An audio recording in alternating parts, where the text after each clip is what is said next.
Some kids were sprinting through the streets, desperate to reach the heart of the festivities that welcomed the heroes of their estate. Suddenly, they encountered someone approaching. The boy stopped in his steps the moment the man drew closer, and his sister halted as well, wondering why her brother had gone still abruptly. Quickly, the mysterious man simply walked past them with a heavy stride as he headed towards a towering building, where a beautiful lady stood inside, gazing out the window.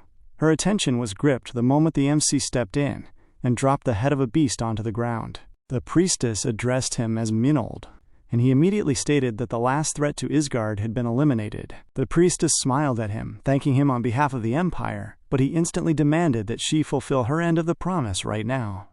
She told him not to worry, shifting her tone as she asked him if she could call him Kim Minjoon. The scene transitioned to a different chamber where Minjoon looked around, noting it had been a long time since he was last there. The priestess exhaled and asked him to stand in the middle of the summoning seal, the exact place where he had originally arrived.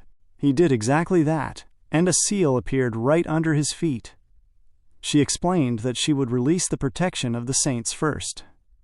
In that moment, Minjoon removed his glove and looked at the back of his palm. He understood that while it was called protection, it was merely a leash that restricted him from fighting that woman.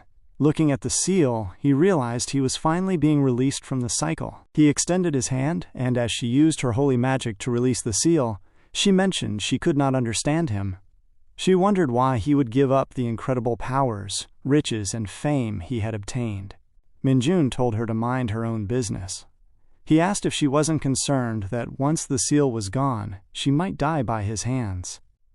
She replied that she would willingly accept it since she had started it all. Once the protection was undone, she told him he could kill her if he liked. Seeing he had no immediate desire to do so, she moved to the next stage, saying she would now remove the powers he had obtained in Isgard.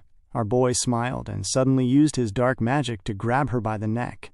Minjoon used his magic to lift her upwards as she hung limp. He asked her if she knew how hard he had worked for those powers, and if she really thought he would leave them behind. As she glared at him, she began to reason that even if he kept his power, he would not be able to activate a dimensional portal with dark magic. Much to her surprise, Minjoon opened the portal right in front of him. She screamed for him to stop, saying he could not attempt such travel so rashly. Minjoon replied that he knew, which was why he had practiced it over 1,000 times.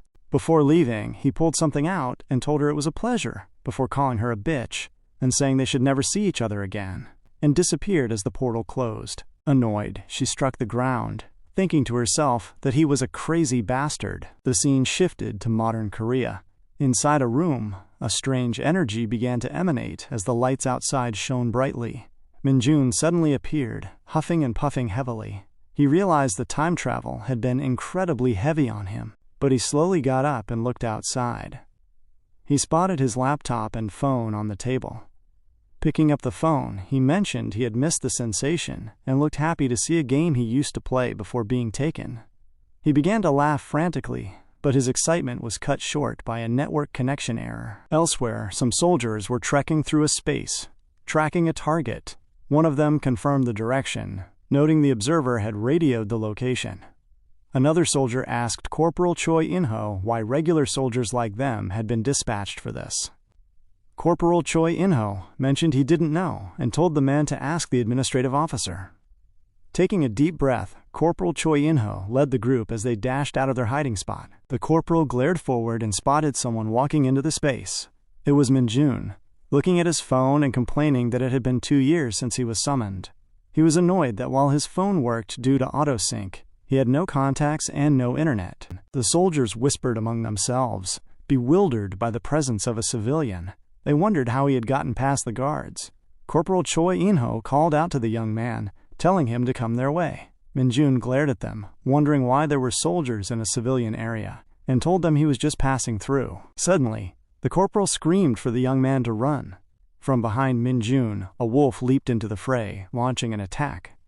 Our boy turned his gaze toward the beast, his body going still for a fleeting second as the weight of the moment took hold. Minjoon glared up as the security guard urged him to dodge, and in that moment, he fixed his gaze on the creature, his fist folding as he reasoned why such a creature, not even worth a single punch, was coming his way. However, as he looked at his hand, he could feel no demonic energy at all. It was completely gone. Despite the lack of power, our boy reached out and caught the beast by the head. With a heavy, deliberate movement, he struck the beast straight into the ground, appearing nonchalant as if the feat required no effort at all. The teeth of the creature went flying across the pavement as it began to bleed, leaving the nearby military men baffled by the display of raw strength. Minjoon glared down at the beast, calling it a stupid son of a bitch, and began to strike it again and again. As the soldiers watched in shock, he mentioned that they must think he was a loser, just because his dark magic was currently inaccessible. His mind went back to the strength training he had endured in Isgard, remembering how ruthless and heavy those sessions had been. He stood up, finally wondering why such a creature had appeared in this world so strangely. He turned to the soldiers and addressed them, but they screeched in response, telling the young man not to come any closer. Eventually, the scene moved to the interior of a military vehicle. The soldiers mentioned that they didn't know why he had gone that far, noting that such actions could typically lead to jail. However, since their commander had instructed them not to escalate the situation, they told him they were letting him go. Minjoon listened, feeling surprised by their words. The men asked if he really had no idea what was happening in the world lately, to which Minjoon replied that he had been living abroad. He understood that he was technically in a different world, but he figured his explanation would suffice. He realized that this was not the Korea he remembered from 2 years ago. He recalled the phenomenon of dungeons appearing from 7 years prior. He remembered that the appearance of dungeons led to the rise of the awakened, superhumans who joined the Hunter Corps and wiped out monsters as they appeared. Before he had been summoned by that goddamn saint, Korea had been relatively safe in civilian areas, though his priorities were elsewhere. Minjoon glared at the game on his phone, wondering if the server for Dungeon Power Fighter was completely gone. He felt a surge of anger, wanting nothing more than to see the server open. He tapped his phone frantically, and the military man beside him gathered that the young man was suspicious. But since he had seen how easily Minjoon struck the beast down, he reasoned it was better not to pry. Minjoon then asked very seriously if it was still possible to get a job at a game company. The soldier began to talk in circles. He explained that the situation had worsened because of a phenomenon that started 2 years ago. Dungeons had begun to appear more frequently and grew much larger, with giant monsters pouring out in numbers the military could no longer control. This led to the lockdown of civilian areas. Minjoon was distraught, but not because of the tragedy. He was only interested in whether the game companies were still functioning. The soldier asked for his age, and Minjoon said he was 21. The man smiled, mentioning that his enlistment should be coming soon. Suddenly, his phone vibrated with a notification titled, "The Call of the Nation." He wondered what it was, only to find it was an enlistment notice. He was baffled that the date was set for the very next day.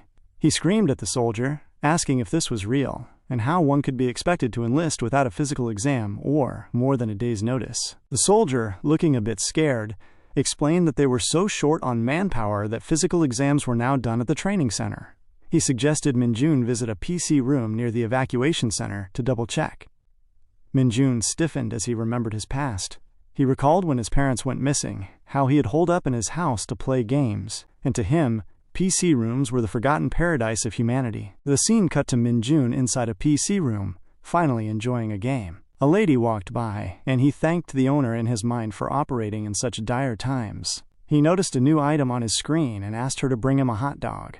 The lady wondered how he could eat so many, but Minjoon was focused on the screen. Once he had satisfied his need to play, he checked the news. Every word the soldier had said was real, including the enlistment date. He reasoned that if he possessed his full powers, he could clear all the dungeons alone. Even without his demonic energy, he felt he wasn't defenseless. He sat deeply in thought before declaring to the room that he would solve this himself. The next day, the scene shifted to the National Defense Center. Minjoon walked in and noted how many people were present. He saw the depressed faces of families saying goodbye to their sons, and just then, an announcement called all soldiers to the auditorium. Minjoon wondered if the army would be as tough as Isgard. Inside the building, instructors were screaming at the recruits to stand straight and move faster. They shouted at them not to look at one another and to inch forward as if their lives depended on it. Everyone looked confused, but Minjoon thought to himself that compared to Isgard, these instructors were actually very nice. The instructor then called for attention, asking if anyone wanted to apply for the Hunter Corps. He mentioned the pay was much higher at $3 million. When the room remained gloomy and silent, the battalion commander noticed one volunteer. Our boy Minjoon raised his hand. The commander told him to come forward immediately. Minjoon complied. He squatted, and the weight of his momentum caused the wood beneath his feet to crack. He jumped, leaping over the space with a sheer force that wowed everyone in the room. He landed on the stage with a grounded thud, looked at the commander, and introduced himself as recruit Kim Minjoon, stating he would like to apply for the Hunter Corps. The narrative shifts to a memory of Isgard, specifically the Forgotten Canyon within the northern region. Sometime in the past, before his return to Korea, Minjoon sat atop the massive carcass of a dead spider inside a dim cave. He spoke aloud to the stillness, reasoning that the path of a Dark Mage was one of endless turmoil. He mentioned that there was truly no worse character class to inhabit. While they possessed insane skills, those abilities were tethered to demonic energy. If that ran out, everything was for nothing. He knew it would not naturally restore itself like the mana of regular mages, forcing a practitioner to regularly collect it by defeating monsters. Our boy noted the lack of efficiency in using energy simply to replenish it, and understood that the solitary nature of the job meant no party members would come to his aid. He concluded that running out of energy in a dungeon was a death sentence. He looked down at the dead spider beneath him and posed a question, asking what the best method for a Dark Mage to replenish and retain their energy might be. He paused, watching the fire crackle before him, and felt the space around him enlarge with silence. He sensed there was no one left to respond, and suspected it was because they were all dead. In that moment, a heavy presence struck the ground nearby. Minjoon realized that the hidden dungeon boss, Arcanist, had arrived. The leader of the spiders loomed much larger than her kin, glaring at the carnage he had wrought. Minjoon smiled, asking why the late dungeon boss was only now answering his call. He mentioned he had almost died of boredom waiting for her. The spider screeched heavily, bewildered to find its entire brood slaughtered. Minjoon gathered the beast's intent from its breath and asked if that screech was its only answer. Before the creature could even twitch, Minjoon dashed forward with explosive momentum, striking it straight in the head. He told the beast its answer was wrong, and declared that the true method was to defeat monsters using maxed-out strength. The scene cuts back to the present. A cup of coffee was dropped onto a table as a man, a battalion commander, asked if his name was indeed Kim Minjoon. Minjoon confirmed this, and the man mentioned that if he waited there, a troop from the Hunter Corps would arrive for him. Minjoon thanked him, leading the man to observe that he seemed quite enthusiastic. He asked if there was a special reason for applying, noting that many were returning to the regular army, because the current state of the world was so grim. Minjoon smiled and mentioned he had some business to attend to in the dungeons. The answer left the man confused for a second before he began to laugh, telling Minjoon he was a funny guy. Minjoon laughed along, but internally he told the old man to stop, as he was not joking. He knew that all dungeons in Korea were managed by the army, and that the Hunter Corps held first priority for subjugation. He understood it was a unit where ranks could be advanced regardless of service period, provided one proved their ability. He hoped that by enlisting, he could clear dungeons alone and encounter monsters with demonic energy. It was a calculated plan to recover his lost powers. He sat there pondering his perfect plan, imagining he could reach 10 stars in 5 years and eventually become a high-salary hero, while finally playing Dungeon Power Fighter in peace. A sudden knock interrupted his thoughts. Sergeant Lee Sung-go entered the office and saluted, reporting for duty. The battalion commander identified Minjoon as the recruit from the report. Minjoon noticed the commander spoke formally to the sergeant, which he found interesting. The sergeant wasted no time, asking Minjoon what his abilities were and demanding he open his status window to show his stars. Minjoon was momentarily baffled by the man's abrasive attitude, wondering if all Hunter Corps members were like this. He reasoned that since he was in the army, he had to comply. He recalled having status windows in Isgard, but rarely used them as they were just numerical proof of what he already felt. He summoned the window, but upon looking at it, he was shocked. The sergeant demanded to know what he saw. Minjoon looked distraught and mentioned that the window showed a red error message. The sergeant was confused and asked if Minjoon was kidding. The scene moves to the Gyeonggi-do Hunter Corps Training Center. Inside the battalion commander's office, the battalion commander mentioned that it had been 10 years since he had seen the woman standing in front of him in Hwacheon. He invited Hunter Sun Yunseo to take a seat, but she corrected him. stating she was not yet a hunter, but merely a recruit like everyone else.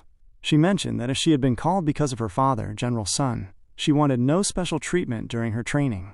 The commander assured her that the Hunter Corps was a difficult organization, and she would receive no favors.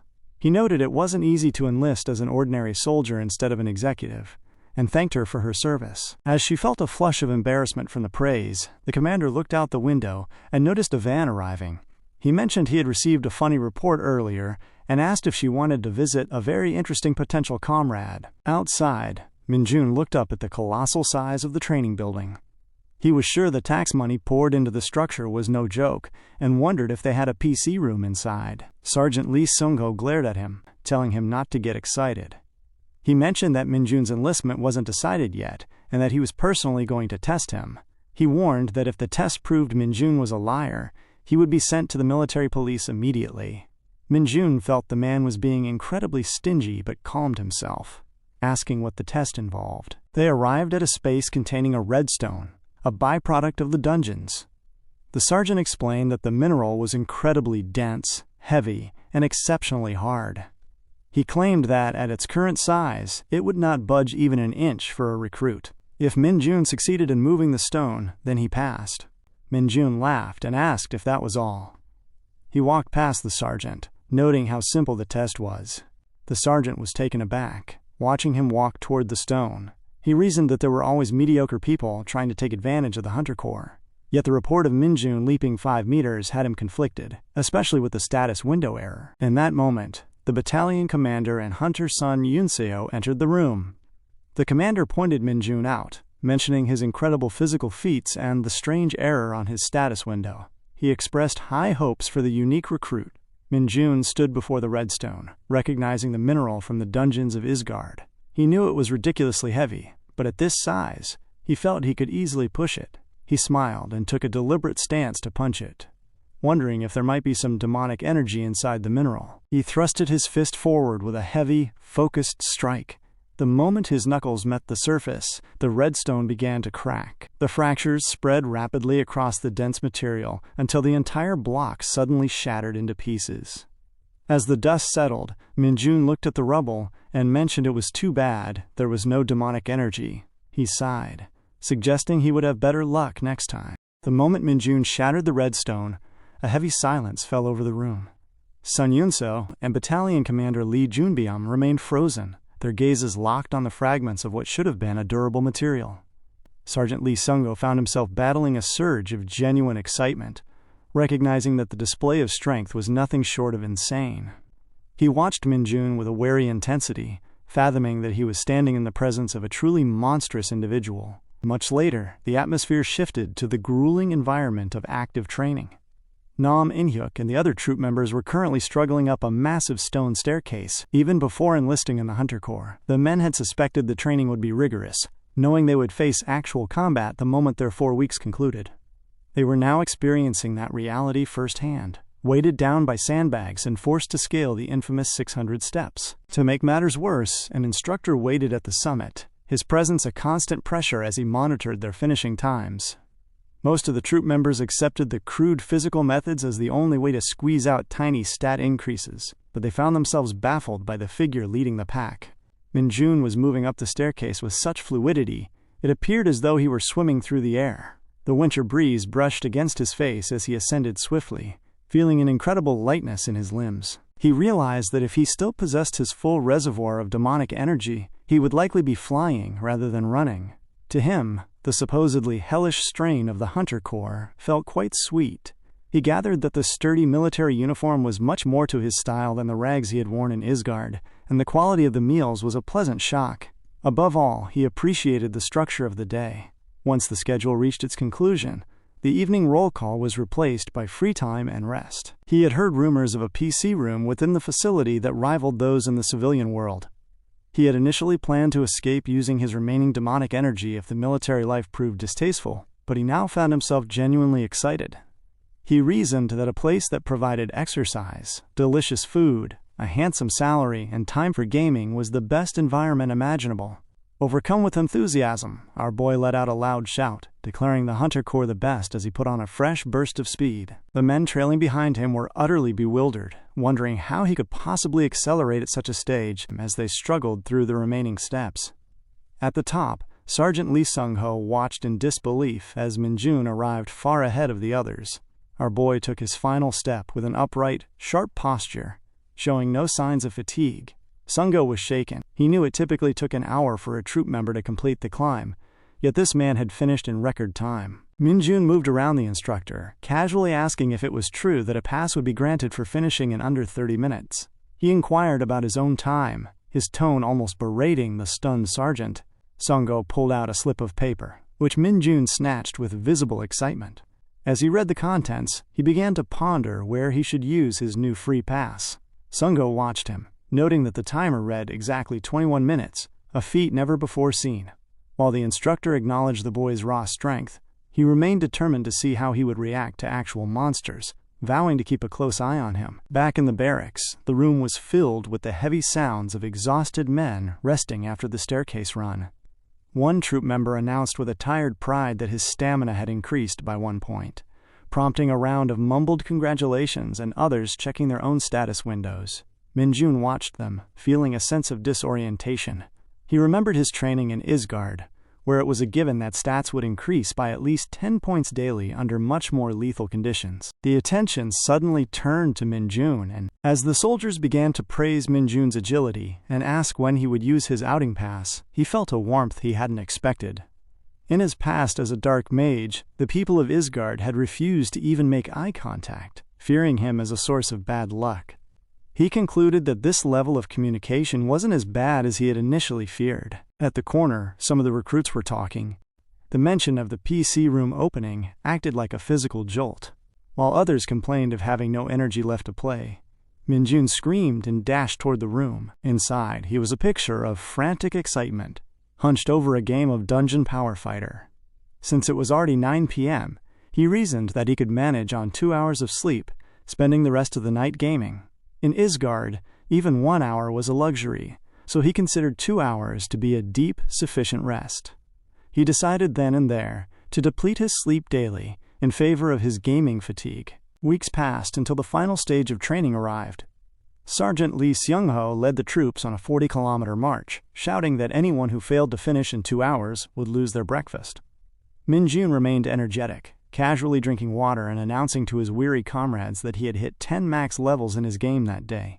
One soldier, barely catching his breath, asked if he was a monster for playing games all night for 4 weeks straight. Minjoon joked that he was just a comrade sharing water, before playfully pouring it out for the thirsty men to catch, comparing them to hungry chicks waiting for a meal. The lighthearted moment was interrupted by the arrival of a lieutenant who announced he was extremely disappointed in the squadron.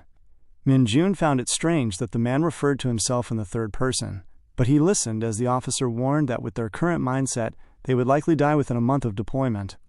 The lieutenant declared it was time for the dungeon adjustment training, a session involving transforming dungeons that changed their internal structures to simulate various environments. While the other troop members grew gloomy and fraught with dread at the mention of the notorious training, the lieutenant tried to motivate them by offering a 2-night, 3-day vacation pass to the highest scorer. He expected a roar of joy, but the soldiers remained silent and depressed. Baffled, the officer tried to entice them with thoughts of friends and beer, wondering if they intended to bury their bones in the military. His gaze eventually landed on Minjoon, and he began to wonder why the boy was the only one standing there with a look of pure joy. The lieutenant had no idea that the other men had already realized the truth. The only person capable of securing that benefit was Minjoon. They all glared at him, while our boy looked on with unmasked excitement. Later, the group arrived at the dungeon site. The sheer scale of the entrance left many troop members bewildered, as they had never seen a dungeon before. They questioned what they would be forced to do inside, with some suspecting they might simply be camping out. Suddenly, a military transport truck whooshed behind them, kicking up a massive cloud of dust. As the smoke settled, the men recognized the 2.5-ton military truck. Minjoon watched the vehicle closely as it rolled in, spotting several pairs of glowing eyes peering out from a cage in the back. It was clear the instructors had brought in the monsters that would serve as the centerpiece of their final training. The moment the military transport truck arrived and the rear curtains were pulled back, the monsters inside were revealed to be hounds. Upon seeing the lean, predatory beasts, a wave of terror swept through the troop members, screaming that it was their first time seeing such creatures up close. Minjoon watched this display, questioning if there was truly a reason to be so afraid. To him, the hounds seemed like nothing more than oversized Maltese or Chihuahua dogs. Behind the trembling men, the lieutenant's voice tore through the air, demanding to know if they were scared. He reminded them that these were the very monsters they were destined to face. The lieutenant announced that they would now form teams of 4 to enter the transforming dungeon. Their task was to defeat a single hound within 1 hour and return. In a unified, albeit nervous shout, they responded and were ordered to gear up immediately. Sergeant Lee Sungo stepped forward, directing the men to proceed one by one toward the equipment boxes. Inside lay the Hunter Corps exclusive safety suits. These were heavy, roughly designed pieces of armor created for the sole purpose of physical protection. As the soldiers struggled into the cumbersome gear, they complained about the lack of comfort. Minjoon gripped the armor, realizing that it offered no effectiveness or comfort. It was a mass of metal designed strictly for defense.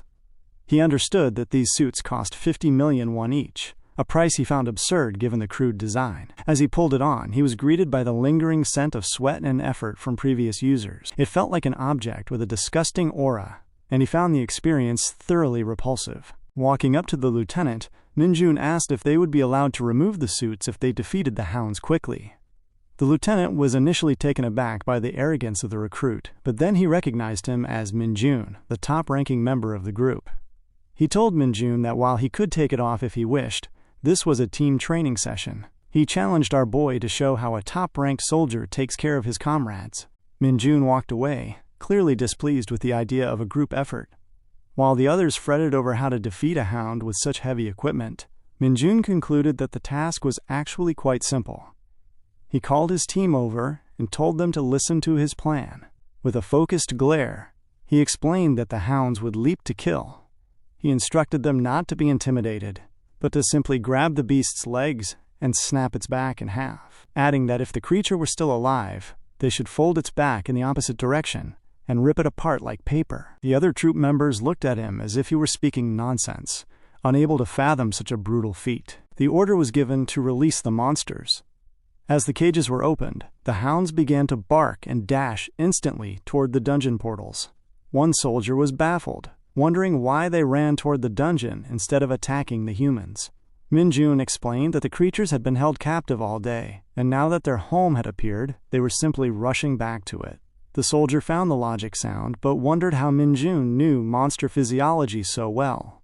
Minjoon remained unbothered, anchoring himself in his memories of Isgard, realizing that he understood the monsters because he had lived that life in the past. The lieutenant approached again, shouting at them for laughing on the training grounds. He declared that Minjoon's team would be the first to enter. While the others were scared, Minjoon stood his ground. Under the sergeant's direction, the 4 men walked slowly into the dungeon with Minjoon at the center. He noted that if he could get out of the dirty suit faster by finishing the job, he welcomed the opportunity, and the lieutenant radioed the instructors inside to monitor the recruits. Hidden within the dungeon, 2 instructors stood on standby to monitor the situation. One of the instructors watched as the team entered, recognizing Minjoon as a subject of special care who had shown incredible power over the past 4 weeks. He wondered if Minjoon would be just as outstanding in a live dungeon environment. Suddenly, glowing eyes appeared in the shadows. The hounds began to run rampantly, attempting to encircle the team. Minjoon sensed them immediately. He reasoned that he could wrap up the situation by knocking them on the head as soon as they pounced, but he understood that his comrades wouldn't gain any experience from that. He called out to his team, telling them to get ready. The hounds charged. Our boy told his team not to be scared and to trust the strength of their suits. He took the lead as 3 hounds lunged. 2 darted past him toward his teammates, while the one in the center went for Minjoon. He watched as the beast opened its mouth wide, then delivered a heavy, calculated punch straight to the creature's face. The hound hit the ground with a sickening thud, its teeth shattering as it died instantly. By the corner, a second hound pounced on another soldier who screamed for help. Minjoon moved with a heavy kick, striking the beast's face and sending it flying into the ceiling, where it fell back to the floor, lifeless. Minjoon told the terrified man that he had to fight back when bitten, otherwise the monsters would view him as easy prey. When the soldier apologized using honorifics, Minjoon reminded him that they were comrades. He then addressed the entire team, explaining that in a real situation, 2 of them would already be dead. He urged them to use their superior numbers to pressure the remaining monster. The hound grew startled as the men began to corner it. Watching from the shadows, Corporal Kim Ho-jin was shocked. He noted that while scared troop members usually lose their heads, this group was recovering their fear because of Minjoon's leadership. He jokingly wondered if Minjoon was a veteran sergeant who had returned to the time before his enlistment. The team finished the task in record time. Corporal Ho-jin noted that Minjoon didn't just rely on his physical strength. He used leadership to guide his teammates. He decided that Minjoon would receive the highest score. The instructors revealed themselves, telling the men they could exit. One soldier was surprised, having not realized they were being watched. Minjoon immediately asked if they had recorded the scores, and if he would get his vacation pass. When the corporal told him to shut up, Minjoon smiled, calling them tsunderes for acting harsh while secretly caring for the troop members. The corporal was taken aback by the term, but a sudden, violent vibration in the ground cut the moment short. The earth shook just as they reached the exit portal. The troop members shriveled in fear, though Minjoon and the corporal remained calm. The second instructor shouted that something was wrong, and Ho-jin ordered him to radio the base outside. As the ground continued to heave, one soldier asked if it was an earthquake. Minjoon doubted the idea, realizing that because this was a transforming dungeon, it was undergoing a structural shift at that very moment. They looked toward the portal and were struck with disorientation. The exit was contracting, closing in on itself. This was a development no one had expected in the training process. The recruits began to scream in fear, their voices echoing through the cavern as they frantically asked what was happening. The sergeants immediately attempted to raise their superiors on the radio, but Minjoon remained perfectly still. He reasoned with a quiet calm that it was likely too late to leave. The energy around the portal crackled with a violent intensity before the gate finally hissed and vanished entirely. The instructors realized the gravity of their situation as the radio remained dead. Deciding that the safety of the recruits was paramount, the instructors led the group in a hurried dash through the space until they reached a designated safe zone. Once they arrived, the corporal addressed the terrified recruits, explaining that while an unexpected occurrence had taken place, there was no need for panic. He instructed them to wait for an hour to see if the entrance would reopen, as the manual suggested. Some of the recruits began to complain, but many felt a sense of relief, gathering that they wouldn't be stuck forever. The corporal mentioned that the leadership outside was surely assessing the situation, and that the lieutenant would take the necessary steps to retrieve them. From the back of the group, Minjoon pondered the corporal's words. He knew the only reason they trained in this specific location was its supposed stability. To him, the sudden closing of a gate that was always open felt quite ominous. He noticed a sergeant quietly calling out to Corporal Kim Woo-jun and recognized that the instructors were fully aware that the situation was dire. When the sergeant tried to speak, the corporal signaled for silence, gesturing for them to move elsewhere to talk privately. Minjoon suspected that while the instructors acted with professional calm, there was likely no actual manual for a situation where a dungeon transformed into an enclosed type. He understood that such a place might be harder to defeat than he initially thought. Away from the recruits, the corporal and sergeant concluded that they were indeed facing the worst possible outcome. The corporal mentioned that the dungeon had officially become an enclosed type. This news shocked the sergeant, who asked what they were expected to do. The corporal explained that there are 2 ways a gate disappears. Either the dungeon is naturally defeated and dissipates, or it becomes an enclosed type where the portal vanishes the moment outsiders enter. He reasoned that in an enclosed dungeon, they would have to face more than one monster to escape. The corporal mentioned that the only way out was to defeat every single creature within the walls. The sergeant grasped the weight of his words, realizing that no assistance would be coming from the outside. They were alone. With only 2 instructors and 4 inexperienced recruits, they had to clear the entire dungeon themselves. As they began to move deeper into the cavern, the corporal noticed the recruits had become visibly tensed. He understood this was a bad sign. If they were unlucky, this would be the end for all of them. He reasoned that they had to keep moving while they still possessed their strength. He knew that in their current state, even a group of goblins could annihilate them, as it would take the instructors 10 minutes just to down a single one. The corporal looked at the recruits and considered a realistic, albeit grim, plan of action. He thought about utilizing the recruits as meat shields, placing them at the front in their stupidly dense and heavy protective suits so the instructors could strike from behind. However, he quickly dismissed the idea. He recognized that the recruits had trusted them through grueling training, and his self-esteem would not allow him to use his juniors in such a way. The space grew heavy with a stifling quiet as they walked. One recruit mentioned how terrible it was to have an incident like this during their final week of training. Suddenly, Minjoon sensed something. He began to look up and down with deliberate movements, a strange behavior that the sergeant immediately noted.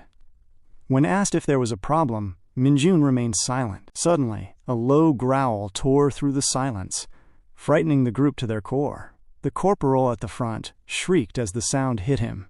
He began to foam at the mouth and collapsed instantly. The sergeant rushed toward him, but Minjoon screamed for him to stay back. Our boy realized that even if the sergeant reached him, there was no way to save him from the invisible weight in the air. The growl seemed to have a physical effect on the instructors' bodies, causing them both to convulse and fall into a dead faint. The recruits cried out to them, but the men were unresponsive. Minjoon stepped forward and told the recruits to stay back, warning them they would face the same fate if they drew closer. He walked toward the fallen men and gathered that they had merely fainted. He wasn't surprised, but as he moved, he sensed a very familiar scent in the space. He picked up the bodies of the instructors and threw them toward the recruits, telling them to catch their seniors. He ordered the group to stay near the exit and not to follow him. One recruit tried to stop him, mentioning how dangerous it was since even the instructors had passed out. Minjoon ignored them and dashed forward into the darkness. A smile spread across his face as he realized that the thing he had been hoping for actually existed on Earth.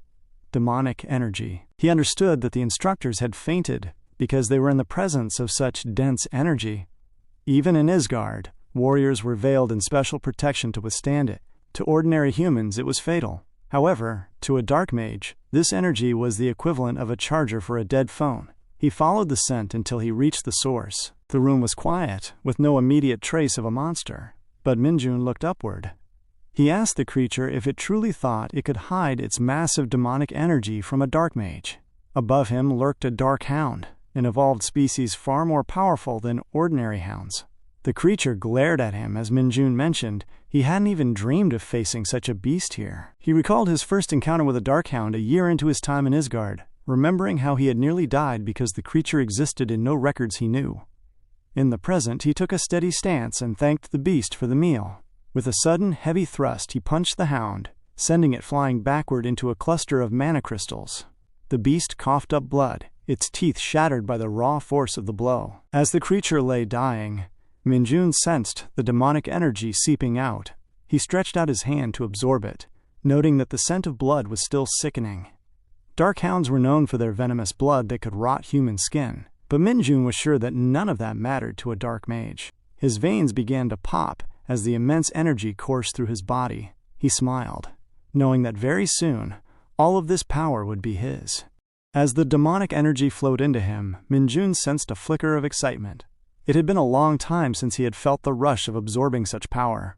Upon completing the process, he reasoned that he was at least 5% charged. He stood over the carcass, pondering what a Dark Hound, a creature normally native to Isgard, was doing in a place like this. While he had considered that Earth's hunters might harbor demonic energy, the panicked reactions of the instructors led him to conclude that this was a first. There had been no mention of such beasts or energy during their monster education at the training center, confirming that the instructors were entirely in the dark. He understood that a Dark Hound could not manage dimensional travel on its own. Such a feat required either the peak of dark magic, which he possessed, or the divine intervention of the saints. He realized he might be overthinking the implications, but he was sure that this specific beast was a rarity in Korea. Much later, Corporal Kim Ho-jun began to stir on the cold ground. He woke to the sound of the recruits calling out to him as they urged their instructor to wake up. He jolted upright with a heavy breath, frantically looking around to ensure everyone was safe. The recruits gathered around him, confirming they were unharmed, but they mentioned that Minjoon had headed deeper into the dungeon alone. The instructors were visibly annoyed and worried, asking if the boy was all right, but the recruits remained silent, unable to offer an answer. Corporal Kim Ho-jun grabbed one of the recruits, shaking him as he questioned why Minjoon would behave so recklessly. He knew that acting alone on such a day was grounds for immediate dismissal, but he also recognized that he lacked the moral authority to complain. He had fainted instead of protecting his subordinates. Suddenly, a recruit pointed inward. Minjoon walked out of the shadows, looking nonchalant as he asked if everyone was all right. The instructors were shocked, noting that the hound looked significantly different from any they had seen. Minjoon dropped the beast with a heavy thud, telling them to take a look at the creature. The sergeant gathered that this was the bastard responsible for their unconsciousness. The recruits marveled at the sight, concluding that if the monsters they usually faced were light class, this one was undeniably heavy. As the gate finally flickered back into existence, Corporal Kim Ho-jun placed a hand on Minjoon's shoulder, asking if he truly defeated the hound alone. Minjoon offered a simple nod. The instructor accepted the truth with a hint of lingering fear. He then instructed the other sergeant to escort the recruits out while he remained behind for a moment with Minjoon. Standing in the quiet of the dungeon, the corporal told Minjoon to report everything to the lieutenant once they were outside. He insisted that Minjoon should not leave out the details of the instructor's incompetence, reasoning that they had no excuse for fainting and leaving the recruits vulnerable. Despite his self-reproach, he thanked Minjoon for keeping everyone safe. Minjoon rubbed the back of his head, feeling a bit embarrassed by the sincere gratitude. The corporal adjusted his cap and noted that a man has to admit when things go wrong, though he lamented the paperwork and lack of sleep that awaited him. As Minjoon followed them toward the exit, his status window suddenly flickered into view. He was surprised to see a message stating the error had been fixed. He was confused, inwardly insulting the system for being just as ridiculous as the one in Isgard. The system displayed his information. He was identified as a cult founder. The Lumi Nona is my favorite character, possessing strength, agility, and stamina stats of 60, with a demonic energy level of 10. His only remaining skill was corruption. He was annoyed by the cult founder title, but recalled that the Lumi Nona was his favorite character from Dungeon Power Fighter. In Isgard, he had created a cult as a joke to handle the fanatics who followed him like stalkers, though it had only resulted in more followers. Looking at his stats, he recognized he had become significantly weaker. He had expected a penalty for dimensional travel, but finding his vast list of skills reduced to a single E-rank skill was a bitter realization. He feared the current rank of corruption would result in nothing more than a minor stomachache for his enemies. He felt the situation was as absurd as a third-rate novel. He realized he couldn't reach his goals at this rate, but he also knew he had reached the peak once before. He decided he could do it again. He resolved to recover his powers to save the game companies from monster-induced delays. He reasoned that this was nothing compared to the endurance required in Isgard. Later that day, the training center was in a state of quiet tension. The lieutenant had failed to give clear orders, and the fact that a recruit had handled an unprecedented threat while the instructors fainted was being hushed up. In their quarters, the recruits sat in a state of forced standby, complaining about being cursed and wishing they could at least watch TV.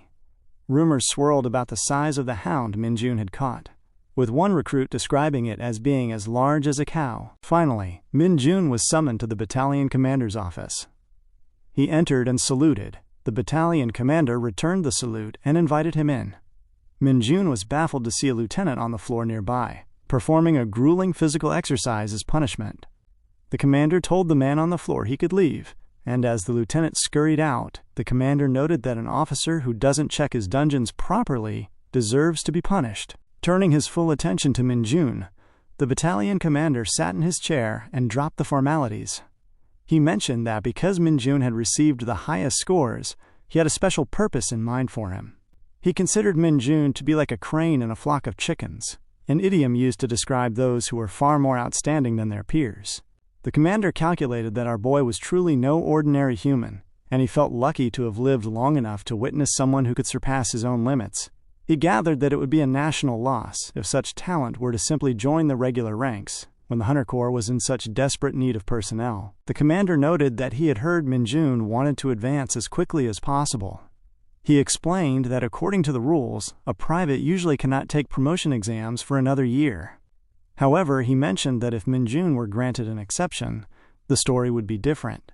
He offered to use his authority as training commander to grant that exception if Minjoon volunteered to join the Hunter Corps in Cheorwan of Gangwon-do. He raised his voice, asking how that sounded, as it would mean not having to wait an extra year. Minjoon stood in the quiet of the office, letting the silence hang between them for a moment. The commander sensed that perhaps Chorwan was too much of a stretch, and wondered if the promotion exception was not enough of a lure. However, Minjoon recognized the name. He remembered his comrades telling him to avoid the 140th Division at all costs. It was a place of freezing weather and constant piles of snow. But more importantly, he fathomed that it was the most extreme part of the front lines where dungeons and monsters appeared without warning. To Minjoon, these sounded like the best conditions possible. He reasoned that if he could advance, his specific deployment location didn't matter. He knew that for his plan to recover his strength to work, he had to advance at all costs. A higher rank meant a greater scope of activity. He responded with steady confidence, stating that he would go. The commander began to exhale a reply before the weight of the answer hit him. He was shocked, glaring at Minjoon in total surprise. But our boy reiterated his decision with a stern, unwavering look in his eyes. Outside the training facility, buses lined up to transport the new recruits to their bases. One of the troop members, a loud fellow who had become close with Minjoon, screamed at him to make sure he made contact once he arrived at his base. Minjoon responded with a touch of irony, mentioning that while the troop member said that now, he doubted the fellow would actually follow through. The troop member swore he would. The troop member then asked if he was seriously going to Chorwan, wondering why he would volunteer for a place everyone else wanted to avoid. Minjoon told him that the scale of his goals was too large for them to fathom. The troop member could only conclude that Minjoon was losing his mind. As the troop member's ride began to leave, he waved one last time, and our boy watched as the loudest of his peers departed, leaving him standing alone. Minjoon wondered why he was by himself, noticing that no one had come to pick him up yet. Suddenly, the screeching of tires filled the air as a massive military transport truck whooshed into the space. A tyrant-like figure named Sergeant Kim Minji stepped down. He looked over our boy and asked if he had waited long, mentioning that the snow had delayed him. Minjoon introduced himself as Private Kim Minjoon and said it was no trouble, though he was inwardly bewildered, wondering how it could already be snowing given the month. Sergeant Kim Minji turned and told Minjoon to get in the back so they could depart. Minjoon thought the sergeant was a bit of a show-off, but climbed into the back of the truck anyway. As they whooshed away, Minjoon recognized that his life as a soldier was truly beginning. He wasn't worried about the hard training or the monsters. His primary concern was hazing. He feared being put in a miserable situation like those seen in television shows, as he lacked the patience for such things. He realized that if he were to hit a superior even once, he would be sent to military prison, a setback he could not bear. When the truck arrived at the Chorwan facility, Minjoon saw the entrance marked as the Invincible Hunter Corps of Gangwon-do, 104th Division, 2nd Battalion. To his surprise, there was actually no snow there. Sergeant Kim Minji escorted him inside, leading him through the corridors until they reached a dormitory door. The sergeant pushed Minjoon inside and announced him as a newbie, telling the others to feed and instruct him. Instantly, the attention of everyone in the room turned toward him. Two soldiers looked particularly happy to see a new toy and immediately began to berate him. One asked his name, and when he confirmed he was Kim Minjoon, they recognized him as the super soldier who had defeated a hound by himself. One of them threw a large box at another soldier in the corner, ordering him to unpack the newbie's things. Minjoon felt uncomfortable, sensing that these two were the alphas of the dormitory. One of the soldiers asked why someone with his high scores would come to the front lines instead of the rear. Minjoon explained that he had heard the front lines were the best place for real experience and fast advancement. The soldiers laughed, calling him crazy. They began to ask personal questions, finding it unlucky that he had been single since birth. They then demanded he show them a talent. Minjoon pondered what to show, wondering if he might scare them off. He told them he would perform a fighter push-up. One soldier, Sergeant Choi, was unimpressed, saying they could do those all day. However, their expressions shifted to pure shock as Minjoon placed a single finger on the ground and pushed his body into a vertical, erect position. He performed 13 vertical push-ups with ease, while the others screamed in disbelief. The commotion was interrupted when a man walked into the space and told Minjoon to get lost. The other troops complained that the sergeant was no fun, but Minjoon recognized the voice from behind. He looked back and realized that the man standing behind him was Sergeant Lee Seung-go, the instructor from his earlier training. The moment Sergeant Lee Seung-ho stepped into the room, The two soldiers already inside became visibly annoyed. They questioned why he was pretending to be exhausted when he had just been dispatched as a comfortable instructor, even earning a vacation for his time tormenting kids. But Lee Sung-ho was both tired and irritated, choosing not to respond. This silence only fueled their annoyance, leading them to call him an arrogant bastard. Finally, he turned to them and shouted that he had received 4 days, begging them to stop pestering him and leave. Sergeant Lee Seung-ho was left fuming, realizing that despite his anger, he couldn't simply beat them up. Watching the exchange, Minjoon felt a sense of relief once the troublemakers finally left. Our boy watched as Lee Seung-ho lay down and pulled out his phone to browse the news. A report appeared regarding a volcanic dungeon that had surfaced, characterized by naturally high temperatures that caused constant environmental damage. Minjoon noted the trivia but sensed the heavy tension among the other troop members in the tiny space. He fathomed that even in such close quarters, the difference in rank created a vast, invisible wall. It felt like a relic of the 80s to him. Suddenly, Lee Seung-ho called out to Lee Deokjin. The soldier immediately stood at attention. The sergeant instructed him to take charge of Minjoon, as he was his direct junior, and ensure he was instructed properly. Minjoon glared at Deokjin, recognizing that this man was now his senior. Deokjin walked over and introduced himself, then leaned in to whisper a suggestion. He mentioned that they should talk over some food, noting that he had received a special permit to visit the PX, the post-exchange retail store. At the PX, Deokjin generously told Minjoon to pick out whatever he wanted to eat. Minjoon asked if he was sure, mentioning that he had quite a large appetite, but Deokjin insisted he eat as much as he liked. Our boy recognized Deokjin's kindness, but the mood shifted at the counter. Minjoon had selected an enormous amount of food, and the cashier announced that the total came to 300,000 won. Deokjin was visibly shaken by the price as he extended his card. Later, the two sat down to eat the snacks.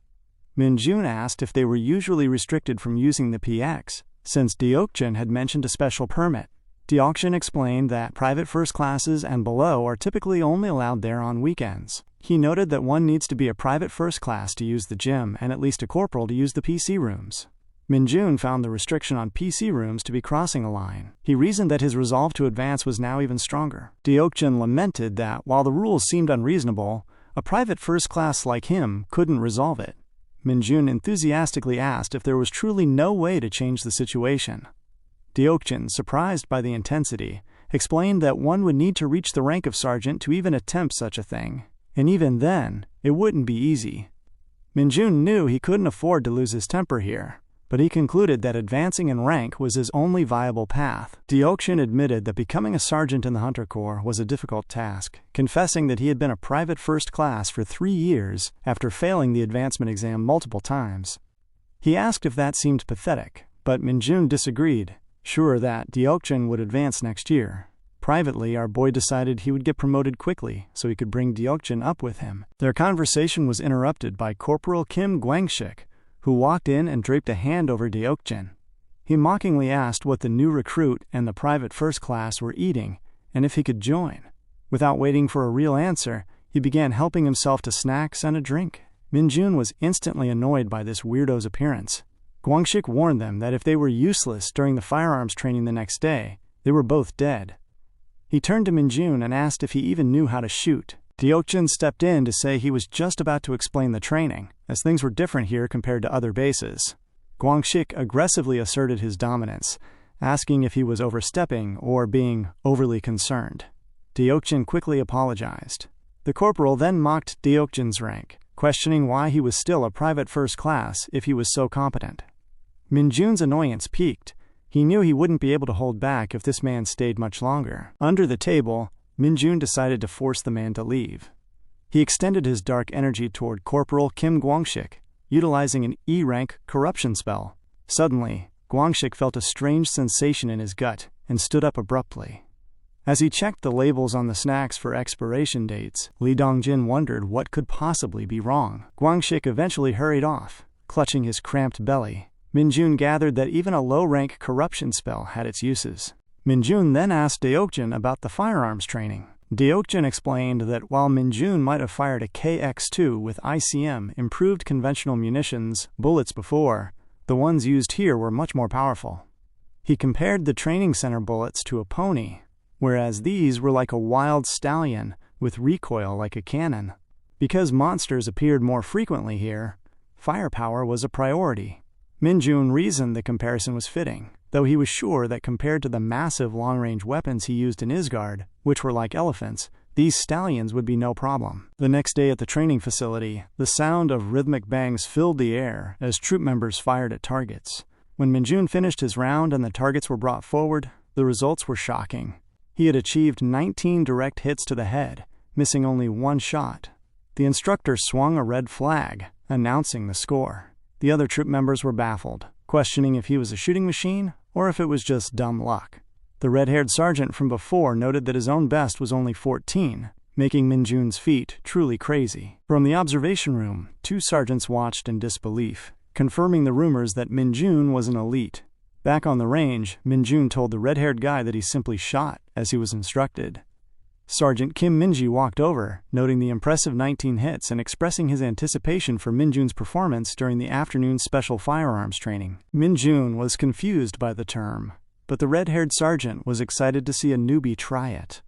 Deokjin apologized to Minjoon, admitting he hadn't expected him to be such a good shot, and explaining that new recruits were normally exempt from special training until they acclimated to the ICM bullets.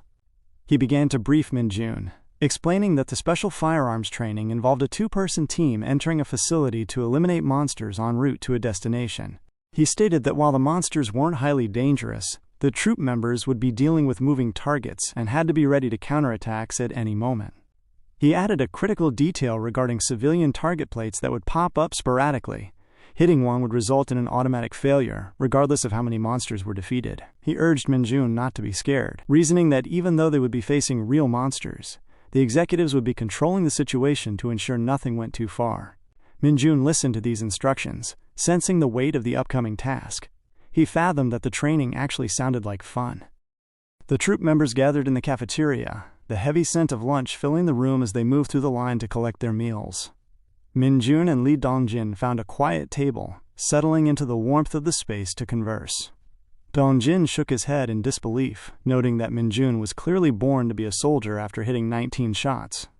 Minjoon remained humble, acknowledging that Dongjin's 13 hits were also quite a respectable result. Dongjin admitted that while he had some experience, he technically wasn't very good. He pointed out that Sergeant Lee Sungo was the real deal, being the #1 shooter in the squad with an average of 17 direct hits.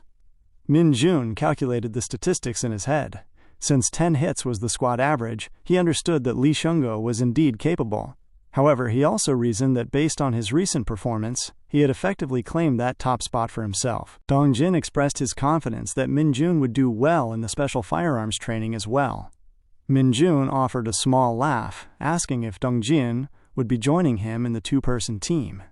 Dongjin explained that the executives decided the pairings, often using a ladder lottery, a ghost leg system to create random matches, so he couldn't guarantee they would be together. The scene soon shifted to the special firearms shooting range. Sergeant Kim Minji arrived, his voice cutting through the space as he announced that training would commence in 5 minutes. He ordered all troop members to equip their bulletproof vests and stand by. As the men geared up, Corporal Kim Gwangshik sauntered over to Minjoon. He revealed that he had been paired with our boy, remarking that the comparison between them was going to be steep. Gwangshik leaned into his usual teasing, asserting that the gap between a corporal and a private was a world apart.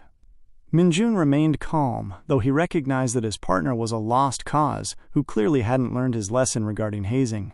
Gwangshik challenged him to finish within 3 minutes, the squad average, warning him that he would regret it if he failed to produce results. Minjoon offered a nonchalant glare, which only served to irritate the corporal further. Gwangshik questioned if he had lost confidence, or if his previous 19 hits were merely a fluke.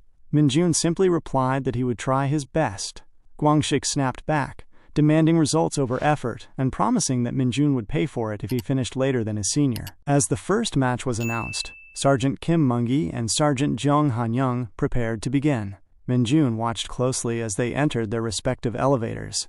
Kim Minji gave the order to descend, and the doors slid shut. The elevators moved downward into the underground facility, a tactical arena designed for slaying monsters while protecting civilian target plates. Over time, this training had mutated into a fierce competition among the troop members, where the goal was to press the finish button at the destination faster than the opponent. Outside, the match unfolded on a large monitor. Minjoon noticed that the monster markers on the screen varied in size. Guangxik, standing nearby, explained that the icon size indicated the danger level of the monster. He noted that 2 monsters were placed on each line at random, ensuring no one knew exactly what they would face until they arrived. On the screen, Kim Mungi arrived in his first chamber to find a massive rake toad. He dodged a sudden attack, frustrated by his bad luck with such a formidable creature. Meanwhile, Jeong Hanyang had better fortune, encountering a massive rat that stood no chance against his primary attack. He felt sure of an easy win, hoping to breeze through the next stage. However, the next door revealed a massive desert worm equipped with heavy defensive shields. Kim Mungi continued to battle his second rake toad, feeling the pressure as he assumed Han Young had already finished. However, when he reached the final line, he found the button unpressed. He struck it instantly, the buzzer sounding just as Han Young finished his own battle. The group outside cheered as the time was recorded at 2 minutes and 24 seconds. The 2 sergeants emerged, with Kim Mungi immediately berating Han Young for his late arrival.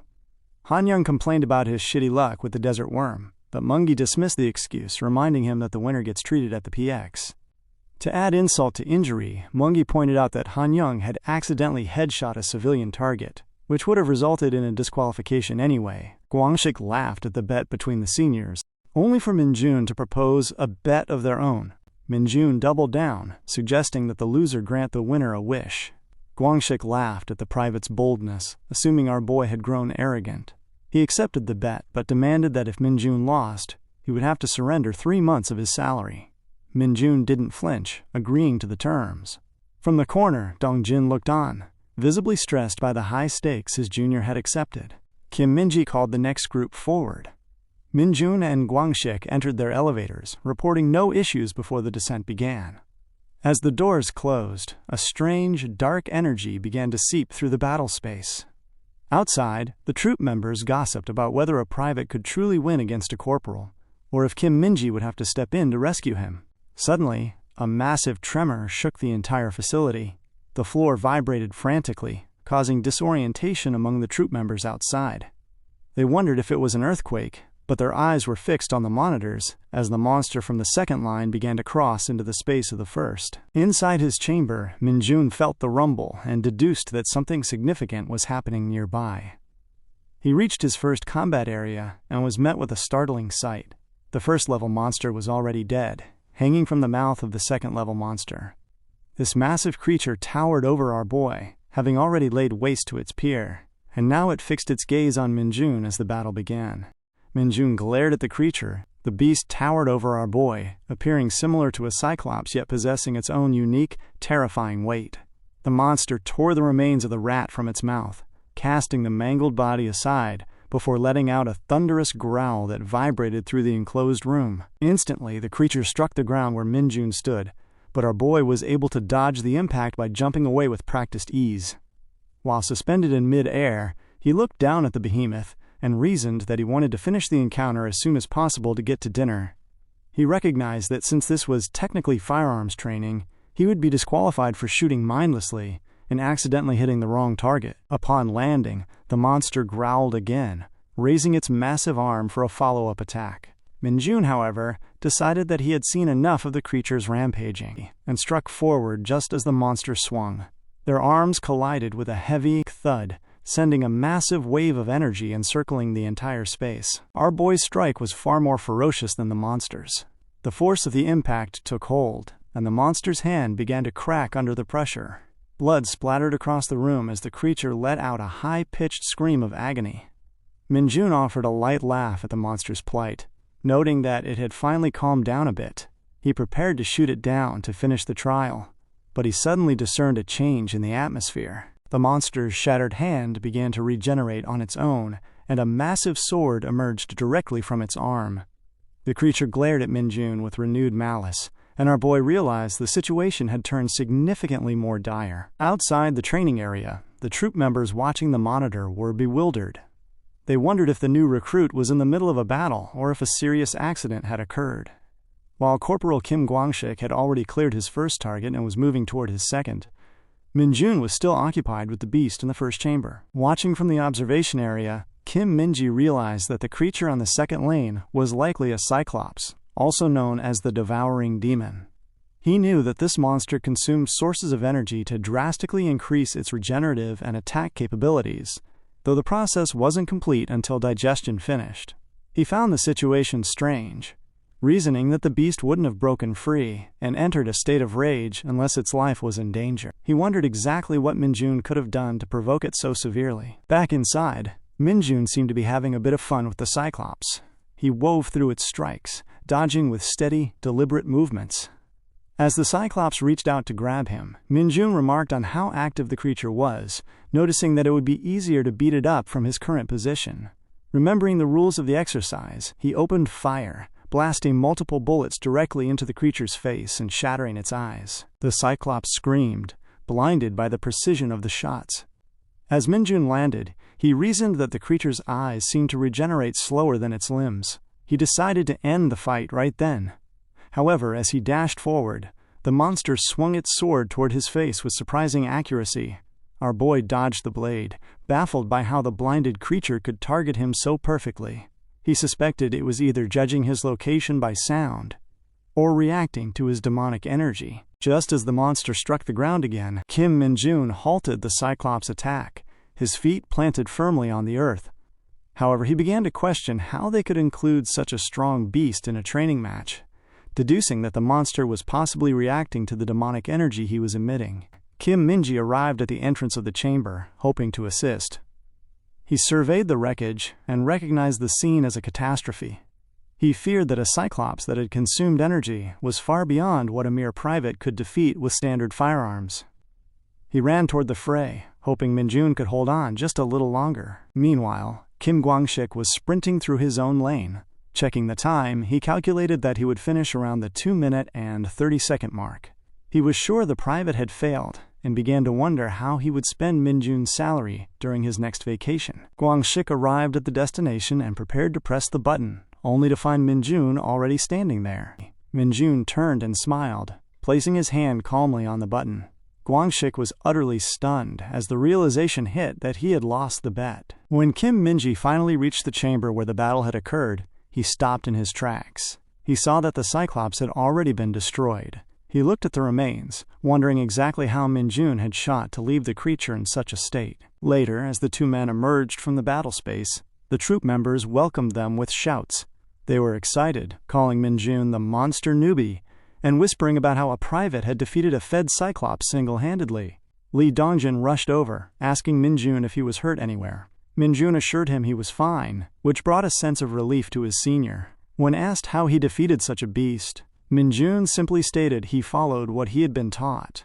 Dongjin was confused, knowing he had never taught Minjoon how to handle something that dangerous. Corporal Kim Gwangshik was visibly annoyed and tried to walk off.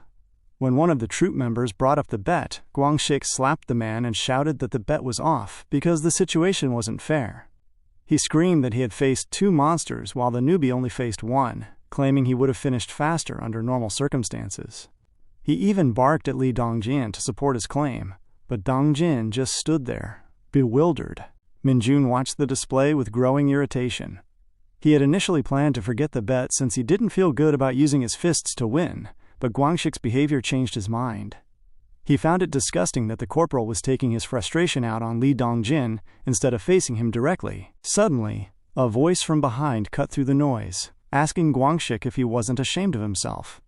Sergeant Lee Seunggo walked into the scene, noting that the newbie had actually taken a much bigger risk.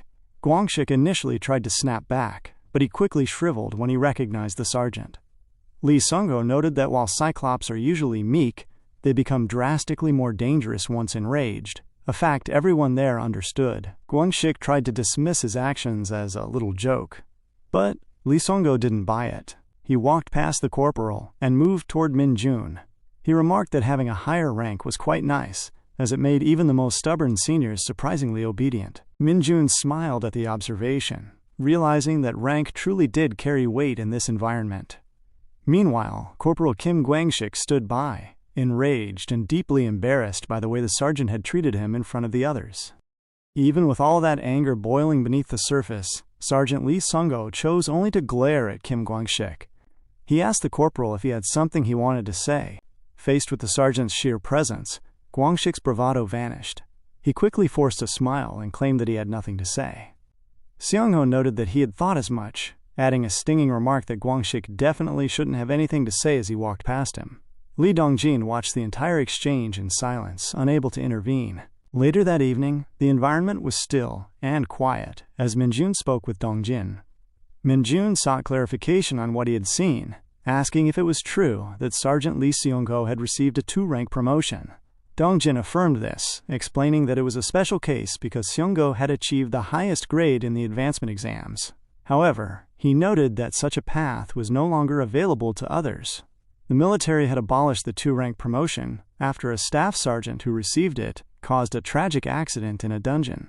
Seung-ho was one of the final exceptions. Minjoon, driven by a growing desire to climb the ranks, asked if there were truly no other ways to secure a special advancement. Dong-jin explained that rare exceptions still existed, such as rescuing a civilian during an emergency or achieving outstanding accomplishments during a monster hunt. He cautioned, however, that these cases were entirely subjective. Dong-jin suggested it was better to assume the regulations didn't exist at all, as almost no hunters had successfully advanced through them in recent times. Minjoon took in the information, realizing that subjectivity meant the commander ultimately held the final say. While he was desperate to advance, he wasn't the type to wish danger upon civilians just for a promotion. Still, he found the border strangely quiet, despite reports of daily monster appearances following the collapse of North Korea's army. He concluded that 2 days as a private was more than enough experience and that he was ready to move up. Dong-jin, sensing his ambition, told him that with his current performance, a promotion was surely inevitable. Suddenly, a sharp siren sliced through the silence of the camp. An emergency broadcast from the command and control center blared over the speakers, announcing an emergency alert. A significant colony of middle bats had appeared at the oil reserve. All hunters were ordered to gather there immediately to install a protective shield. Minjoon's face broke into a wide smile at the news. Middle bats were child-sized monsters that lived in massive colonies. While a single bat didn't pose a massive threat, they were incredibly agile and capable of spitting fireballs. Their presence at an oil reserve was a nightmare scenario. One stray spark could cause an explosion large enough to wipe out the entire military camp. When the troop members arrived at the site, the air was filled with the frantic flapping of wings, and some troop members were panicking, screaming at the monsters, while others warned them not to fire their weapons so close to the volatile oil tanks. They stood frozen, watching the swarm circle the reserve, terrified that the facility would blow before the protective shield could be raised. Amidst the chaos and indecision, our boy stepped forward. Minjoon calmly announced that he would draw their attention. The soldiers nearby were bewildered. They shouted at him to fall back, questioning what he thought he could do without a bulletproof vest or proper equipment. Minjoon paid them no mind. He understood that equipment was a secondary concern when precious guests had arrived to help him secure his promotion. He saw an opportunity to single-handedly stop an emergency and decided he would hog all the experience points for himself. Minjoon began to imbue his hand with demonic energy. He recalled his encounter with the Cyclops and reasoned that these bats, like the giant, would react to the scent of his power. As the energy began to hum around his palm, the bats turned toward him. Minjoon smiled, concluding that they were all his. In the distance, Sergeant Lee Seung-ho arrived with a team of soldiers carrying heavy equipment boxes. He barked orders at the men to stop staring and start installing the shield immediately. When he learned that a private was already at the site, drawing the swarm's attention, he screamed at the idling troop members for watching while a junior was in the fray. Minjoon began tearing through the bats with his bare hands, moving with a steady, heavy rhythm. He realized, however, that ripping them apart individually was taking too long. Just then, Seung-ho dashed into the fight, shouting for Minjoon to lower his stance and fall back. Minjoon saw the weapon in the sergeant's hand, an electric baton, and sensed it was exactly what he needed. To ensure he could work alone, Minjoon used a corruption spell to cause a sudden sharp cramp in Seung-ho's stomach. The sergeant fell to the ground, bewildered by the sudden pain. When he insisted he was fine, Minjoon reached out and grabbed the baton, promising to be back in a jiffy after taking care of the monsters. Minjoon activated the stick, watching the electricity crackle along its length. Our boy dashed back into the swarm, striking multiple bats simultaneously with a single swing. He ran through the space with fluid, heavy movements, making quick work of the colony. Sung-ho watched from the ground, shocked by the ease with which a private was overpowering the monsters. Suddenly, a massive bat, much larger than the others, descended from above. The soldiers on the perimeter prepared to open fire. But Minjoon was already moving. He leaped high into the air, a feat of strength that left the onlookers baffled. He called out to the monster, remarking that those who play with fire eventually get burned, before swinging the baton with a crushing force. The massive bat was struck down instantly. With the threat neutralized, the protective shield was finally activated, shimmering into existence around the oil reserve. Soldiers began the grim task of gathering the 30 roasted bat corpses and placing them on mats. Captain Song Junshik, the operating officer on duty, arrived at the scene. He saluted the arriving battalion commander, but spoke first to Seung-go. The captain noted the stench of roasted bats and asked who had barbecued them so effectively. When he assumed Seung-ho was responsible, the sergeant corrected him. Seung-ho reported that all 30 bats had been defeated by a single person. The captain was bewildered, questioning how a single hunter could be that skilled with an electric baton, especially since all other executives were off duty. At that moment, Minjoon walked into the light. He offered a salute and extended the electric baton back to the sergeant. He looked somewhat dazed and asked if the tool was expensive, revealing that he had already managed to damage the weapon during the fight. The following morning, a quiet tension lingered in the air as Sergeant Lee Seung-go called Minjoon aside. He questioned the private directly, asking if he had secretly re-enlisted or if he was some sort of regressor. Minjoon offered a simple denial, though he secretly realized that while his success hadn't been a matter of luck, it was best to keep his mouth shut.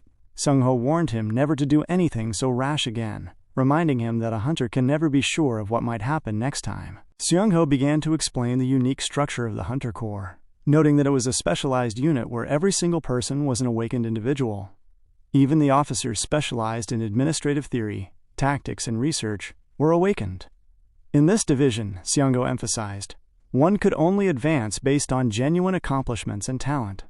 Minjoon listened, initially disappointed that his morning visit to the battalion commander's office felt like a dry information session rather than the reward he had hoped for.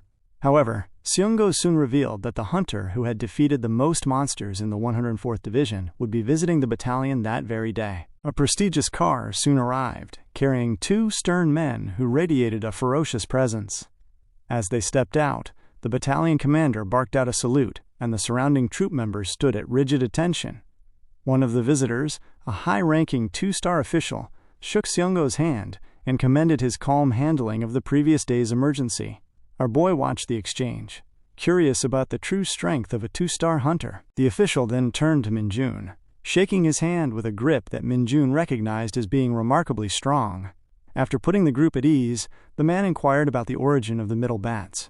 The battalion commander explained that the gate was located on a hill roughly 1.2 kilometers north and was currently being investigated.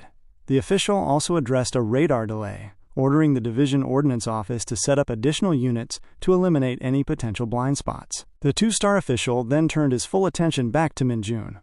While he praised the private's courage and internal response, he offered a stern reminder about the importance of bringing proper equipment. Minjoon offered his apologies, though he secretly reasoned that wasting time on equipment might have allowed the oil reserve to explode.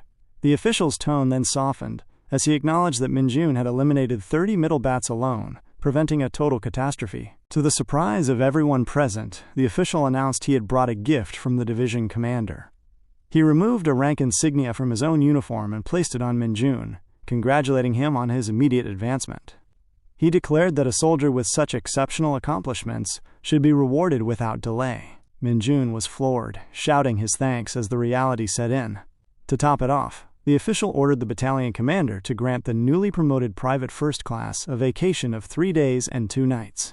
Minjoon was overjoyed, sensing that his military life was becoming incredibly exciting. As he walked through the hallway afterward, another troop member congratulated him, thanking Minjoon for the fact that his actions had led to a group commendation. He asked Minjoon what he planned to do with his first vacation. Minjoon smiled, thinking of the PC room. He decided that instead of traveling all the way home to an area without internet, he would spend his time playing Dungeon Power Fighter at a local PC store to maximize his break. However, while near a local establishment, Minjoon overheard a conversation between two men. One was complaining about being blocked by soldiers from entering a certain mountain area where he had permission to pick pine mushrooms. The other man warned him that the mountain smelled toxic and had caused others severe headaches. Minjoon's interest was piqued. He approached the men and asked for the location they were discussing. The scene shifted to the dense forests of Hwacheon. Minjoon had convinced the men to give him a ride, and they dropped him off near a restricted zone. The men were hesitant to go further due to the military presence, but Minjoon assured them the restrictions would likely be lifted by the next day. One of the men noticed the new badge on Minjoon's chest and realized he was no ordinary soldier, wishing him luck before driving away. The moment he was alone, Minjoon sensed a familiar, heavy abundance of demonic energy clinging to the mountain. He felt a surge of excitement, realizing this was a far better buff for his powers than any PC game could offer.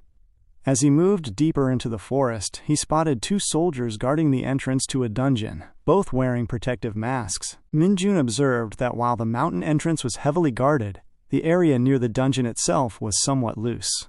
Wanting to avoid notice as a private first class, he decided to create an opening. He emitted a subtle wave of demonic energy toward the guards, inducing an unbearable stomachache in both men.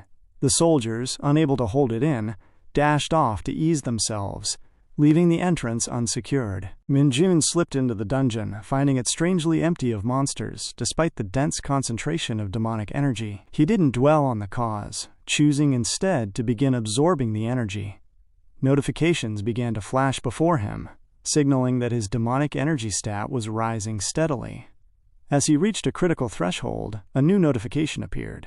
His corruption skill had been enhanced, and he had unlocked a new skill called Nightwalker. Minjoon smiled into the stillness of the dungeon, recognized the weight of his new power, and prepared for what came next. The acquisition of the new skill left Minjoon feeling exceptionally fortunate. He had secured a steady supply of free demonic energy within the dungeon and gained a familiar known as a Nightwalker, a shadow summon he had relied on heavily during his time in Isgard. He knew the creature well. Its specialty was the silent assassination of targets from the cover of darkness.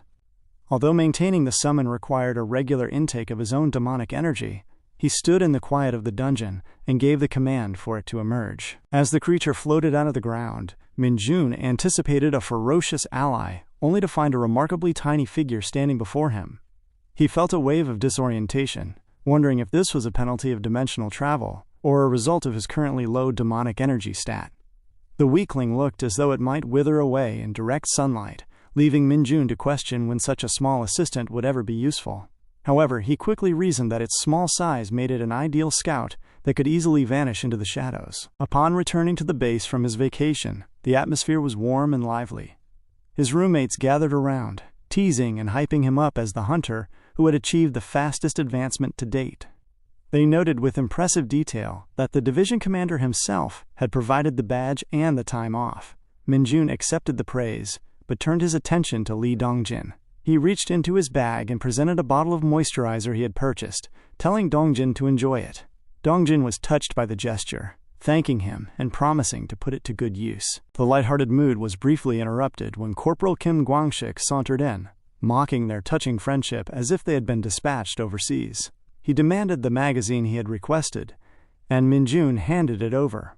The room erupted in laughter when Gwangshik realized that instead of the provocative magazines he had expected, Minjoon had given him Maxim Coffee Mix, a staple instant coffee brand in Korea. Soon after, Sergeant Kim and Sergeant Cho approached Minjoon. They revealed that they had seen his name on the list for the upcoming advancement examination.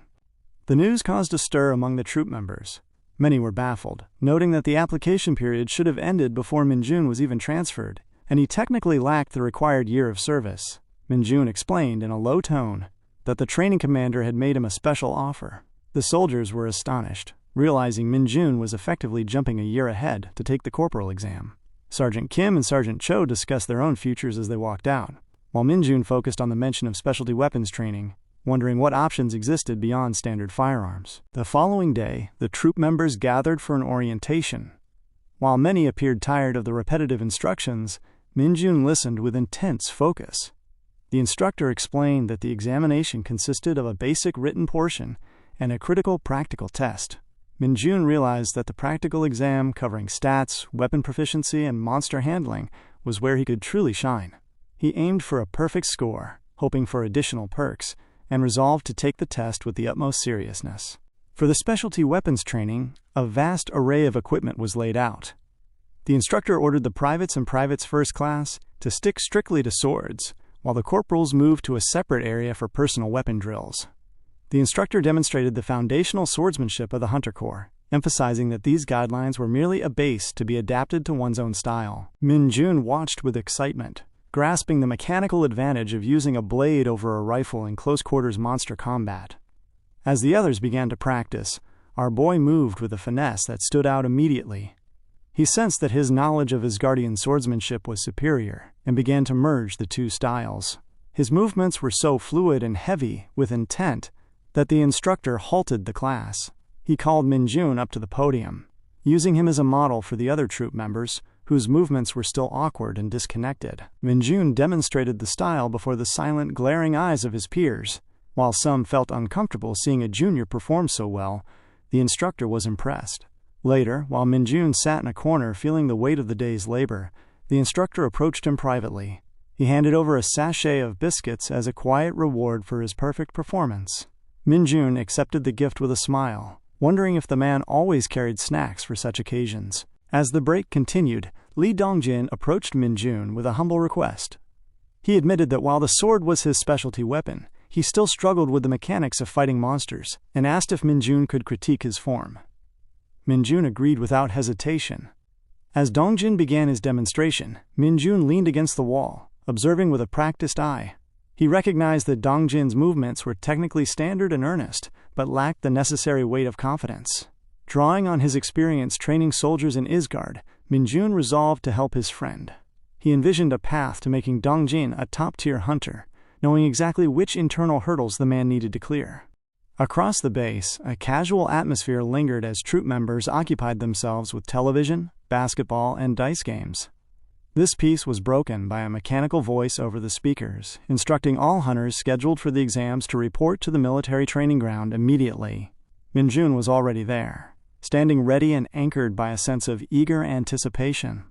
He understood that today was the day he would leave his private rank behind. Second Lieutenant Kim Cheolman, the platoon commander, stood before the gathered hunters and ordered a formal personnel count. Once the formalities were concluded, the group boarded a bus bound for Gyeonggi-do Gapyeong, the site of the 105th Divisional Base.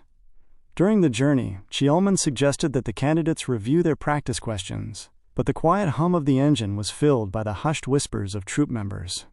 Two hunters sitting near Minjoon shared rumors about the 4th Battalion's attendance, blushing as they discussed the possibility of showing off their weapon proficiency to the female hunters, and perhaps even exchanging numbers.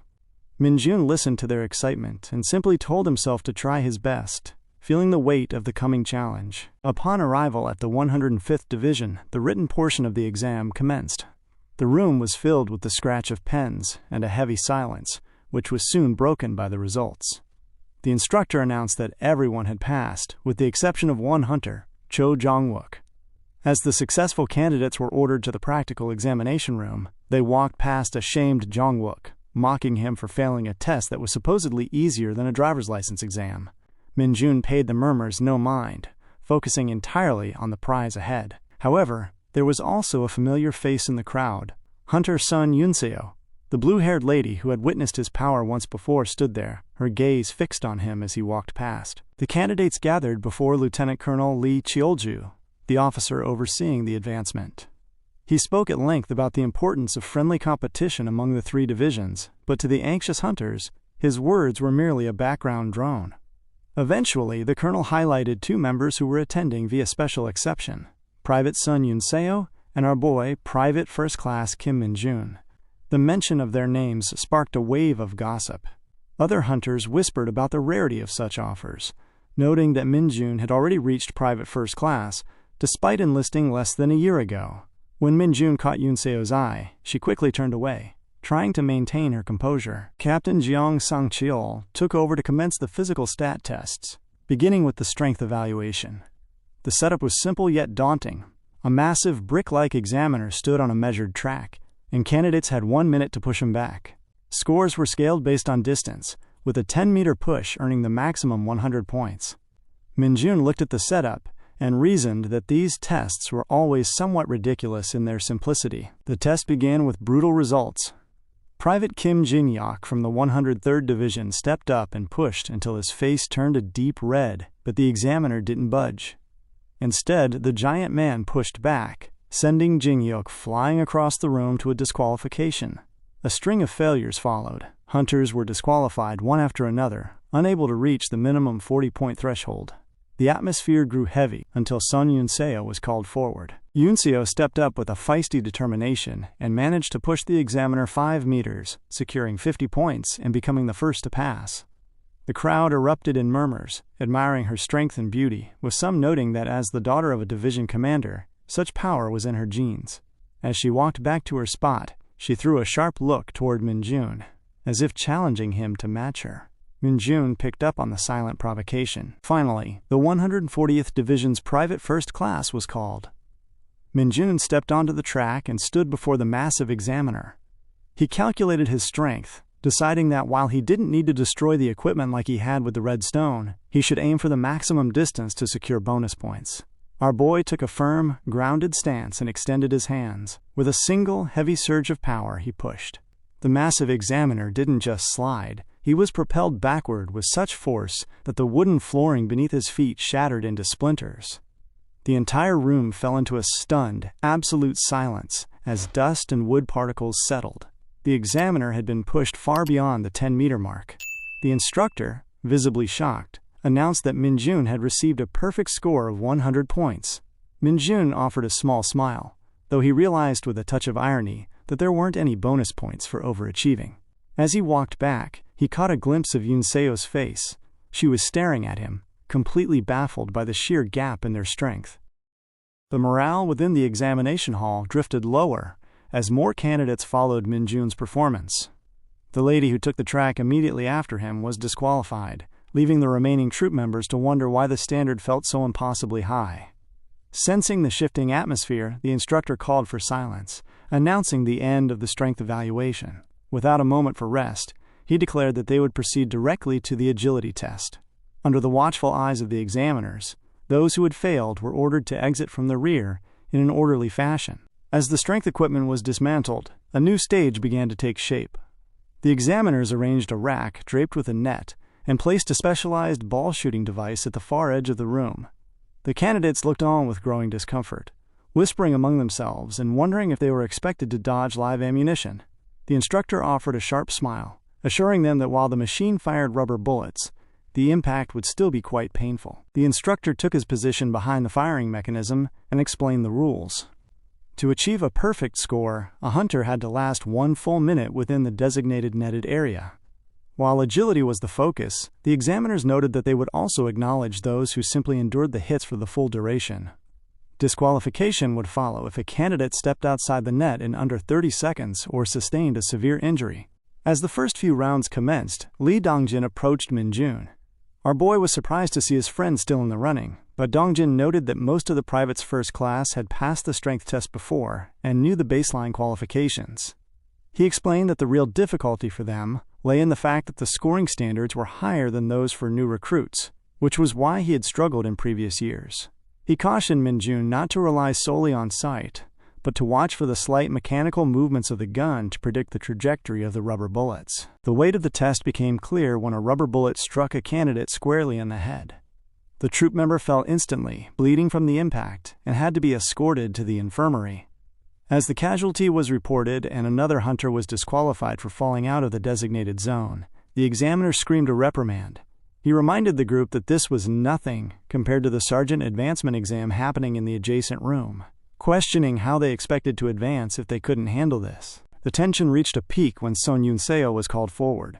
She stepped into the net, cracking her knuckles with a steady, quiet confidence. As the machine began its flurry, Yoon-seo moved graciously. She dodged every attack with a nimble, rhythmic flow that made her look like a cheater to the mesmerized onlookers. She emerged with a perfect score, and, as she walked back to the group, she intentionally glared at Minjoon, making sure their eyes met. Minjoon was soon called to the front. As our boy passed Yunseo, he found her persistent stare uncomfortable and wondered if she expected a compliment. He reasoned that she should seek such praise from her family at home rather than from him. Once inside the net, he decided to demonstrate the vast difference in their talent levels. As the first bullet whistled toward his head, Minjoon simply tilted his neck, allowing the ball to strike the net behind him. In a display of calm arrogance, Minjoon tucked his hands into his pockets and remained there as the flurry of rubber bullets intensified. He weaved through the projectiles with a grounded, gracious movement, even closing the distance to the gun to make the task more difficult. The bullets grazed his cheeks and buzzed past his ears, yet he never flinched. He even spared a glance toward Yunseo, offering a small smile that clearly annoyed her. The examiner was dumbfounded, losing track of time until the clock hit 1 minute and 10 seconds. He screamed for a ceasefire, announcing another perfect score for Minjoon. Later that afternoon, the successful examinees gathered before the towering gates of a dungeon. The instructor commended them on the agility test and announced the final stage, the stamina evaluation. The task was simple in theory, but physically demanding. The candidates were required to march into an empty, transforming dungeon and reach a turning point where an examiner would stamp their hands before they returned. They were given a 40-minute limit, though they were not informed of the actual distance they had to cover. As the troop members began to move, Minjoon noticed that everyone was pacing themselves carefully, wary of the shifting terrain. He found the slow pace stifling and wondered if he should just run ahead. Suddenly, a hand tapped his shoulder as Sun Yunseo surged past him. She shot him a frowning glance and made a sign, mocking his slow speed before disappearing into the dungeon depths. Minjoon recognized the sign for what it was. He smiled viciously, realizing that the stakes were set. If she wanted a declaration of war, he was more than happy to provide one. The moment Sun Yunseo dashed forward, Minjoon matched her pace instantly, surging through the dungeon entrance with a heavy, rhythmic stride that left the other troop members behind in a cloud of dust. As they navigated the winding corridors of the transforming dungeon, Yunseo sensed a presence clinging to her trail. Within seconds, Minjoon was running side by side with her, his movement appearing effortless. He remarked casually that he supposed there wasn't much to this task, after all, a comment that forced Yunseo to question what he had said. Minjoon simply laughed, noting he was merely talking to himself, before he accelerated and vanished into the darkness ahead. Shocked by his sudden burst of speed, Yunseo slowed to a halt, huffing as she tried to gather her thoughts. The encounter forced her to reflect on her journey since joining the Hunter Corps. She remembered her arrival at the platoon, where the other women had been incredibly receptive. Rumors had preceded her, and her peers were ecstatic to have the daughter of a 2-star general among them. They had teased her about being shy when she blushed, promising to take good care of her. Though they expected her to be arrogant due to her lineage, they quickly realized she wasn't bitchy at all, though they still envied the easy military life they assumed she would lead as the top recruit of their year. Yunseo had been happy then, but that peace was shattered the moment she witnessed Minjoon destroy a red stone with a single punch. It had left her bewildered, wondering who this man truly was. Later, during training, she had felt a surge of pride when her white team captured the blue flag in record time, 3 minutes and 35 seconds. Her teammates had applauded her, hailing her as their best comrade and the center's new record holder. That excitement had been short-lived. While resting in the barracks, one of the women rushed in with news that the morning record had been obliterated during afternoon training. The new time was a staggering 1 minute and 2 seconds. When Yunseo realized it was Minjoon from the 4th platoon who had achieved this feat alone, her competitive spirit was ignited. From that point on, his name became a constant, frustrating drone in her life. Whether she was brushing her teeth or trying to sleep, she heard whispers of his near-perfect shooting scores, his ability to run at double speed without breaking a sweat, or the time he captured a dungeon hound the size of an elephant. These constant comparisons made her accomplishments feel small, leaving her feeling unworthy despite her prestigious background. She remembered watching her father with stern confidence as a child, vowing to become as strong as him. This resolve had led her to a meeting in the battalion commander's office after 4 weeks of training. The commander, treating her with respect as his former superior's daughter, had offered her a choice of any division, including the 107th where her father served. Instead, Yunseo had asked only one thing: which division had Kim Minjoon applied to? Now, standing in the dim light of the dungeon, she realized how childish her provocations had been. She understood that her goal was to grow stronger without her father's shadow, not simply to be number one through petty competition. She reasoned that if she had encountered someone so genuinely skillful, she should admit it and learn from him. She resolved to stop acting like a jealous girl and to apologize for her behavior. However, when she finally reached the turning point to receive her stamp, she found Minjoon already there. Our boy looked completely at ease, and as Yunseo approached, he smiled and showed off the fresh stamp on his arm. He remarked that he had almost fallen asleep while waiting for her, then turned to run back toward the entrance. The apology Yunseo had prepared vanished instantly. Her face turned a deep shade of red, and she was gripped by a sudden, fierce annoyance. She screamed at the bewildered examiner to stamp her arm quickly and took off after Minjoon, fueled by a renewed desire to beat him. All her mature resolutions were tossed aside as trash. She simply found his face and his attitude infuriating. When they finally emerged from the dungeon, the atmosphere was grounded and quiet. Minjoon stood by the exit, calmly adjusting his hat, having arrived well ahead of the pack. The commander announced the results with a laugh, noting that Minjoon had taken first place with a record of 29 minutes, followed by Yunseo at 32 minutes. The commander praised Minjoon's incredible performance, noting he had secured a perfect score in every single stat. Minjoon offered a polite thank you, and the instructor dismissed the passing hunters for their midday meal. As Yunseo retrieved her jacket from the ground, she and Minjoon shared a brief, sharp glance. Before walking off to join Lee Dongjin, our boy playfully stuck out his tongue at her, a final teasing gesture that left her standing there in a state of disorientation. Watching him walk away, Yunseo exhaled slowly, her frustration finally giving way to a small, private smile. She realized that she had once again fallen for his provocation and had lost the race. Looking upward at the vast sky, she accepted that he was simply better. She donned her cap and clothes, finally calm, and began the walk back to her troops with a newfound sense of clarity. The focus shifted to the 150th Division's 2nd Practical Examination Center, a facility equipped to simulate monster encounters.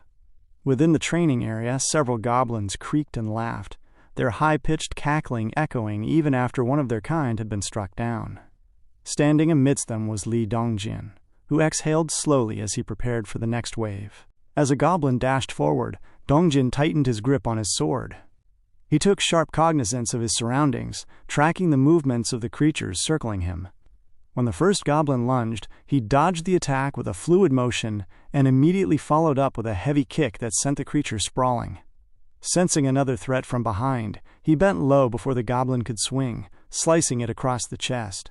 The wounded creature jumped backward, laughing despite the injury, while Dongjin stood his ground, visibly exhausted. Minjoon watched from the sidelines, spectating with a group of other hunters. This second phase of the practical exam, the specialty weapons proficiency, was simpler than many had anticipated. It required candidates to demonstrate specific hunter core techniques to the examiners. Destructive power was secondary. The goal was to follow the manuals with precision. Naturally, among the other applicants, Lee Dongjin also received high marks for his swordsmanship. However, the final part of the exam, the ability to handle monsters, proved to be a different beast entirely. While privates were tasked with defeating 4 hounds, privates first class had to eliminate 3 goblins using their chosen weapon. This was actual combat. Dongjin struggled as the remaining 2 goblins dashed toward him. He eventually managed to ground them, placing a heavy boot on a goblin's chest before striking his blade down to end the match. The commander called for Lee Dongjin, noting that he had finished the trial in 7 minutes and 52 seconds before dismissing him to his seat. Dongjin walked away huffing and puffing, the weight of the exertion clear in his slumped shoulders. Watching him, Minjoon reasoned that Dongjin had missed several opportunities to slay the creatures. He had hesitated multiple times, which had padded his completion time. Minjoon wondered if his friend simply did not yet trust his own abilities. When Minjoon was called downstairs to the enclosed space, he walked past Dongjin without a word. He knew his friend didn't need words of discouragement. Instead, he prepared to set a different kind of example. As he entered the arena, he was determined to become a corporal and, in the process, tear through the standards to fix the complacent habits of the ranks. To everyone's bafflement, our boy grabbed a massive, dull bat lined with nails at the end. The instructor gathered that while Minjoon's stats were perfect, such a crude weapon would make the fight difficult. Minjoon simply smiled, knowing that for a test like this, all one required was a bit of heavy impact. The 3 goblins were released from their cells and dashed toward him instantly. Minjoon remained remarkably calm, holding the bat with a firm, steady grip. He envisioned an eagle effortlessly snatching an unsuspecting rabbit from the grass. As the goblins closed in, he unleashed a single, massive swing. The force of the blow was staggering, cleaning the goblins out of the air before they could even register the threat. The buzzer sounded, and the room fell into a stunned silence. Minjoon had ended the entire match in just 4 seconds. The instructors began to scream in excitement, astonished that the 104th Division possessed such a talented hunter. Minjoon had received a perfect score in every part of the practical exam. As the other hunters began to cheer, Sun Yunso watched him in clear shock. Minjoon looked up and caught her gaze, smiling mysteriously before taking a proud stance that signaled his unique status among them. She glared back in annoyance, privately wondering what type of reckless bastard she was dealing with. Later that evening, the candidates lined up for the final address. The instructor commended everyone, specifically singling out Minjoon. When responding, Minjoon nearly identified himself as a private, a slip that made the instructor pat him on the shoulder with a laugh. He teased the lucky bastard for forgetting his rank so quickly, but encouraged him to keep up the momentum. He noted that the battalion commander was overjoyed, as no private first class had ever passed the practical exam with such a flawless record. The other hunters crowded around Minjoon, joking that the entire squad would have been in trouble if he hadn't passed, while playfully pleading with him not to bully them once he reached the rank of sergeant. Minjoon responded with a polite "yes, sir," though he secretly decided to wait and see how they performed before making any promises. As they boarded the buses for the return journey, Minjoon patted Dongjin on the shoulder. Dongjin announced himself with his current rank, and Minjoon smiled, accepting the respect while resolving that they would train together with specialty weapons as soon as they returned. Before the bus departed, Son Yunseo appeared. She had also passed her advancement. She had performed really good at the ability to handle monsters test. Minjoon watched her through the window, realizing it was obvious she would succeed. Yunseo stood by the vehicle, struggling with her internal desire to apologize for her earlier rudeness. No words came to her. Instead, she saw Minjoon press his face against the glass, looking at her with an intentionally weird, almost annoyed expression. He whispered a quiet warning. If she provoked him again, she was dead. The military transport truck dashed off, leaving a wake of dust behind. Yunseo stood there with a drop of sweat on her brow, watching the vehicle disappear. She muttered to herself that the man was a crazy son of a bitch, her heart still racing from the weight of his final words. The military bus moved steadily along the road, the hum of the engine providing a backdrop for the rowdy energy inside. The troop members began berating Minjoon. They pressed him for details, asking why Son Yunseo had seemed so interested in him and why she had stared him down during the start test. They suggested there might be something going on between them, but our boy merely cleared his throat and offered a calm explanation. He told them that she had provoked him, so he had simply trampled her a bit. The men were baffled by his response. They questioned what he meant by provocation and expressed disbelief that he would treat one of the most attractive recruits in the division so coldly. They accused him of being arrogant, demanding to know who his dream girl was if not her. Minjoon didn't hesitate to name Lumi. When they asked if she was a famous idol, he had to explain that she was a character from the game Dungeon Power Fighter, describing her as the greatest beauty in that digital world. The realization that he was talking about a video game character caused a wave of disappointment to wash over the squad, and they looked at him as if he were truly crazy while the bus continued toward their destination. Upon arriving at the camp, the atmosphere shifted to one of warmth and relaxation. The squad was treated to an abundance of chicken to reward them for their heavy training and the success of the advancement exams. Sergeant Choi noted to Sergeant Kim that he had never seen the lieutenant so generous, and they agreed that this feast was entirely thanks to Minjoon. Sergeant Kim thanked him for the meal, noting that with his 3 stripes, he would surely become a sergeant soon. Minjoon took the praise in stride, quietly munching on his food. The celebration was briefly interrupted when all members of the second squad were called to the lounge. Sergeant Lee Sungo entered, carrying a gift of beer from the company commander specifically for Minjoon. When Sergeant Choi playfully asked if he planned to share, Sungo dismissed him sharply, stating it was a personal gift for our boy before walking off. The squad followed him with annoyed murmurs, sensing that Sungo had likely planned to keep Minjoon close just for moments of glory like this. Much later that evening, the camp grew still. Minjoon walked out into the quiet physical space of the base, He extended his hand and whispered a single word, "Emerge." From the shifting shadows, a summon appeared, looking enthusiastic at the sight of its master. Minjoon smiled, remembering how flustered he had been during his first encounter with the creature. He had deduced that he didn't currently need an assassin. Instead, he required eyes and ears. He instructed the summon to stop fooling around and focus on gathering information. He told the creature to follow high-ranking individuals and report any unusual occurrences, especially those involving demonic energy. The summon extended its arm, silently requesting a reward. Minjoon grasped the intent and pulled a small amount of demonic energy from his palm, handing it over. As the creature dashed off in excitement, Minjoon warned it to be careful not to get caught. Watching it disappear, he felt a flicker of anxiety, knowing that if anyone spotted the summon, the entire squad would go into a state of emergency. Suddenly, a voice startled him. Sergeant Lee Seung-ho walked into the scene, asking what he was doing out so late. Minjoon paused, his mind racing for a second before he claimed he was just getting some fresh air, because he hadn't had beer in a long time. Seung-ho asked if his tolerance was low, to which Minjoon offered a small smile. He understood that, as a Dark Mage, his body naturally detoxified itself of poisons or alcohol, making it nearly impossible to get drunk. Seung-ho congratulated him again on his advancement, telling him not to get too comfortable and to keep up the good work. As the sergeant walked away, he warned Minjoon not to stay out too long, or the others might finish all his beer. Minjoon exhaled in relief once he was alone, thankful that the summon hadn't been seen. He reasoned that he needed to be even more careful moving forward, though he found he didn't mind Seung-ho's strict, by-the-books personality. The next morning broke bright and clear. Inside the administrative building, the high-ranking officers were in deep discussion. The battalion commander admitted he had been tempted to discipline the entire group since only one had passed, but Minjoon's perfect score had changed everything. They reviewed his record, noting the astonishing 4-second finish in the monster handling test.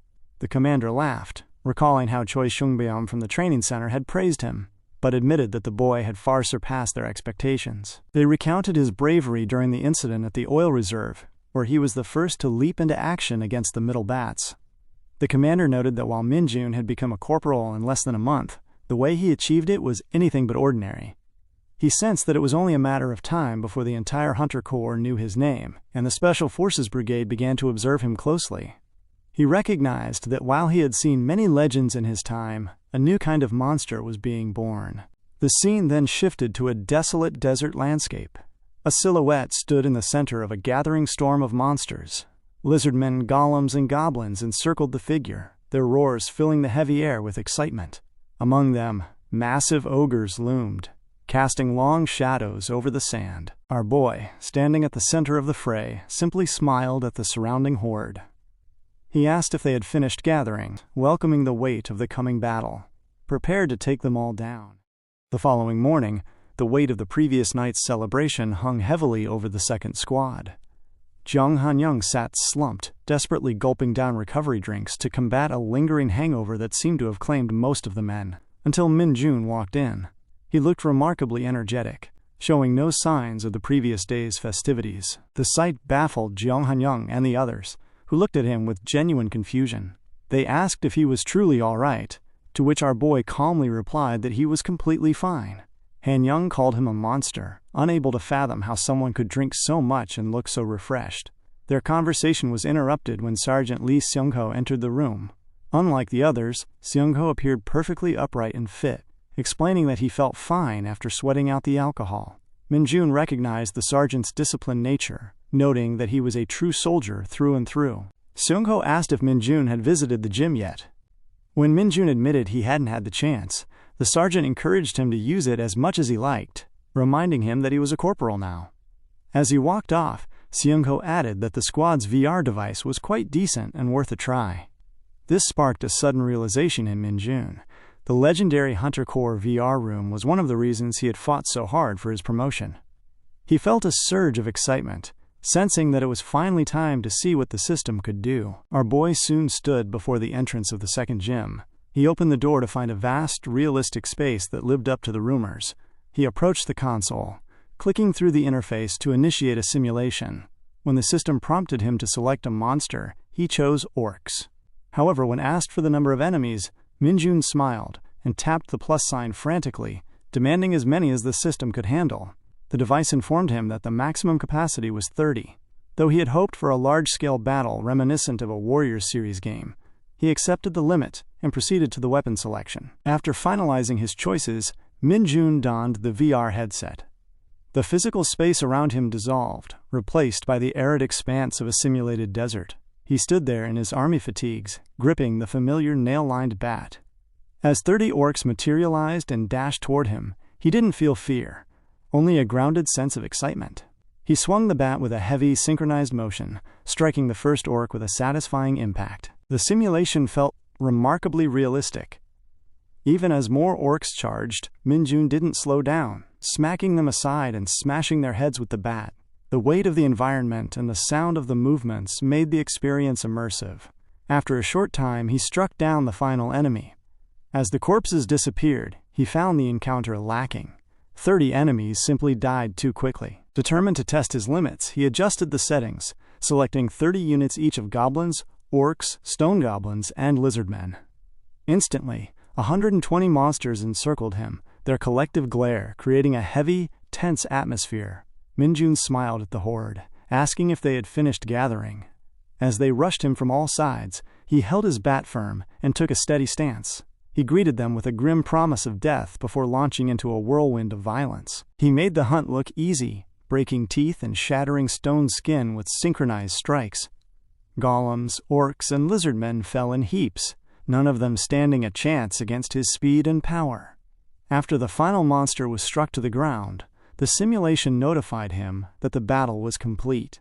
Following a quick, intense workout, he saluted his own victory before the system terminated the simulation. Back in the VR space, Minjoon removed his helmet, feeling a sense of genuine joy. He realized this was the next best thing to Dungeon Power Fighter. Suddenly, a notification appeared. A new E-rank skill, basic blunt weapon handling, had been created. It was a pleasant surprise. He hadn't anticipated that virtual training would allow him to develop skills.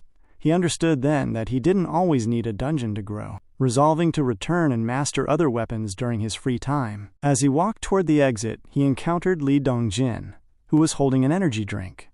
Dongjin was pointing at the gym's results screen, his expression one of utter disorientation. He asked if Minjoon had truly defeated all those monster types simultaneously. Minjoon felt a bit uncomfortable, as the feat didn't seem like a big deal to him, but he saw an opportunity. Using his authority as a superior, he called out to Private First Class Li Dongjin, telling him they needed to have a chat. Minjoon smiled strangely and informed a bewildered Dongjin that he was going to train right now. Despite Dongjin's pleas about his hangover and muted protests, Minjoon ignored the excuses. He grabbed his friend and pushed him toward the gym, insisting that breaking a sweat would make him feel better. While Minjoon led Dongjin inside, Kim Gwangshik happened to notice the results on the screen. He stood in stunned silence, his gaze fixed on the phenomenal scores left behind by the new corporal. He could only wonder at the kind of monster that had walked through those doors. Kim Gwangshik walked through the camp building and returned to the quarters, finding the men gathered in a relaxed circle, chatting amongst themselves. As he entered, a troop member greeted him from the corner. Gwangshik scanned the room, noticing a few missing faces, and asked where everyone had gone, specifically inquiring about Minjoon. The troop member explained that the others had headed to the storage to collect snow removal equipment, while Corporal Minjoon would be at the gym until the day's schedule officially began. A slight tension rippled through the speaker as he realized he had subconsciously referred to Minjoon as a corporal in front of Gwangshik. He felt as though he had stepped into a potential problem, but Gwangshik merely looked at him with a brief, unreadable expression before walking past. He instructed the man to tell Minjoon that the platoon commander was looking for him. Relieved to be dismissed so easily, the troop member hurried away, eager to exit before the mood shifted. Gwangshik then approached the remaining men, asking what the commotion was about. They invited him to join in, explaining that they were placing bets on how quickly Minjoon would reach the rank of sergeant. The stakes were high, and the air in the room was thick with competitive energy. When Gwangshik looked at the ledger, he questioned why they were always betting on such things. One of them pointed out that Zheng Hanyang had placed a wager on 6 months, a timeline that seemed nearly impossible. Hanyang glared at his peers, frustrated by their doubt, and shouted that they were fools, because that bastard was far from ordinary. Kim Mungi teased Hanyang, suggesting that his shouting was a sign of fear or regret. Amidst the noise, Guangxik picked up a pen. He wrote his own wager on the paper and dropped it onto the table with a dull thud. The room fell silent as the men stared at the content of his bet. Hanyang was the first to find his voice, asking if Guangxik was serious, noting that such a bet could not be taken back. Guangxik simply waved him off and walked out. The men realized that Guangxik, finally acknowledging Minjoon's potential, had bet an entire month's salary that our boy would become a sergeant in just 1 month. The focus shifted to the gym, where heavy equipment stood in the dim light. A warning sign strictly prohibited the use of redstone equipment without a spotter, but Minjoon was alone, seated at a machine. He moved with steady, rhythmic strength, lifting the heavy weights and dropping them with a controlled thud before moving to the next station. He sensed that his physical frame had grown broader, yet he felt a flicker of annoyance when he realized his base stats hadn't increased. He reasoned that his time in Isgard had at least provided him with the Otherworld Hero's Strength passive skill, which boosted his strength stat by 150%. He found himself wishing for the explosive growth seen in stories of returned heroes, finding it difficult to raise his stats at his current level. However, a sudden notification appeared in his field of vision. A new skill, Power, had been created, increasing his strength stat by 5. His frustration vanished instantly. He understood that while it was a basic skill, its potential for ranking up was what truly mattered. Just then, the messenger sent by Guangxik arrived and saluted the new corporal. He explained that the platoon commander required Minjoon's presence at the administrative office. Minjoon turned, his expression so intense that the troop member was momentarily taken aback. Our boy donned his jacket and prepared to leave, while the young messenger stood in the corner, bewildered by the strange energy everyone seemed to be carrying that day. At the administrative office, Minjoon stood at attention, saluting as he announced his arrival. The officer inside waved him in, suggesting they move to the counseling office for a more private chat. He asked how Minjoon's first week as a corporal was going, to which Minjoon replied that it was going well. The officer smiled, offering a sincere congratulations on his advancement. He expressed his gratitude for Minjoon's actions during the previous incident, though Minjoon modestly dismissed the praise. Sitting down, the officer handed over a document sent by the battalion commander. It was an award of excellence, acknowledging Minjoon's exceptional military performance and his perfect exam scores. The officer noted that they preferred to keep such things low-key in the Hunter Corps, rather than holding grand ceremonies. Minjoon scanned the letter, wondering if such accolades could lead to another rank exception. The officer laughed, admitting it was possible but rare, as few hunters receive multiple awards so early in their careers. Minjoon's eyes widened as he asked if receiving 10 awards would guarantee another advancement, treating the honors like fast food coupons. The officer was left wondering if Minjoon had even heard his warning about how difficult they were to obtain. A few days later, the troop members gathered at a dungeon site. The instructor ordered everyone to stand by with their specialty weapons, announcing that their platoon had been assigned to clear a dungeon known as the Monster Rat's Nest. He expressed confidence that they would complete the mission without injury if they followed their training. When a crate of nose masks was produced, the men realized they were heading into the sewers. A wave of disgust rippled through the group at the prospect of entering such a foul environment. As they stepped into the dark, damp tunnels of the sewer, the smell hit them instantly. Minjoon and the others adjusted their gas masks, but the odor remained pervasive. Jiang Hanyang complained loudly about the stench, while Li Dongjin kept his sword ready at his back. Though the rat nest was not categorized as high risk, it was known to spawn over 200 monster rats, and the narrow tunnels made firearms impractical. The commander signaled for silence, detailing their plan to lure the creatures to a specific location. They began to set out the bait, remnants of monster bats, which only added to the foul atmosphere. Hanyang muttered that it was no wonder the rats smelled so bad if they ate such filth. They also shared some very nasty bananas, which contributed to it as well. As they moved deeper, spreading the bait as instructed, the commander suddenly froze. He looked down, seeing his boot rest upon a pile of bones. Looking further, he realized that bones were littered everywhere across the tunnel floor. A sense of panic began to take hold, as he grasped that this was not a typical rat's nest. The commander stood frozen as he surveyed the tunnel floor. Identifying the remains was difficult amidst the grime of the sewer, but before he could speak, a sharp scream echoed through the damp passage. The warning was clear. A swarm was approaching from the front. A massive wave of monster rats surged toward the entrance, prompting the commander to order the men into a horizontal line to hold the entrance. The strategy was immediate. The commander ordered the privates to fall back to the rear under the protection of the vice commander. They moved swiftly, their shields raised to form a secondary line of defense. Amidst the tension, Jong Hanyang turned to Kim Mungi with a competitive grin, suggesting a bet on who could slay more rats, the loser being responsible for the bill at the PX. Mungi accepted the challenge instantly, but warned Hanyang not to let his guard down. They attempted to include the squad leader in their banter, but he remained silent, his focus entirely on the dark tunnel ahead. Then, the swarm arrived. Hundreds of rats dashed into the fray, their claws clicking against the stone. The commander screamed for the men to hold the line and maintain formation, insisting they would meet the enemy exactly where they stood. Mungi felt a surge of excitement as the first wave reached him.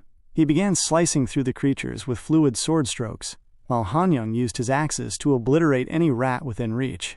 Nearby, Lee Sung-ho engaged in brutal hand-to-hand combat, decking the approaching monsters with heavy, rhythmic blows. Minjoon watched the display, observing that his comrades were performing exceptionally well.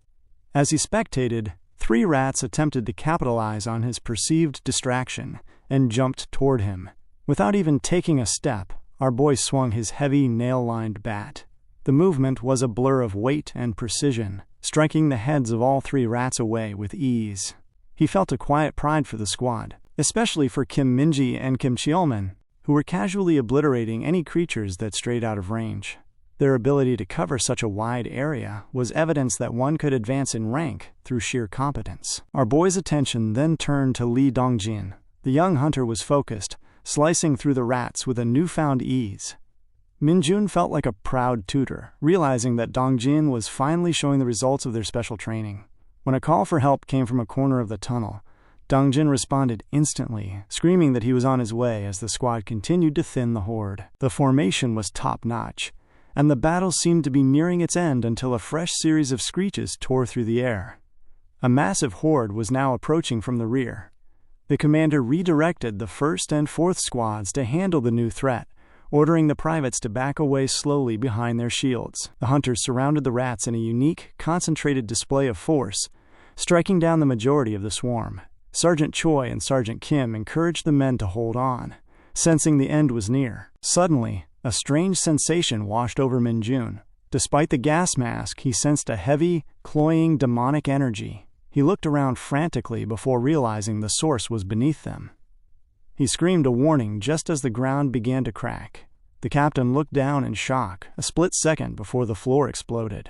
The sheer force of the blast sent men flying, and through the dust emerged an irregular monster, a massive rat with a human-like structure, 4 eyes, and the terrifying jaws of a saber-toothed cat. The sight was bewildering.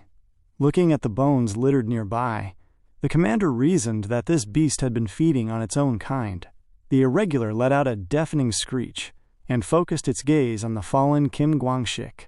Gwangshik was frozen in fear, his body refusing to move as the monster raised a massive hand for a killing blow.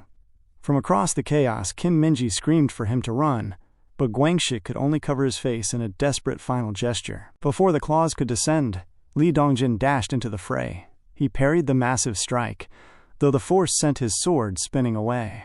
Grabbing Gwangshik's shoulders, Dongjin urged him to get out of there. The rat roared at the 2 of them, but another shadow was already leaping through the air. Minjoon descended from above, his shield held firm. Looking at the creature's diffused eyes, he recognized the exceptional fearlessness that only demonic energy could provide. Our boy struck the rat's face with his shield, the impact driving the monster's head straight into the dirt. The force was so immense that the surrounding men had to shield their eyes from the debris. Standing over the dazed beast, Minjoon gave a thumbs up to Dongjin, praising him for a job well done. The men screamed for Minjoon to fall back, fearing the creature's strength, but he paid them no mind. The rat recovered and swung its heavy claws, missing Minjoon but striking the ground with such power that cracks spread across the tunnel. The vibrations traveled up the walls, causing jagged rocks to break loose from the ceiling. As the sharp stones began to rain down, Minjoon simply smiled. He realized the falling rocks and chaos provided the perfect distraction to hide his true abilities. His eyes crackled with dark energy as he dashed forward. He delivered a massive kick to the rat's leg, followed by a heavy shield bash that sent the multi-ton creature flying backward into the wall. Before it could slide down, our boy unleashed a barrage of punches, each one landing with a dull, heavy thud. The rat screeched, pummeled into a state of total helplessness. Minjoon paused, looking down at the broken monster. He reached out and began to absorb the demonic energy flowing through the creature. He watched as the unnatural light and the rat's 4 eyes dissipated, leaving them blank and lifeless. A notification informed him that his demonic energy stat had increased by 1. He was satisfied with the gain and pulled his massive bat from his back. He looked at the corpse and noted that he would use the energy for a good cause before finishing what he had started. After the intense raid, the second platoon gathered outside the dungeon. Kim Moongi teased Jung Han-young, asking if he was ready to admit defeat in their earlier wager. Han-young conceded with a series of dismissive grunts, clearly humbled by the turn of events. Nearby, the platoon commander reported the situation via phone. He explained that they had encountered an irregular monster, and that all members had retreated safely. He confirmed that the irregular had been defeated by a single platoon member, specifically Minjoon. Our boy stood a short distance away, looking visibly uncomfortable as he covered his nose. His body smelled like the trash and grime of the tunnels.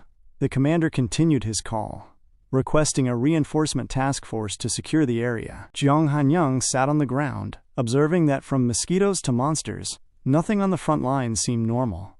He turned to Minjoon and offered a sincere thanks for the rescue, admitting that the sight of the irregular had shocked him into a state of total disorientation. Minjoon sat beside him and offered a quiet apology for jumping in without warning. Han-young brushed the apology aside, recognizing that it was an emergency and that without Minjoon's quick reaction, Kim Gwang-sik and Lee Dong-jin would have been in significant danger. They shared a moment of quiet, brotherly banter as they rested. Sergeant Kim Cheol-min approached Kim Minjoon and Jung Han-young to ask if they truly had no injuries. Looking at the sergeant sternly, Kim Minjoon assured him that he was all right. In response, Kim Cheol-min patted his head and told him that they would need to have a talk once they returned to the camp. While Kim Minjoon agreed, the interaction left him feeling somewhat uncomfortable. As Kim Cheol-min walked away, Jung Han-young noted that the platoon commander did not look happy. Nearby, the platoon commander stood by one of the military trucks, looking visibly distraught with his hand resting on his head. Sergeant Kim Min-ji finished his call and approached the platoon commander, reporting that all evacuated members had suffered only minor injuries. He mentioned that Lee Dong-jin had completed his examination and was heading back to camp, while Kim Gwang-sik had only minor bruises on his head and would return by the next day. The platoon commander exhaled, a visible wave of relief washing over him. Min-ji gripped his shoulder to offer comfort, before twirling with military precision and calling the second platoon to attention. He announced that due to unforeseen circumstances, the dungeon clearing was finished for the day. He ordered everyone to check their equipment and prepare for the journey back. Later, at the administrative office, the platoon commander sat down with Minjoon. He dropped a file onto the table and instructed Minjoon to provide a detailed report on how he had defeated the irregular. Minjoon looked at the document, feeling a bit baffled about how to frame the truth. He wondered if they would even believe that he had resorted to using his fists after his shield failed to kill the beast. The commander dropped a bottle on the table and leaned in, admitting that his vision had been obstructed, but he suspected Minjoon had beaten the creature with his bare hands. Minjoon froze for a moment, letting out a flustered laugh. He explained that the bastard was full of energy, and he simply hadn't had time to think. The commander then asked for his specific stats. When Minjoon revealed he had 65 strength and 60 agility, the commander was taken aback. He realized that as a first lieutenant, his own stats were barely above 40. He deduced that Minjoon possessed more than double the average sergeant's physical power. The commander fell back into his chair, exhaling as he pondered the impossibility of it. He remarked that with such stats, Minjoon should have been in the Hunter Military Army, but then recognized from the records that Minjoon was a high school dropout. He suggested that if Minjoon ever wanted to become an executive, he should take his GED and consider online university programs once he reached the rank of staff sergeant. Minjoon smiled awkwardly, stating that he didn't much like studying and was content with his current accomplishments. The commander accepted this, promising not to force the issue, but offering his help if Minjoon ever changed his mind. As the conversation wrapped up, the commander told Minjoon to get some rest, promising that his achievements would not be forgotten. But the commander called out to him one last time. He spoke softly, admitting he had been frozen in the dungeon, and thanked Minjoon for saving the platoon from a much worse scenario. Minjoon smiled and replied that he had only done what he had to do. Once outside, our boy's expression sharpened. He knew he had done it to obtain demonic energy and build his record, but his focus was quickly pulled elsewhere. Standing before him were Kim Gwangshik and Lee Dongjin. Minjoon asked Gwangshik if he was truly asking to join the special training. Gwangshik was flustered, but confirmed it. Minjoon turned a stern gaze toward Dongjin, berating him for letting their training location slip. Then asked Gwangshik why a corporal who hadn't even fully recovered would want to join them. Gwangshik struggled to find the words. He recognized the immense gap in their power after seeing Minjoon take down the irregular, but his pride initially kept him from giving a straight answer. He tried to laugh it off, claiming he wanted to join because he saw how much Dongjin had improved. Minjoon saw right through the excuse and wore a cold, strange smile. He reminded Gwangshik that there was an order to these things. Gwangshik resolved himself and turned to Lee Dongjin, bowing deeply. He thanked Dongjin for saving him and apologized for hazing him in the past. Dongjin was flustered, telling the corporal there was no need for such a gesture. Gwangshik explained that he was sincere about wanting to join because he had personal circumstances and wished to become a non-commissioned officer. Dongjin felt pity and asked Minjoon if Gwangshik could join. Minjoon's expression became incredibly stern. He told Dongjin that it was absolutely not all right. Gwangshik looked gloomy, accepting that his past actions made Minjoon uncomfortable, and began to walk away. However, Minjoon stopped him, stating he had one condition.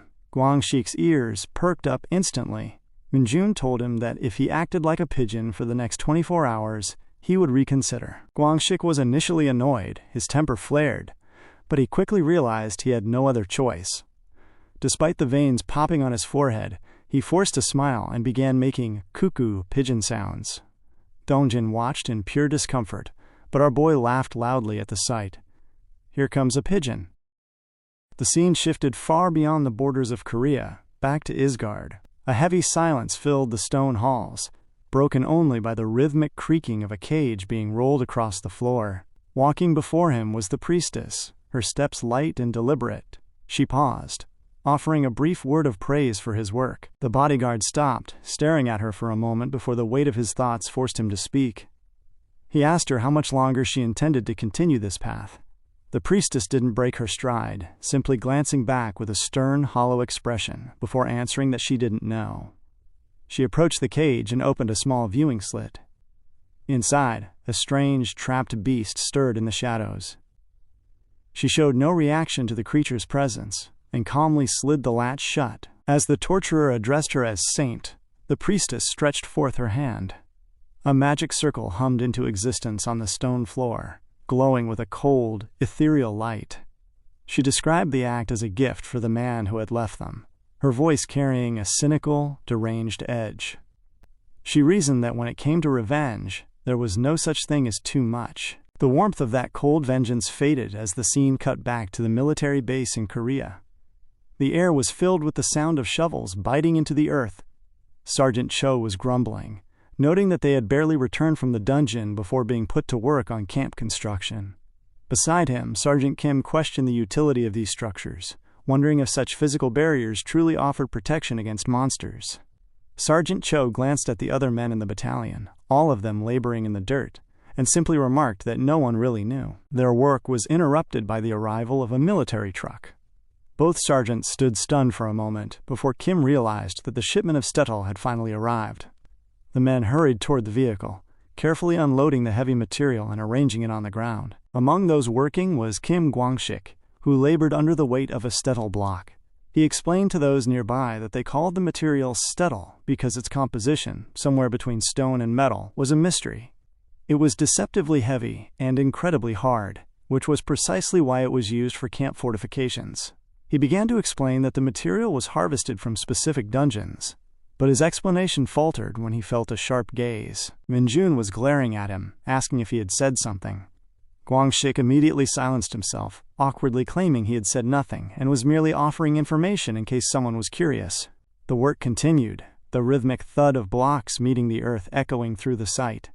While most men struggled with a single block, our boy carried forward with a calm, grounded ease, making the Herculean task look like a simple stroll. Platoon Vice Commander Kim Min-ji eventually called for a 10-minute break. He walked toward the platoon commander, mentioning a rumor he had picked up at the division headquarters. He revealed that a tin can dungeon had appeared in the 104th Division's territory. The news was met with immediate dread. Sergeant Cho and Sergeant Kim practically lunged at Min-ji, pleading for it to be a joke. They complained bitterly, realizing that if they were deployed, it would be their third time facing such a place, a prospect they found truly awful. Min-ji tried to calm them, stating the situation was still under investigation. Nearby, Guangxik smiled to himself. He understood why the veterans were so distressed. Tin can dungeons were massive, teeming with a high variety of monsters, yet lacked high-risk bosses. This made them the perfect environment for hunter field maneuvers, intensive training sessions used to build combat experience before major raids. When Min-ji caught Guangxik explaining these details to seemingly no one, Guangxik looked away, repeating his earlier excuse that he thought someone might be curious. He was quite the chatterbox today.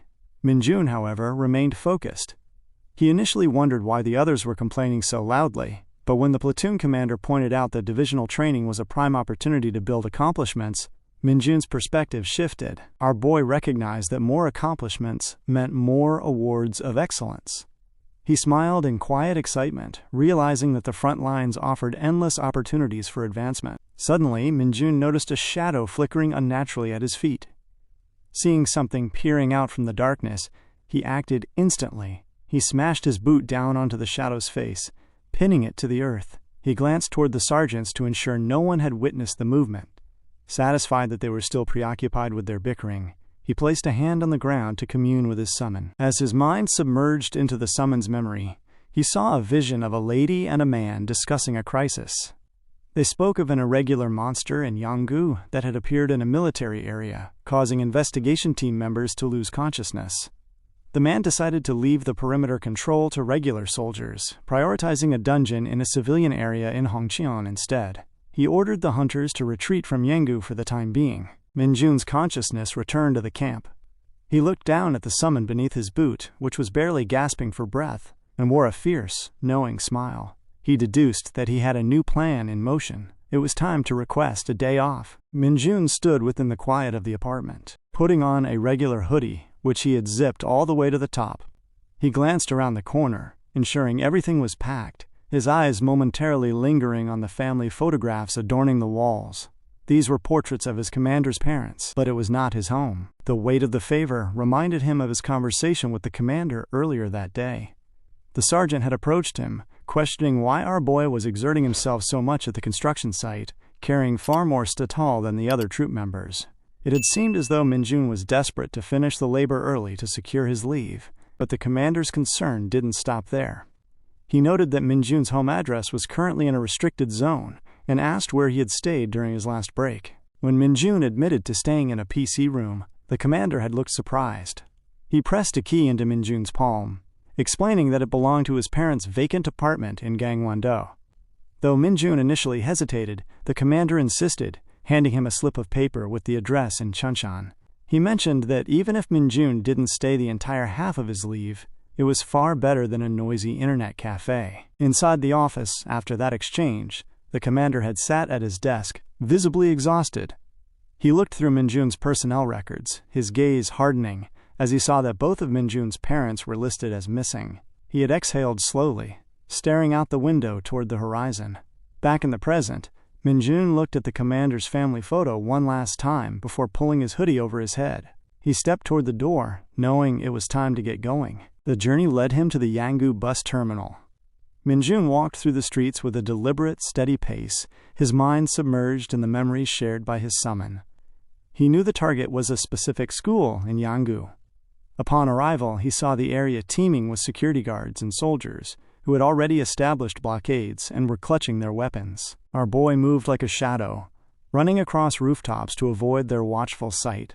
He landed silently in a narrow corridor between two walls, having successfully bypassed the perimeter. He spotted the dungeon entrance ahead, and wondered what kind of monster would be waiting for him this time. He felt a flicker of annoyance that his summon hadn't identified the specific creature, but he reasoned that if the situation became too dangerous, he would simply run. A notification pulsed as he entered the dungeon. The air inside was humid and heavy, filled with the eerie sight of dead tree trunks and rotting stems. As he navigated the dark space, he spotted a broken katana on the floor. He bent over to inspect it, wondering if it was a remnant of a previous battle. While leaning down, he sensed a presence and called out, telling the hidden figure to stop making its presence so obvious. A massive goblin stepped from the corner, emitting a suffocating level of demonic energy. Minjoon remained nonchalant, analytically debating if it was a standard goblin or a kobold, while wondering how it had grown to such a size. He gathered that the previous investigative team was lucky to have survived an encounter with such a beast. He took a defensive stance as the creature dashed toward him with ferocious strength. The creature swung a heavy hand, but Minjoon leaped instantly to dodge the blow. While suspended, he struck with a powerful punch aimed directly at the monster's face. He was shocked to see that the attack did no damage. The creature merely absorbed the force.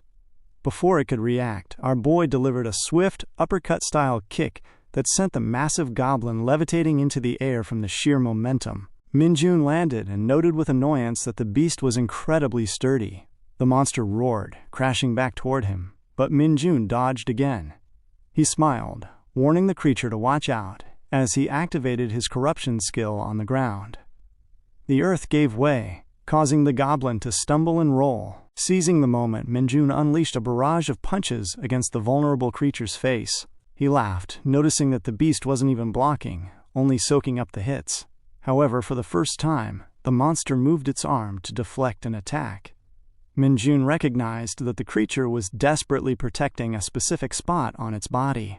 Before he could capitalize on this, a heavy punch caught Minjoon across the face, sending him tumbling backward. His shirt was torn from the force, but he quickly grabbed the broken katana from the dirt. He remarked that compared to the ants he had faced since his return, this was his first formidable opponent, like a sturdy rhinoceros beetle. As his demeanor became cold and serious, the creature began to laugh as if making fun of him. The goblin launched forward, but Minjoon stood unmoving. A bug is still a bug. As the creature's hands struck his face, our boy remained sturdy and unshaken. He asked the monster how it planned to repair his new clothes, before driving the broken blade into the spot the creature had been guarding. The goblin screamed in agony. Minjoon raised his leg high, and, with a heavy annoyance, struck the creature's head downward. The goblin's skull splattered against the earth in an instant. He stood over the corpse and began to absorb the rising demonic energy. Notifications flashed as his stats increased steadily by 3 points. He had reached a threshold, unlocking the Dark Arrow skill and enhancing Nightwalker, while also gaining basic swordsmanship. He realized that Dark Arrow provided the long-range attack he needed, though he was baffled by the swordsmanship skill. Deducing it must have come from the critical hit with the broken katana. He pulled the blade from the body and reached into the wound to find the object that had been glimmering earlier. As he pulled his hand away and looked at his palm, he was shocked. He recognized the item as something from his past. Minjoon held the object in his hand, observing the sharp, pointed edge.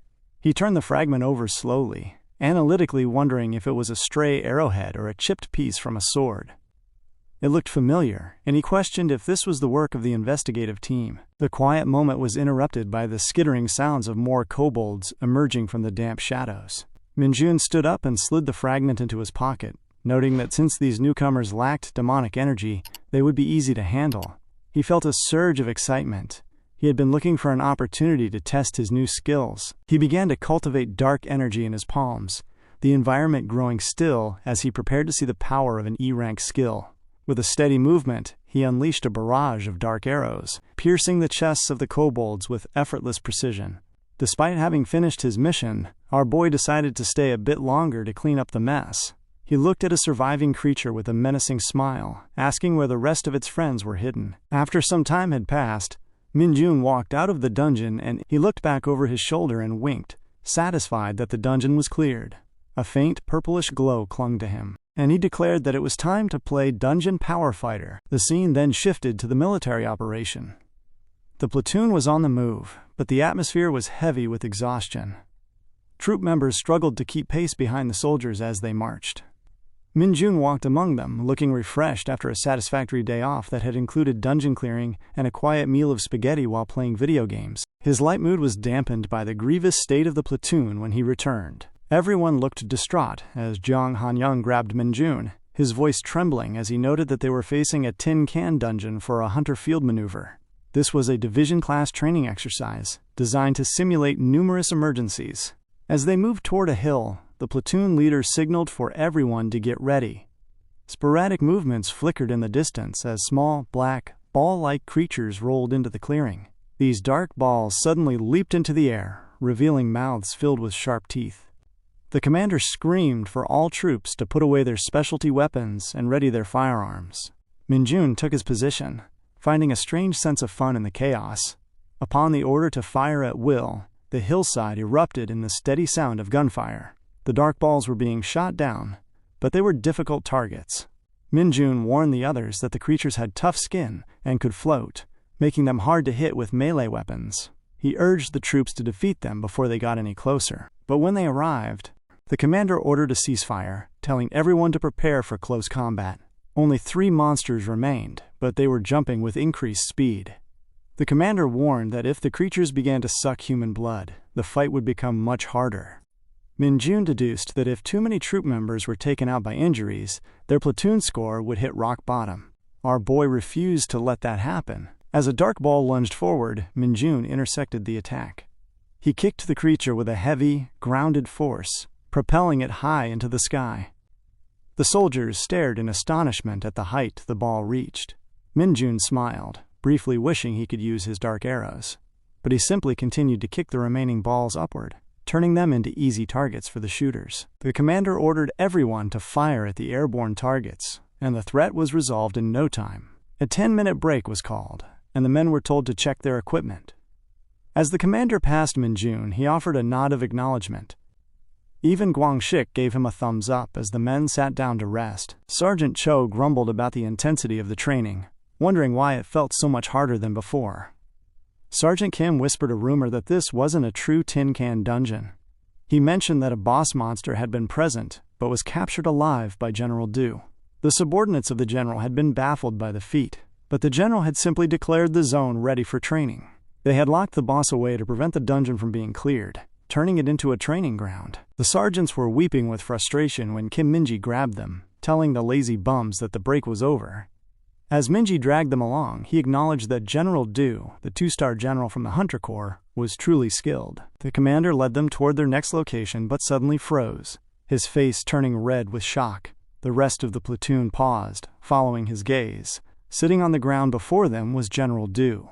He wore a simple necklace with a sign that read, "Injured," and he smiled warmly at them as they approached. The scene then transitioned to a disheveled building in Isgard. An old man sat there puffing on a pipe, looking healthy despite the surroundings. His attention perked up as the torturer from the temple arrived.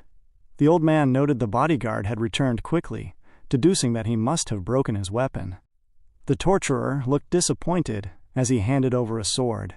The old man inspected the blade, noting its poor condition, and asked if he had been hunting demonic monsters since they last met. Inside a large tent at the central dungeon assembly point, Lieutenant Colonel Ko Jung-cheol, the 140th Division's 3rd Battalion commander, adjusted his glasses as he spoke to the man across from him. He mentioned that the number of monsters in the area significantly exceeded their initial expectations, and expressed a sincere hope that no accidents would occur during the exercise. His companion, Colonel Jeon Sung-kyun, noted that the division commander believed the average combat ability of the forces was gradually declining. Ko Jung-cheol looked troubled, suggesting that perhaps they were pushing the troops too far. Jeon Sung-kyun paused, reflecting on the weight of those words. But the silence was broken by the entrance of Colonel Lee Junbyum. After saluting both colonels, Lee Junbyum asked if they knew the current whereabouts of the division commander. When they shared the news, Lee Junbyum was visibly shocked. Jeon Sung-kyun noted that they both knew how the division commander was, and that once his mind was made up, no one could stop him. Lee Junbyum was bewildered, questioning why the commander would personally participate in the training, and why he had to go exactly where his kids, the troop members, were stationed. Ko Jung-cheol added that before leaving, the division commander had stated he wanted to see a certain soldier with his own 2 eyes. The narrative shifted back to the field, where Division Commander Du Seok-young sat with the injured tag hanging from his neck. The surrounding soldiers looked distraught. The battalion commander, Kim Cheolmin, reasoned that since the scenario involved carrying a wounded person, they had to act, yet he was baffled by the commander's presence. Usually, an executive from headquarters played the role of the casualty. Division Commander Du Seok-young walked forward, glaring at them with a sharp intensity before his face broke into a smile. He called out to Kim Cheolman, asking the battalion commander to take good care of him. Kim Cheolman, feeling the pressure, instantly offered a crisp salute. Other troop members moved forward with a stretcher to carry the man, but they quickly grasped the difficulty of the task as they realized just how physically imposing the commander was. Kim Cheolman informed the commander that they would proceed to carry him as required by the training protocol. In response, Du Seok-young grabbed the metal and fabric of the stretcher and twisted it with his bare hands. He asked them if they hadn't learned his personality by now. He dropped the ruined stretcher in a fit of annoyance and began to walk off. A bewildered Kim Min-ji tried to protest, mentioning that for the sake of the training objectives, the injured party needed to be transported. Du Seok-young simply waved his hand, telling them to forget it. He stated that he wasn't interested in such things and ordered them to carry on with their normal training as if he weren't there. As Kim Min-ji stood there feeling intimidated, Minjoon watched the entire exchange from the back of the group. While the situation seemed strange, our boy felt a spark of excitement for the challenges ahead, realizing that this training was going to be incredibly fun. The training continued with intensity. As the troops worked to fend off various beasts within the terrain, Du Seok-young kept a very close watch on Minjoon. The exercise was not limited to monsters. The division had prepared various devices that increased the danger and the complexity of the environment. By a certain point, exhaustion began to set in. Jin Cheolho, a private from the 2nd Squad, was visibly spent as he faced a massive lizard creature. He dashed forward, swinging his sword with heavy effort and slicing the beast, but a second creature appeared immediately behind the first. Jin Cheolho gasped, his body falling limp to the ground as the fatigue finally took its toll. Seeing an opening, the monster extended its long tongue to ensnare the fallen private. Suddenly, a swift flash of steel cut through the air. Our boy Minjoon came in clutch, slicing the creature with the basic swordsmanship technique he had recently acquired.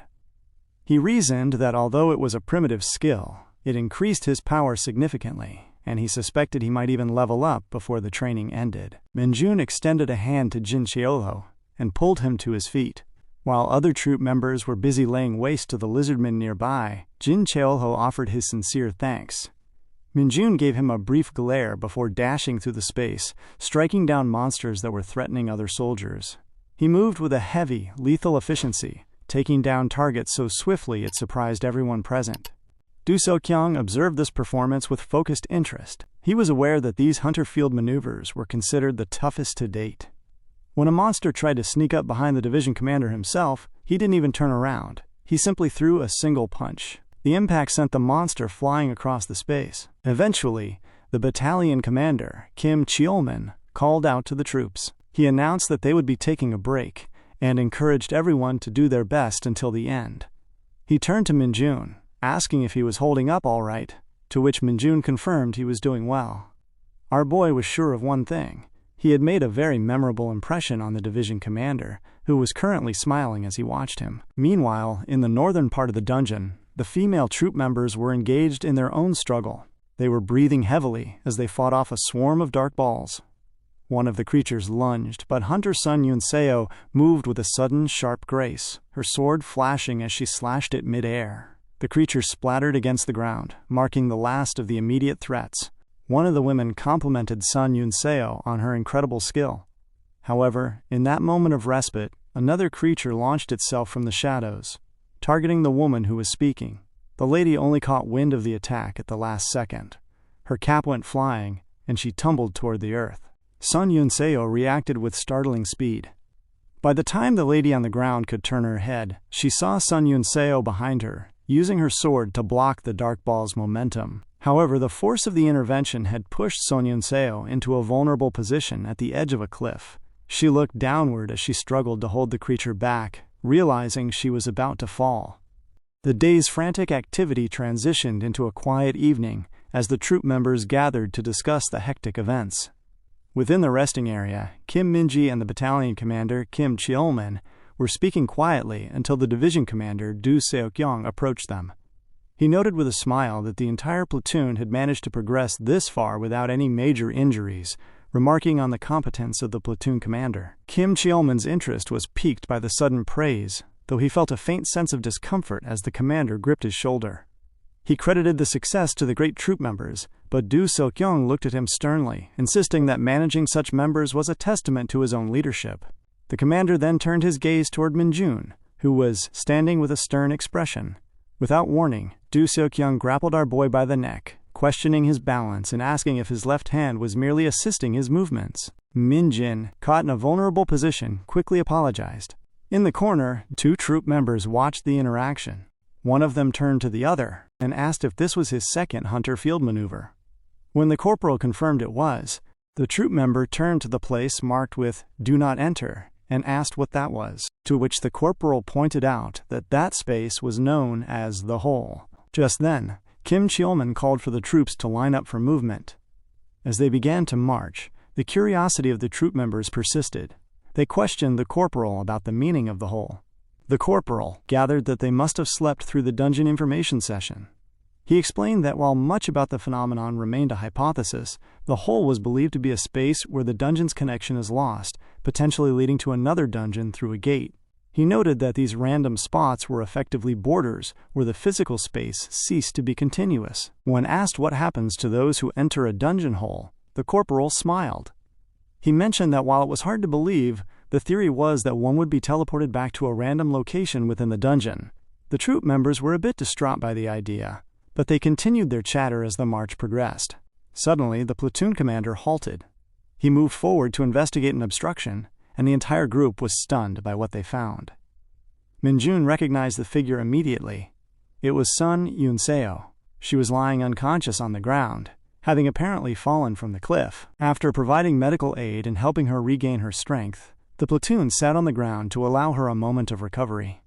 Kim Cheolman radioed the information to the other units, while the division commander watched silently. The platoon commander informed Sun Yunseo that he had reported the situation to the 4th Battalion and told her to focus on recovery. She expressed relief after being told that her battalion members were safe and had only paused their training to search for her. She looked down at her injured leg, which was now wrapped in a bandage, feeling a surge of annoyance at her inability to continue. Kim Minji noted that it would be difficult for her to move with such a foot, reminding her that self-care was as vital to a hunter as combat ability. He informed her that a transfer crew would arrive shortly to end her session. Though she wanted to protest, she realized the reality of her fracture. Just then, Do Seok-young walked up, causing Sun Yunseo to look bewildered. She was confused as to why a major general was present in the middle of a platoon's training. Kim Cheolman explained the extent of her fractured ankle, and the division commander expressed disappointment that she had to stop so close to the end. Do Seok-young asked how she had ended up there, and she explained her fall from the cliff during a fight. The commander remarked that she was lucky to have been discovered so quickly, whether she had fallen through the borders or a dungeon hole. He then paused, asking for her name. When she identified herself as Private First Class Sun Yunseo, the commander recognized her as the daughter of Son Taeho. As she blushed in discomfort, the division commander did something unexpected. He took the injured medal from his own neck and gave it to her. The priority shifted instantly. The commander was no longer the casualty. She was. Do Seok-young then called out to our boy. He ordered Minjoon to pick up his fellow soldier immediately. Sun Yunseo looked as if she wanted the ground to swallow her whole, while Minjoon felt a brief moment of disorientation at the command. However, the division commander was serious. He was close with her father and wanted to remain in Minjoon's good graces. Minjoon assessed the situation and, deciding to comply, told the man he understood. He walked up to the hunter and bent over, telling her to take a piggyback ride. She screamed in protest, but Minjoon turned to her with a very serious gaze. He told her she could give up the training, but her score would be lost. Faced with no other choice, she exhaled and asked him to take care of her. A smile touched Minjoon's face as he accepted. From the sidelines, Jeong Han-young remarked on what a monster Minjoon was for having so much strength left, while Kim Moon-gi simply stated that he wasn't human. Minjoon began to move gently, carrying the lady on his back. Kim Cheolman watched them, telling Minjoon to follow the platoon vice commander in the rear and report if he grew tired. Minjoon claimed there was no way he would get tired. Minjoon looked at Sun Yunseo and smiled. She blushed and looked away, feeling entirely uncomfortable. Our boy turned his gaze forward, feeling a sense of accomplishment as he began to run through the space with her on his back. The division commander watched them run off. Minjoon had mentioned that people might see this as special treatment for another commander's daughter, but Du Seok-young responded that there were no regulations against helping the injured during training, though the division commander was even more annoyed at the girl's father for some strange reason. A quiet evening settled over the platoon as they continued their march. Minjoon moved with a steady, rhythmic pace, carrying Sun Yun-seo on his back. She glared forward at the men walking ahead, her eyes occasionally drifting to those flanking her right. She exhaled a heavy, weary breath, gathered by the sheer awkwardness of her current position. Feeling the weight of the silence, Yun-seo told Minjoon that if he were tired, he should simply let her down, suggesting she could just give up the training. Minjoon didn't miss a beat, as he replied that it was fine, noting that she was significantly lighter than Stettel. The name caught her off guard, and she asked what he meant by that. Our boy, analytically assessing her weight, remarked that she likely weighed around 50 kilograms. The bluntness of his observation caused Yun-seo to scream in surprise. Embarrassed, Yun-seo told him she would shut up if he would just be quiet as well. Minjoon made an awkward face but kept moving. After a moment, Yun-seo looked down at him and stated she would repay him one day for his assistance. Minjoon smiled, noting that if her father were the one to repay him, it would be even better. He then resumed his earlier thought, repeating that since she was lighter than Stettel, she was definitely around 50 kilograms. This only annoyed her further, and she spent the next several minutes complaining and telling him to shut up, much to the amusement of the onlookers. Even the division commander and Kim Min-ji exchanged subtle, uncomfortable glances before blushing, sensed by the growing feeling that these two might actually be a good match. As the evening deepened into night, the terrain became more difficult. Sergeant Kim and Sergeant Cho were reaching their breaking point. Sergeant Kim grumbled to his companion that this was a living hell, questioning who had changed the training difficulty from normal to hell mode. They both intuitively knew the division commander was to blame. Platoon Commander Kim Cheolman called out to the group, urging them to maintain focus. He informed them that only 2 kilometers remained, and told them to relay the message that they were almost there. Lee Ik-jun and Lee Gi-tae expressed a brief moment of relief, but a sudden, sharp sound from above shattered the peace. Lee Gi-tae screamed a warning to the platoon commander as dark shapes swarmed the middle area. The commander looked upward and ordered all troops to prepare for battle. These were not the dark balls they had encountered earlier. These creatures had wings. These were black rakes, small, spiral-sized monsters with teeth sharp enough to tear through human skin. The division commander watched with concern. He knew the black rakes were insanely tenacious, and that while their bites wouldn't kill a hunter, they were extremely agonizing. He felt a touch of sadness for the troops, especially as his own worsening eyesight made it difficult to even see the small, agile threats. The troop members swung their weapons frantically, but the black rakes were too quick. Not a single blade found its mark, leaving the men in a state of high distress. From his position as the injured party, the division commander observed the predicament. He realized that if the troops continued to miss, the operation would be grounds for a major point deduction.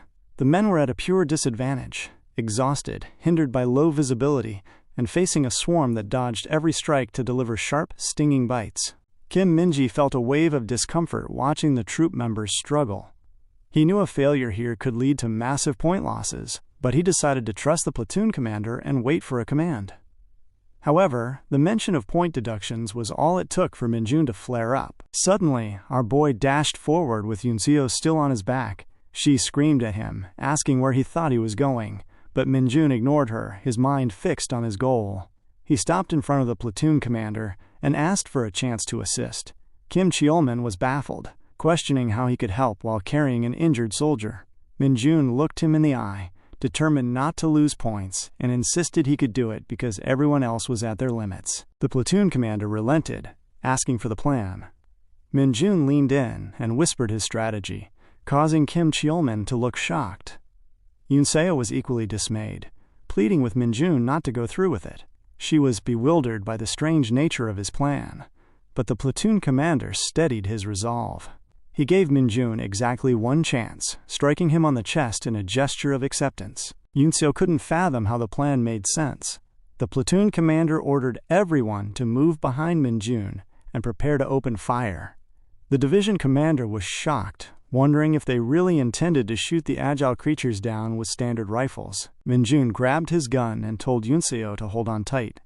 She hugged his shoulders, wrapping her legs around his waist and closing her eyes, certain she was being carried by a lunatic. Minjoon, however, was in his element. As a dark mage, he was as familiar with darkness as anyone, and he imbued his eyes with demonic energy to pierce through the night. He felt a surge of confidence. Having spent time in the novice hunting ground in Dungeon Power Fighter and possessing the dark arrow skill, his resolve was absolute. He pointed his rifle at the swarming black rakes and imbued his demonic dark arrow skill into the gun. He pulled the trigger. On the first shot, he imbued the bullet with demonic energy, causing it to grow to the size of a cannonball mid-flight.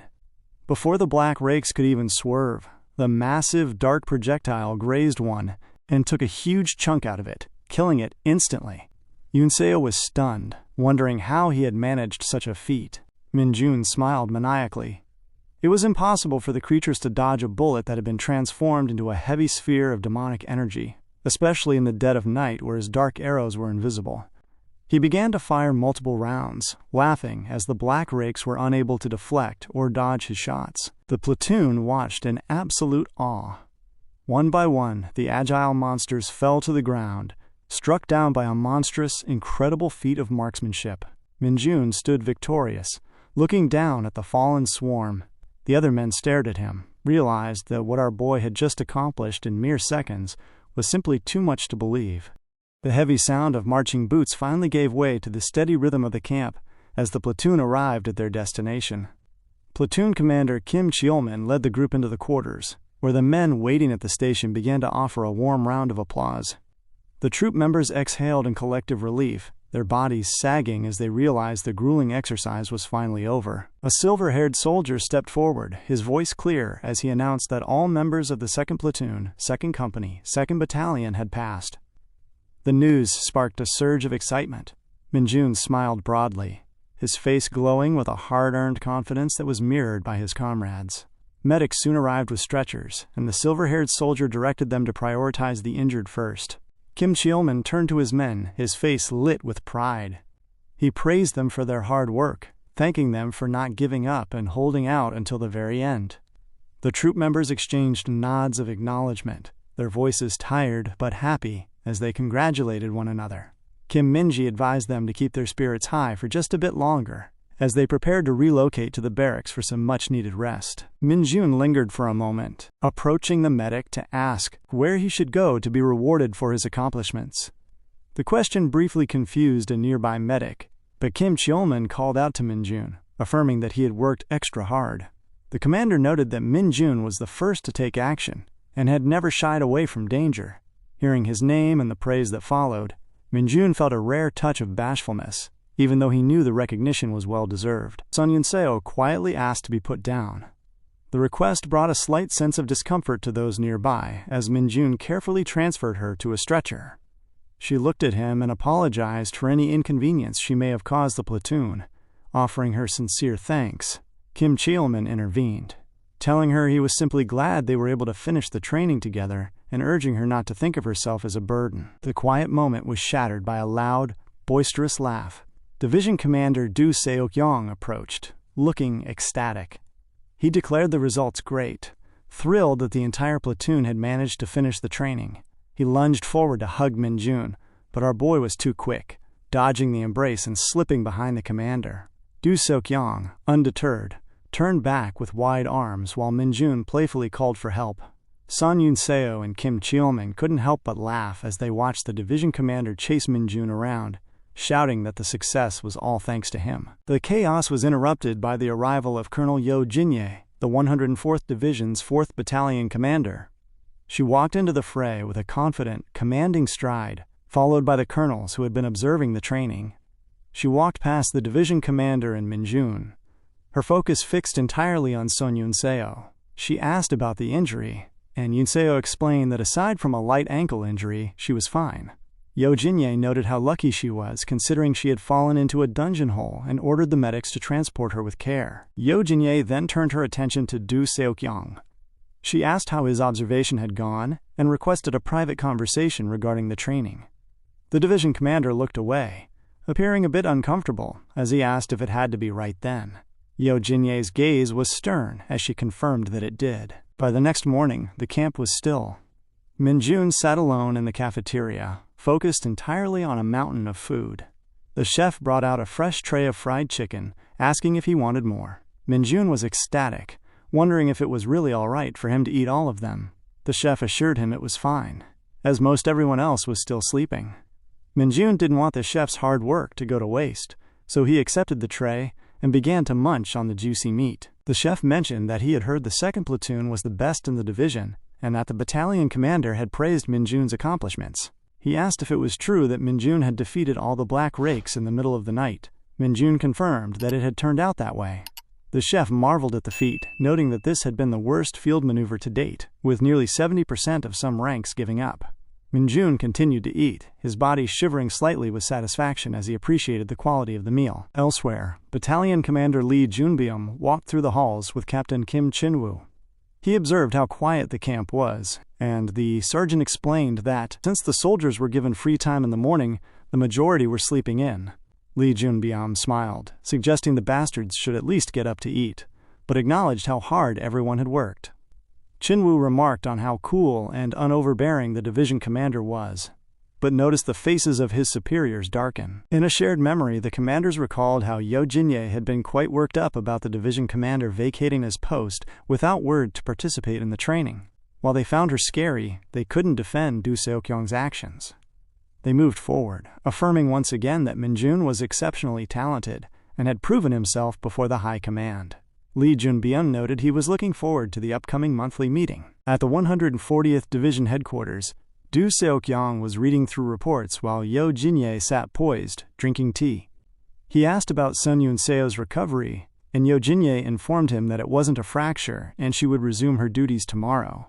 The division commander noted she seemed to take after her father. Suddenly, the phone rang. Do Seokyung picked it up, identifying himself, only to be greeted by a voice calling him a bearded bastard. The commander was annoyed, demanding to know who was calling. The voice on the other end asked if he had forgotten him already. Do Seokyung was shocked, realizing the caller was Son Taeho, Yunseo's father. On the other end of the line, Son Taeho was clearly annoyed, demanding a duel with the bearded bastard right then and there. The moment Division Commander Do Seokyung realized it was Son Taeho on the line, he called him a bastard, demanding to know why he was calling out of nowhere and why he had the nerve to call him a bearded bastard. Son Taeho remained unfazed, insisting that Do Seokyung was indeed a bearded bastard and challenging him to a duel at whatever location worked best. The division commander exhaled sharply, asking if the man was acting out because his daughter had been injured.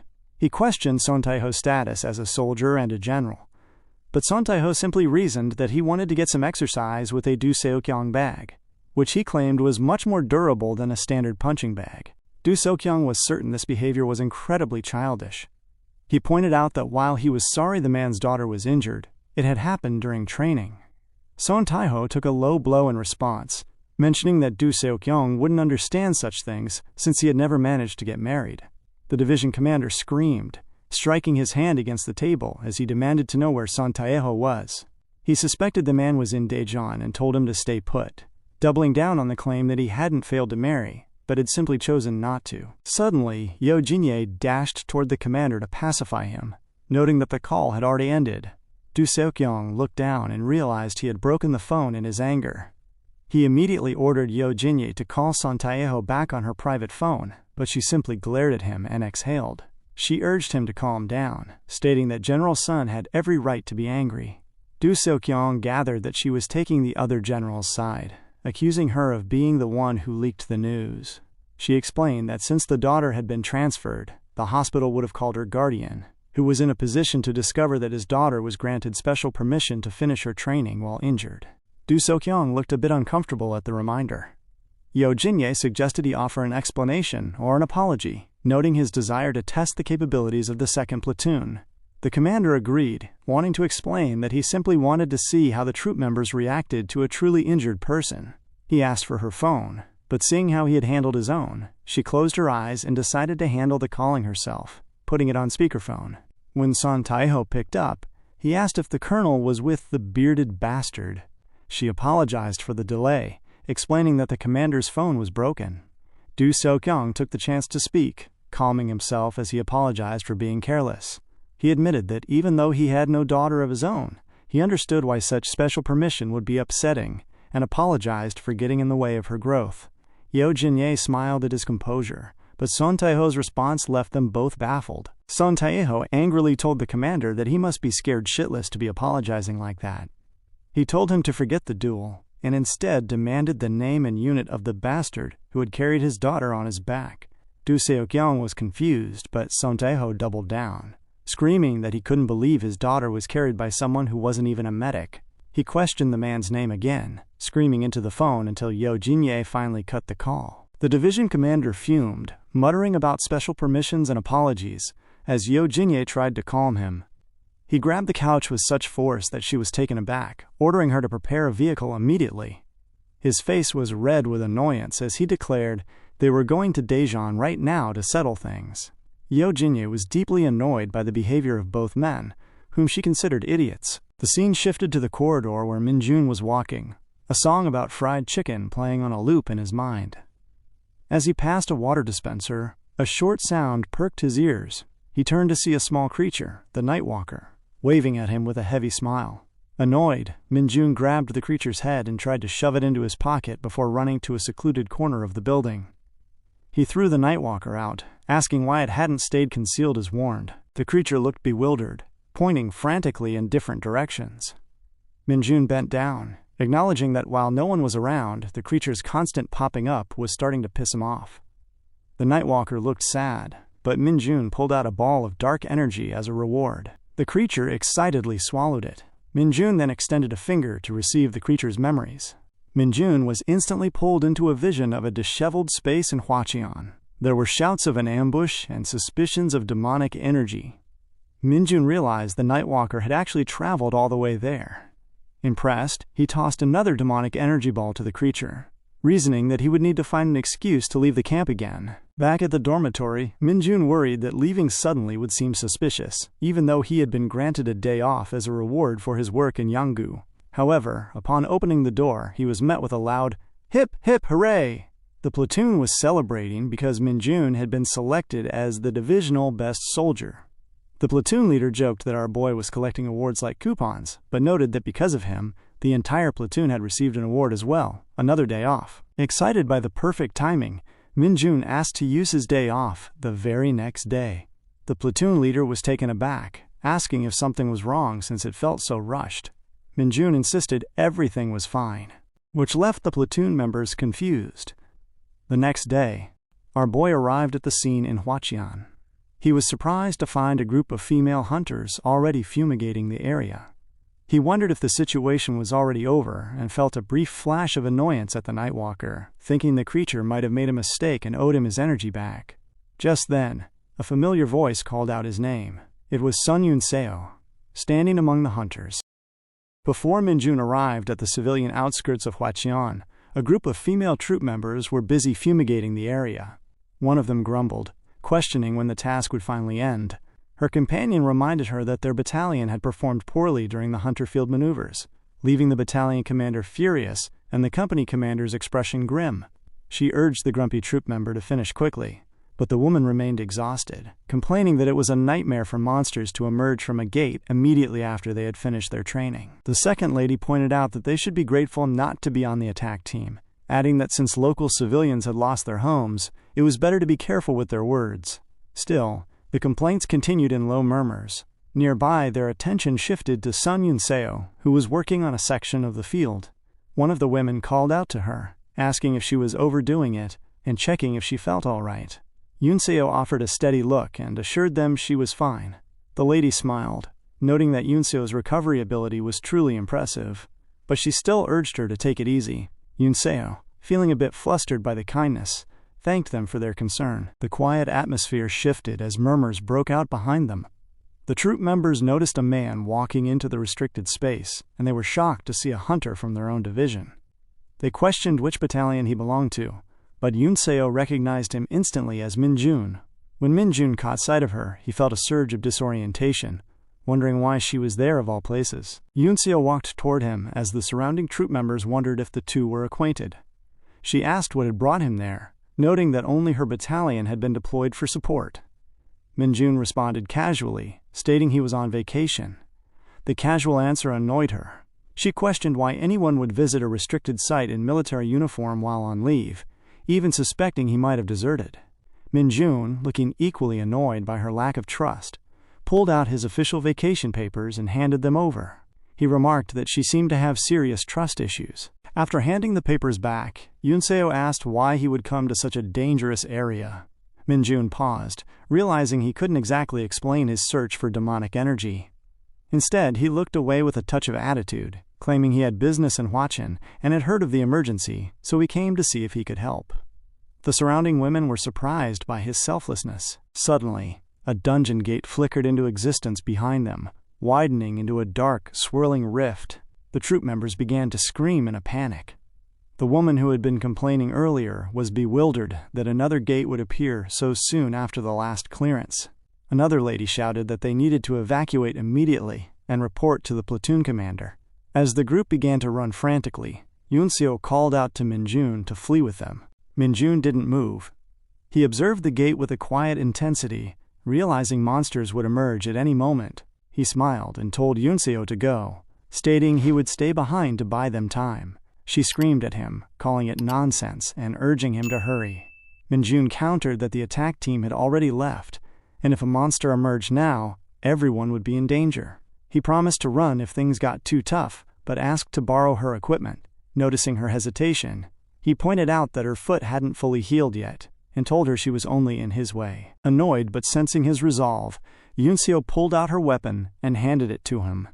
She told him to run the moment things became dangerous and promised to return with reinforcements as fast as possible. Minjoon watched her run off before turning his full attention back to the open gate. Our boy knew that while some monsters preferred their habitats, those that emerged usually moved in lethal packs. A ferocious silhouette emerged from the gate. A red boar stepped onto the civilian soil, looking feral and hungry. It was followed by several others, their bodies emitting a thick, heavy haze of demonic energy. They roared at Minjoon, who simply covered his nose against the scent, noting that they seemed quite lively after gorging on demonic energy. The red boars dashed forward with surprising weight. Minjoon met their charge, holding Yoon-seo's weapon firmly. He extended his hand and fired multiple dark arrows, but the projectiles deflected off the creature's thick hides. He smiled, realizing that his dark arrows weren't yet strong enough to penetrate such high defense. As the boars struck the ground where he had been standing, our boy jumped high into the air, looking down at them. He reasoned that while their skin was tough, their insides might be a different story. Upon descending, he used the weapon to slice through several boars. As they slowed, he activated his corruption skill. A dark, swirling energy enveloped the pack, leaving them disheveled and confused. Minjoon asked if the demonic energy he was offering wasn't to their taste. The creatures began to emit a strange substance from their mouths, clearly vulnerable. As the boars fell into a waking, weakened state, Minjoon began to absorb their demonic energy. He thanked them for the meal as their life force drained away. With their defense now non-existent, he raised his knife and made quick work of the remaining pack. A series of notifications appeared. His demonic energy had increased by 3, and both his Nightwalker and basic swordsmanship skills had been enhanced. Excited by the progress, Minjoon began walking toward the gate, but the sound of returning footsteps made him pause. He was annoyed to see the reinforcements had arrived so quickly. A first lieutenant grabbed his hands, frantically checking him for injuries and asking if he was truly Corporal Kim Minjoon. She scolded him for staying behind, instead of reporting the gate immediately. Minjoon played it off, saying he only wanted to buy time for his fellow troop members to evacuate. The ladies nearby began to blush, looking at him with admiration. Minjoon, however, was just hoping they would shut up, as their presence had ruined his chance to enter the gate. The officer looked at his papers, noting he was from the 2nd Company of the 2nd Battalion. She asked if he lived nearby, but he repeated his story about having business in the city. She looked at him suspiciously, but, seeing no casualties and the monsters defeated, she declared the scene cleared for the investigation team. Instantly, the other women flocked around Minjoon. They marveled at how he had defeated 5 red boars alone with only a combat knife, showering him with praise. Minjoon stood there, feeling deeply uncomfortable and wishing they would all just go away. Later that evening, inside the military base's administrative office, the platoon leader sat with a heavy phone receiver pressed to his ear. His voice rose in a startled peak as he confirmed the identity of the soldier in question, asking if they truly meant Corporal Minjoon from the 2nd Battalion of the 2nd Company. He confirmed the boy was currently on vacation, but the news from the other end of the line caused him to bolt upright, screaming. He was bewildered to hear that in the Hwacheon area of Gangwon-do, right where a dangerous situation had erupted, Minjoon had killed red boars on his own and was now volunteering for public welfare work. On the other end of the call, the platoon leader watched the ongoing cleanup. She explained that the gates had been blocked off, and they were currently disinfecting the private homes affected by the breach. Nearby, a troop member with pink hair began to blush, marveling at the fact that he was helping them during his vacation. Another troop member with black hair was simply baffled by the mechanics of his feat, questioning how he could fight against red boars with just a single knife. She knew that being struck by their charge was almost the same as being hit by a heavy truck, leaving her completely unsure of what Minjoon's actual goal was. Minjoon, meanwhile, was busy fumigating, a small smile playing on his lips. He realized that while these red boar activities were a bit annoying, they were a perfect way to boost his image before his eventual departure. Suddenly, Sun Yunseo called out to him, causing our boy to jolt. He told her she had scared him, that he had almost shot her in the face with the fumigation equipment. Yunseo looked annoyed by the remark, but she moved aside as he continued to spray the floor, walking past her with a deliberate pace. She watched him walk away before calmly asking if they could talk for a second. The two moved to a quieter location, standing side by side as the evening air settled around them. Minjoon asked what she needed to say, and Yunseo tucked a stray lock of hair behind her ear, her expression softening. She recalled the day of their training, remembering how he had cursed at her from the window seat of the transport. Minjoon looked puzzled, searching his memory before realizing what she meant. He corrected her, stating he hadn't cursed but had simply warned her that she would be dead if she messed with him again.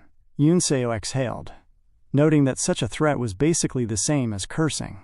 She then offered a late but sincere apology, admitting she had been the one to mess with him first. Minjoon looked at her, sensing that she lived in a very tiring and serious way. When she shyly asked if he would accept the apology, he told her there was nothing to apologize for in the first place, and suggested they just overlook it. He prepared to take his leave, but Yunseo stopped him. She asked if he knew there had only been one other case in history of a private first class getting a perfect score on the promotion test. Minjoon asked if she was talking about him, but she clarified that there had been someone else in the past. Curious, our boy asked who it was.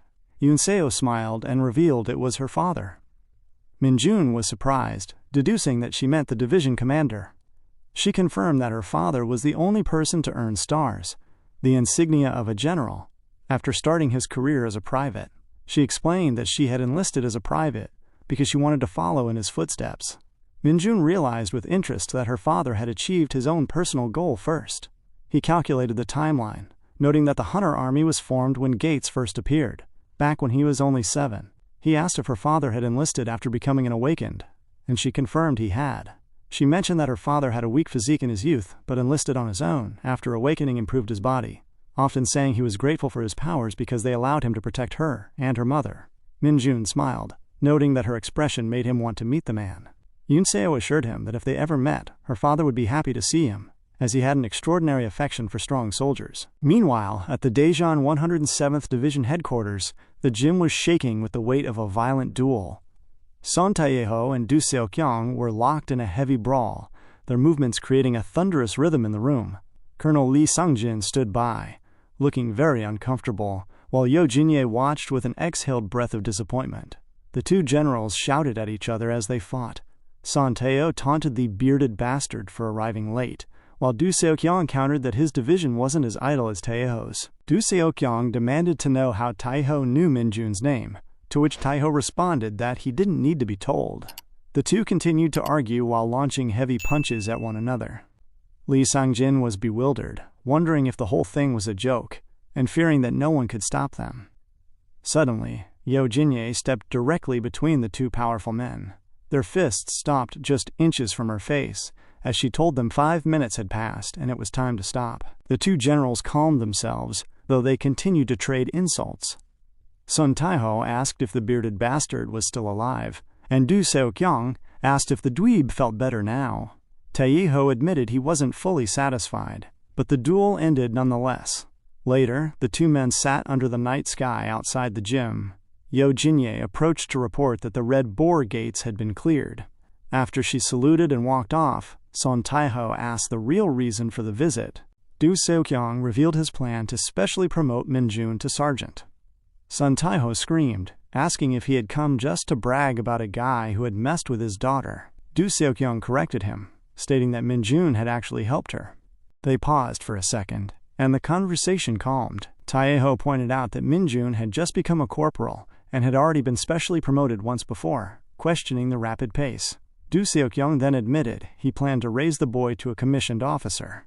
Taeho warned that such a move would bring too much attention, and that General Ji-yu Hakil would surely try to claim such an acknowledged soldier for himself. Du Seokyung asked Taeho to be on his side in the future. Taeho refused to do so blindly, stating he would decide after meeting the boy himself and questioning if Du Seokyung had an ulterior motive. At that same moment back in Hwachun, Minjoon stood in the discolored light of the evening. He spotted a figure standing before him, emitting a strange and overwhelming amount of demonic energy. The person stood up slowly, long white hair catching the dim light. The stranger smiled, glaring at Minjoon with a chilling intensity. The evening deepened as a long transport bus arrived to carry the ladies back to their camp. As they embarked, they turned back toward Minjoon with soft, admiring eyes, thanking him for his hard work and his help during the day. The troop member with pink hair waved specifically, suggesting they should get something to eat together next time. Another lady, covering her mouth as she spoke, told him that there was no need to be so formal when they were outside the military structure. This casualness seemed to irritate some of her companions, but as the bus pulled away, Minjoon and Yunseo shared a brief, knowing smile before the vehicle rumbled off into the distance. Left standing alone in the quiet space, Minjoon's excitement for the successful day was interrupted when he noticed the Nightwalker standing beside him. The creature was waving its arms, clearly begging for more demonic energy. Minjoon glared at it with annoyance, muttering that it was shameless to ask for a reward after nearly ruining everything. However, the Nightwalker's expression turned sharp and urgent, its frantic waving signaling something far more serious. Minjoon realized that the creature had sensed a being with demonic energy crossing into this dimension, not through a dungeon gate, but by tearing through space itself. He smiled, considering that perhaps the creature's true specialty was tracking and detection rather than assassination. He followed the Nightwalker deep into the forest, and upon arriving at a secluded spot, he tossed a ball of demonic energy to the creature as a reward. In front of them, a small, jagged portal began to form. It crackled with unstable energy, widening slowly as a thick haze of demonic power spilled out. Suddenly, a man emerged from the rift. Minjoon stood his ground, watching as the stranger landed. The man had long white hair and a look of pure relief on his face. He stared up at Minjoon, smiling widely, and declared that he had finally found him. Minjoon's face twisted in discomfort as he recognized the man. It was Lee Bonggu. Lee Bonggu began to drool slightly from his nose, his eyes welling up with tears as he called Minjoon by the name Master Minold. But our boy screamed at him to stop, causing the man to fall flat on his face. Minjoon dashed over, asking if he was okay, but quickly transitioned into berating him. He reminded Lee Bonggu that he had told him to forget about him and live his own life. Lee Bonggu just stared back with a pathetic, sad expression that made Minjoon feel a wave of reluctant pity for the man. Minjoon's mind drifted back to a memory from their time in Isgard. He recalled a moment when Lee Bonggu had been slumbering in a dangerous area, unaware that a monstrous chimera, a mix of a lion, bat, and scorpion, was looming behind him. Just as the beast prepared to roar and strike, it was hit squarely in the face by a massive burst of demonic energy. Minjoon had stepped out from the shadows, questioning why a human was in such a place. Back then, Lee Bonggu had been shaking with fear, looking up at Minjoon with wide eyes. Minjoon had noted that the man looked remarkably handsome for someone who was nearly dead. When Lee Bonggu finally spoke, he had asked if Minjoon was the legendary Minold. Minjoon began to wonder how he knew him. Lee Bonggu had burst into tears, calling him the hope of all Dark Mages. Minjoon had been confused by the dramatics, noting how weak the man seemed, and questioning if such frailty was normal for Dark Mages. He had told the man to stay away from dungeons if he couldn't hold his own, but before leaving he had asked for the stranger's name. When the man replied that he was nameless, Minjoon had smiled and decided to give him one. In the present, Minjoon grabbed Lee Banggu by the shoulders and shook him, asking if he had gone crazy for trying to travel between dimensions. Lee Banggu sobbed, accusing Minjoon of abandoning them after leaving only a brief note. He explained that the cult was on the verge of collapse, and begged to know how he could be forsaken. Minjoon pushed him away, annoyed that the man had followed him despite the danger. Lee Banggu sat on the ground, weeping, claiming that a master should at least take his right-hand man with him. Noticing how much Lee Banggu was faltering, Minjoon extended his hand and shared some demonic energy. The man jolted upright, instantly energized. He bowed deeply, thanking Master Minold, and promising to repay the kindness with his life. Minjoon told him to cut the act and explain exactly how he had arrived. When Lee Banggu claimed it was a miracle, born of his trust and longing, Minjoon didn't buy it for a second. He demanded the truth, asking if the fucking saintess had sent him. Lee Banggu insisted that they only followed Minjoon's orders, but he eventually admitted he had been snooping around the temple after Minjoon's departure. He explained that in the form of a crow, he had seen strange things in the priestess's castle. He had observed the temple guards moving large numbers of monsters into the temple, but the creatures would disappear without leaving a single trace. No bones, no meat, nothing. He realized the priestess was using a method to send these monsters here, to this dimension, which was essentially how he got there. Minjoon doubted his words but chose to remain calm, pissed that the priestess was playing dirty. He then pulled out the metallic shard he retrieved from the dungeon earlier and showed it to the Dark Mage. He noted that it looked like a fragment of a blade used by the temple guards. Minjoon's expression darkened as he recognized the weapon of the guard captain. He scolded Lee Banggu for the recklessness of his journey, noting that the man would have died in the dimensional gap if he had been even a second late. Lee Banggu just laughed it off, which made Minjoon realize once again that these people were never normal. Looking at the shard in his palm, Minjoon felt a deep sense of discomfort, wondering what the temple's true goal could be. 1,224 days before Minjoon's eventual return to Earth, the priestess stood at the edge of her castle, her gaze fixed on the horizon as if searching for something far beyond the stone walls. A familiar voice broke the silence from behind, belonging to Minjoon.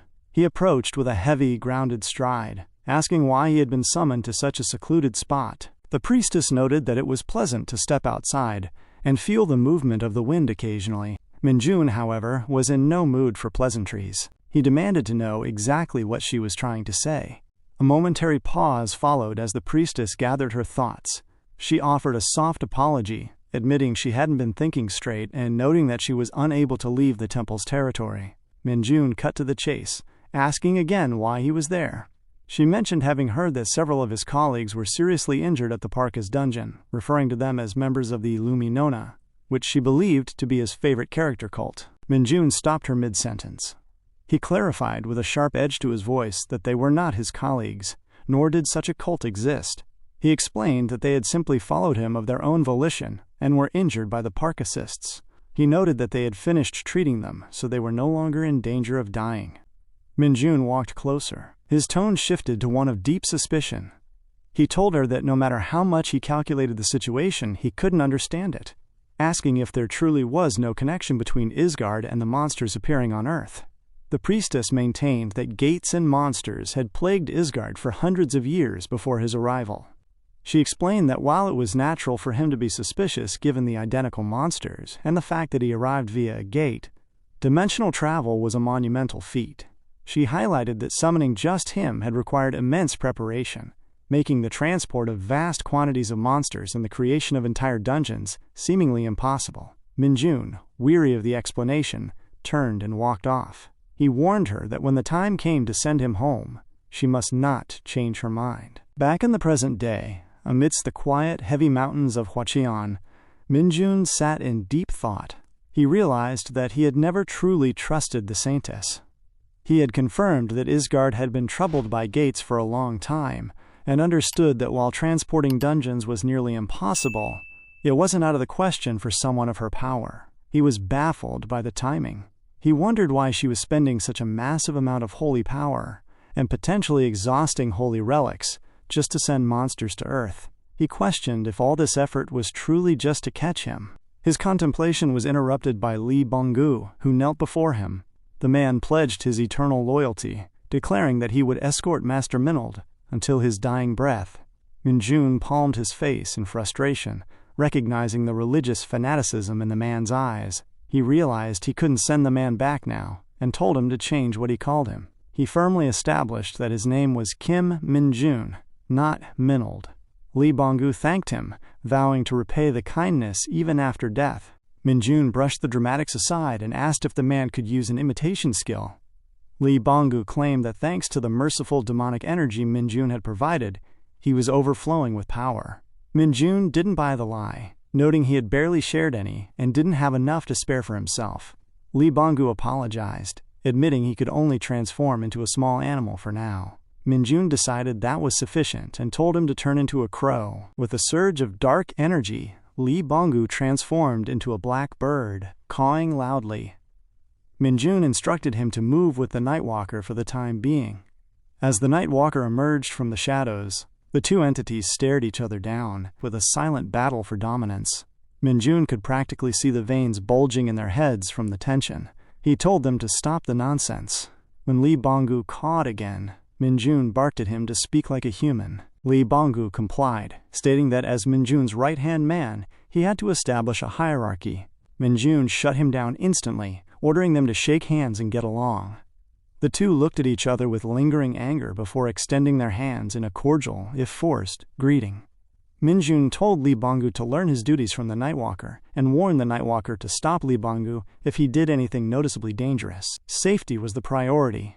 They both affirmed his orders and went their separate ways, though Lee Bong-gu shot a vicious glare at the Nightwalker before flying off. Left alone under the moon, Minjoon exhaled, glad to be finished with the strange encounter. He looked up at the sky, his mind shifting to the simple warmth of a meal. He felt a deep hunger and wondered if there was a place still open where he could eat jjajangmyeon before going to sleep. A few days later, the quiet of the barracks was shattered as Corporal Kim Gwangshik burst into the room screaming. The other soldiers looked at him as if he had finally gone crazy, recalling how he had been imitating a pigeon just days prior. Sergeant Choi and Sergeant Kim asked what was up, and Gwangshik revealed that the platoon quarterly performance chart had been posted in front of the administrative office. The room buzzed with anticipation. Despite a quarter filled with raids and training, Gwangshik whispered to the others that Lee Seung-ho had earned an impressive 75 points, likely securing first place in the platoon again. Lee Dongjin was tensed, stating he would be happy with anything over 50 points to avoid penalties and restrictions on his leave. However, Gwangshik dropped a bombshell. Lee Seung-ho was actually in second place. The soldiers were shocked, wondering who could have possibly scored higher than 75 points. At that moment, Minjoon walked into the room, saluting everyone and announcing his return from vacation. The soldiers saluted back, their eyes wide as they realized the truth. Gwangshik confirmed it. Our boy had taken first place with a staggering 99 points. The room erupted in screams, bewildered as to how such a score was even possible. The platoon commander, Kim Cheolman, walked in and called the room to ease. He asked Minjoon how his vacation was, and Minjoon replied that it was good. Cheolman laughed, pulling out a badge. The soldiers gasped, asking if it was yet another special promotion. Cheolman confirmed it, stating that the division headquarters had sent an official document. Minjoon had been chosen as the best soldier in the division for the maneuvers, and was recognized for his volunteer work at the Hwachin dungeon. By the order of the division commander, Minjoon was promoted. Our boy felt a surge of excitement, silently thanking Do Seo-kyung for the recognition. As the old badge was swapped for the new sergeant's insignia, the platoon began to clap. In the back, Jong Han-yong looked confused, clutching a piece of paper. He checked the bets they had placed on the performance rankings, realizing that Gwangshik had won the entire pot. Gwangshik was ecstatic, preparing to take the earnings, but Minjoon suddenly stepped in. He grabbed the paper, reminding Gwangshik with a sharp, ironical smile that he was now a sergeant. He noted how much money Gwangshik had made while he was away, smiling maniacally as he remarked on how nice that must be. Our boy Minjoon stood with an air of refined elegance, but his presence alone was enough to make the men around him grow visibly tense. Inside the gym, Corporal Kim Gwangshik looked particularly intimidated. He spoke with a shaky voice, offering Minjoon 30% of his winnings from the earlier bets, hoping to appease the new sergeant. Minjoon's expression didn't change as he questioned what Guangxik was talking about, noting that such an offer might make people think he was only motivated by money. He assured the corporal that he was actually acting for Guangxik's own sake. Sensing the pressure, Guangxik quickly upped the offer to 40%, his life seemingly draining from his face as the atmosphere in the room grew heavier. Minjoon reiterated that the money wasn't the issue. He claimed that the fact they had made bets on him didn't upset him at all. When Guangxik began to stammer a response, Minjoon placed a steady hand on the weights Guangxik was pushing. Guangxik instantly screamed the correction. Terrified, in one smooth, effortless movement, Minjoon grabbed the weights and rose, carrying them with a strength that left the onlookers stunned. Guangxik, meanwhile, looked as though he might faint right there on the bench. Jung Han-yong and Kim Moongi watched from the side, their faces filled with concern and sadness for their comrade. Our boy simply noted that since Guangxik wanted to train, he was merely providing the training. He turned his gaze toward Han-yong and Moongi, asking who was next. The two men quickly declined, claiming they had already trained on their own and were quite satisfied. Minjoon noted what a shame that was, and the pair began to walk away, expressing their gratitude for the offer but insisting they needed to go. Minjoon let them take a few steps before he paused, a vicious smile spreading across his face. He remarked that it was a shame they believed they actually had the right to refuse his, quote, guidance. A jolt of fear shot through Han-yong and Moongi. Their screams soon echoed out of the training room as Minjoon forced them into a grueling, torturous workout. Before long, all three men were huffing and puffing on the ground, completely spent. Minjoon observed that while the timing might be unfortunate, he had a small favor to ask of them. Jung Han-yong, desperate to avoid more physical labor, agreed to anything as long as it didn't involve training. Minjoon then began to list the various restrictions of military life, noting how those below private first class couldn't use the PX, the gym, or the PC room, and those below sergeant were restricted from using smartphones. Han-yong and Moongi stood up, their sense of justice ignited. They deduced that such discrimination was unreasonable, and vowed to get a grip on those rules. The two even fist-bumped, suggesting a bet on who could get rid of more of these outdated regulations. Minjoon interrupted, telling them not to go overboard. He mentioned he would try to convince the other sergeants, but he was leaving the rest of the groundwork to them. They affirmed his words, eager to be dismissed. Minjoon finally waved them off, and they ran out of the room as fast as their tired legs could carry them, leaving Guangxik as the final victim. Guangxik tried to sneak toward the door, but Minjoon stopped him in his tracks. He asked if Guangxik had heard from the platoon commander about being moved to the second squad after the personnel reshuffle. Minjoon then noted that from now on, they would always train together. Guangxik's face fell. It was the look of a man who realized his future was going to be very, very difficult. The scene then shifted to the dark, damp environment of a dungeon inhabited by snake mines. These monsters were unique, snake-like creatures that lived underground. While they weren't venomous, they possessed a dangerous trait. They exploded upon death. To prevent a chain explosion, a hunter had to remove their tails, which acted as the detonator, before killing them. Because of this mechanical requirement, these dungeons were best cleared by small, experienced groups. As the snakes lunged from the shadows, the hunters moved with a steady, deliberate weight to deflect the attacks. However, one person among them was far more experienced than the rest. Minjoon, who had caught countless such creatures during his time in Isgard, moved with practiced precision. When a snake lunged toward one of his men, our boy reached out and grabbed the creature's tail, neutralizing the threat instantly. He alone was more than enough to handle the nest. The platoon commander, Kim Cheolman, called for a 10-minute break. As the group gathered, Cheolman and Kim Minji talked amongst themselves, while Minjoon stepped aside to check his status window. He realized he had gained a new skill, called Agility Boost, which increased his agility by 5 points. He reasoned that while a class-specific skill would have been better, this was still a great find, as this dungeon was proving to be a treasure trove of growth.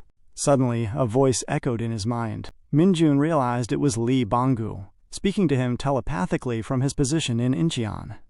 Banggu, still in the form of a crow, reported that he had detected a considerable amount of demonic energy nearby. Minjoon gave him a good job and asked for his exact location. A few days later, during his weekend leave, Minjoon arrived in the metropolitan city of Incheon. Lee Bonggu appeared beside him, reporting that he had kept watch without acting rashly. He suspected that since no monsters were present, the energy was a byproduct of a dungeon. Bonggu noted that while the house was empty the day before, one person was confirmed to be inside now. Minjoon felt a flash of annoyance, noting that, as a soldier, getting away for an overnight stay wasn't easy.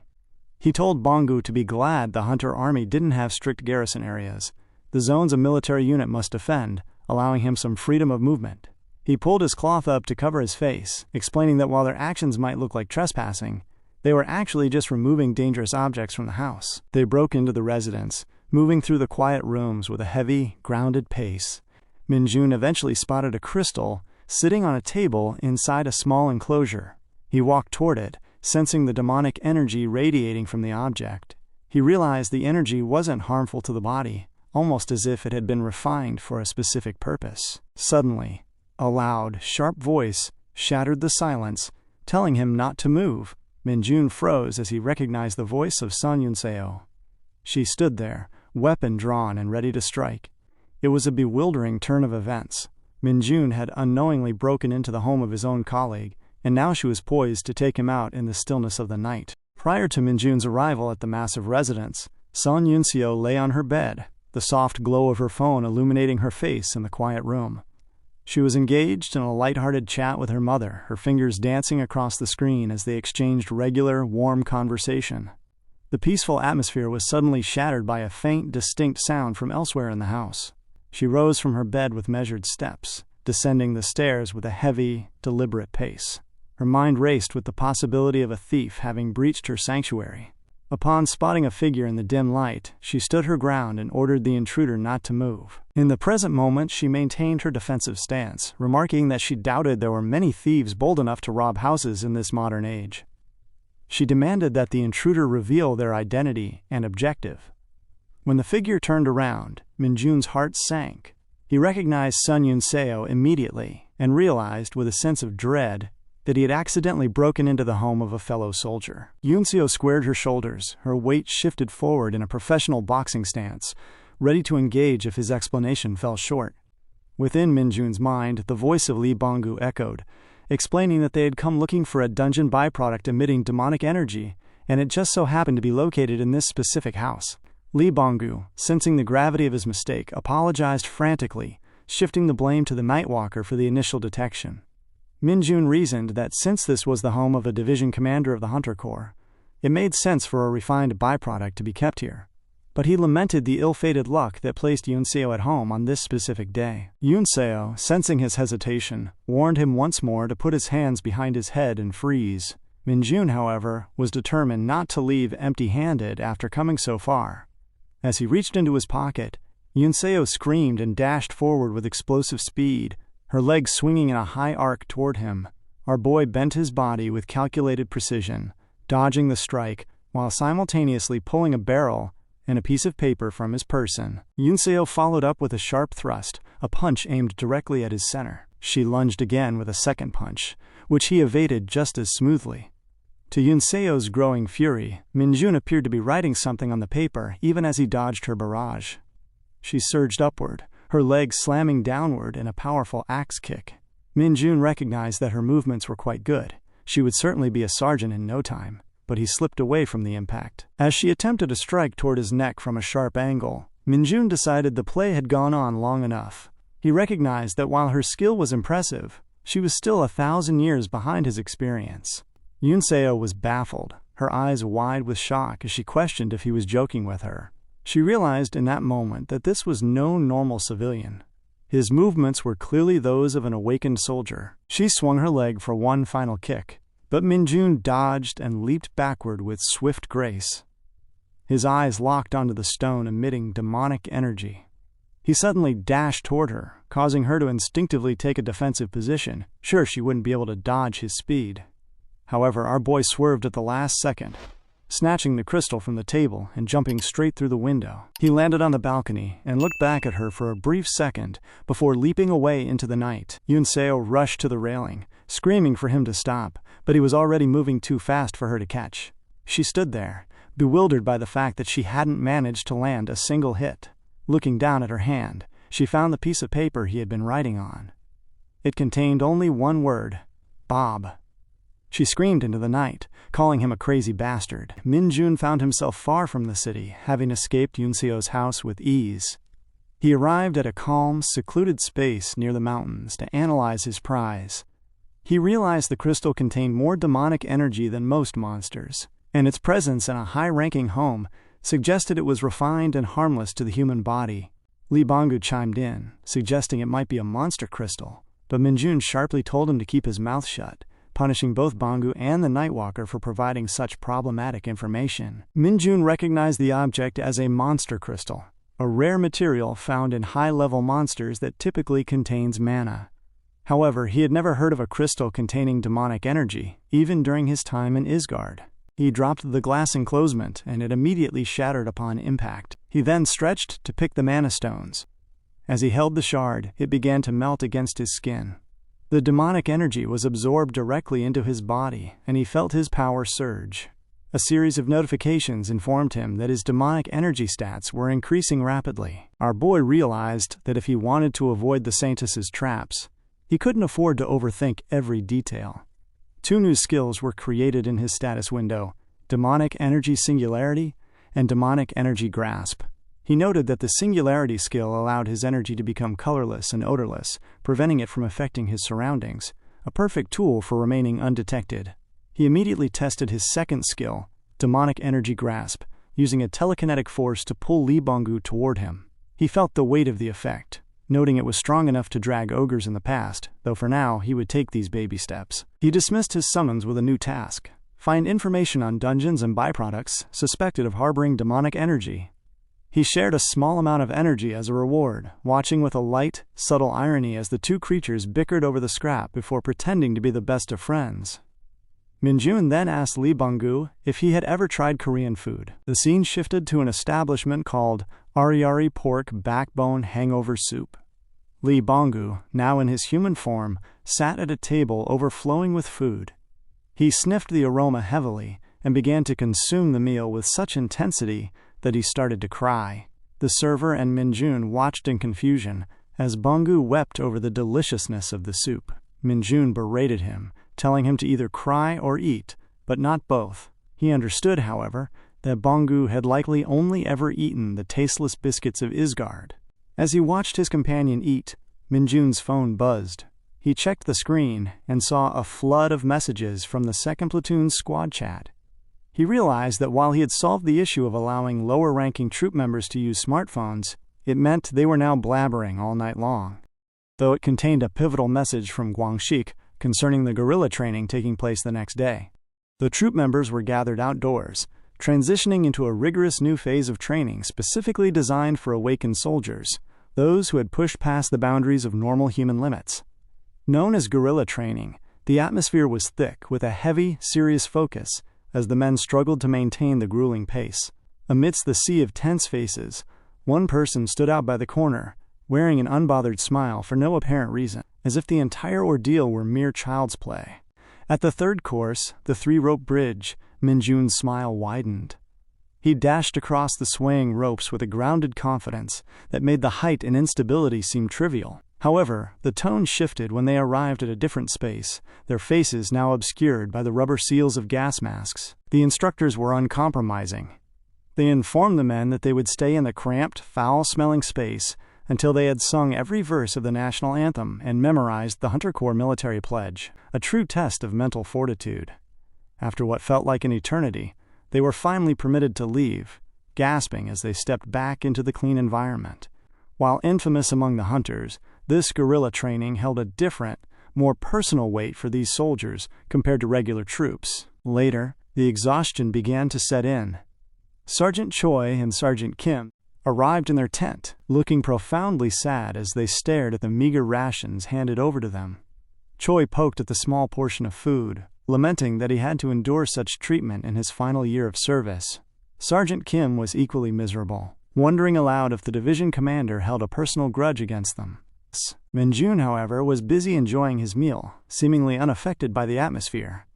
Sergeant Choi continued his low-voiced complaints, noting that since they had never even met the commander properly, a personal vendetta was unlikely.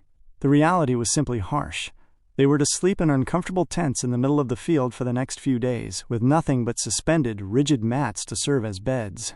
When Choi asked why Sergeant Kim wasn't eating, Kim explained that the state of the nasty temporary toilets was so dire, he had no intention of eating enough to require a visit. As evening descended, the physical space of the camp was visited by the platoon commander and Captain Seo Jong-won. The troop members snapped into a salute, reporting that the 2nd platoon was currently in personal maintenance. Captain Seo Jong-won addressed the group, acknowledging their hard work.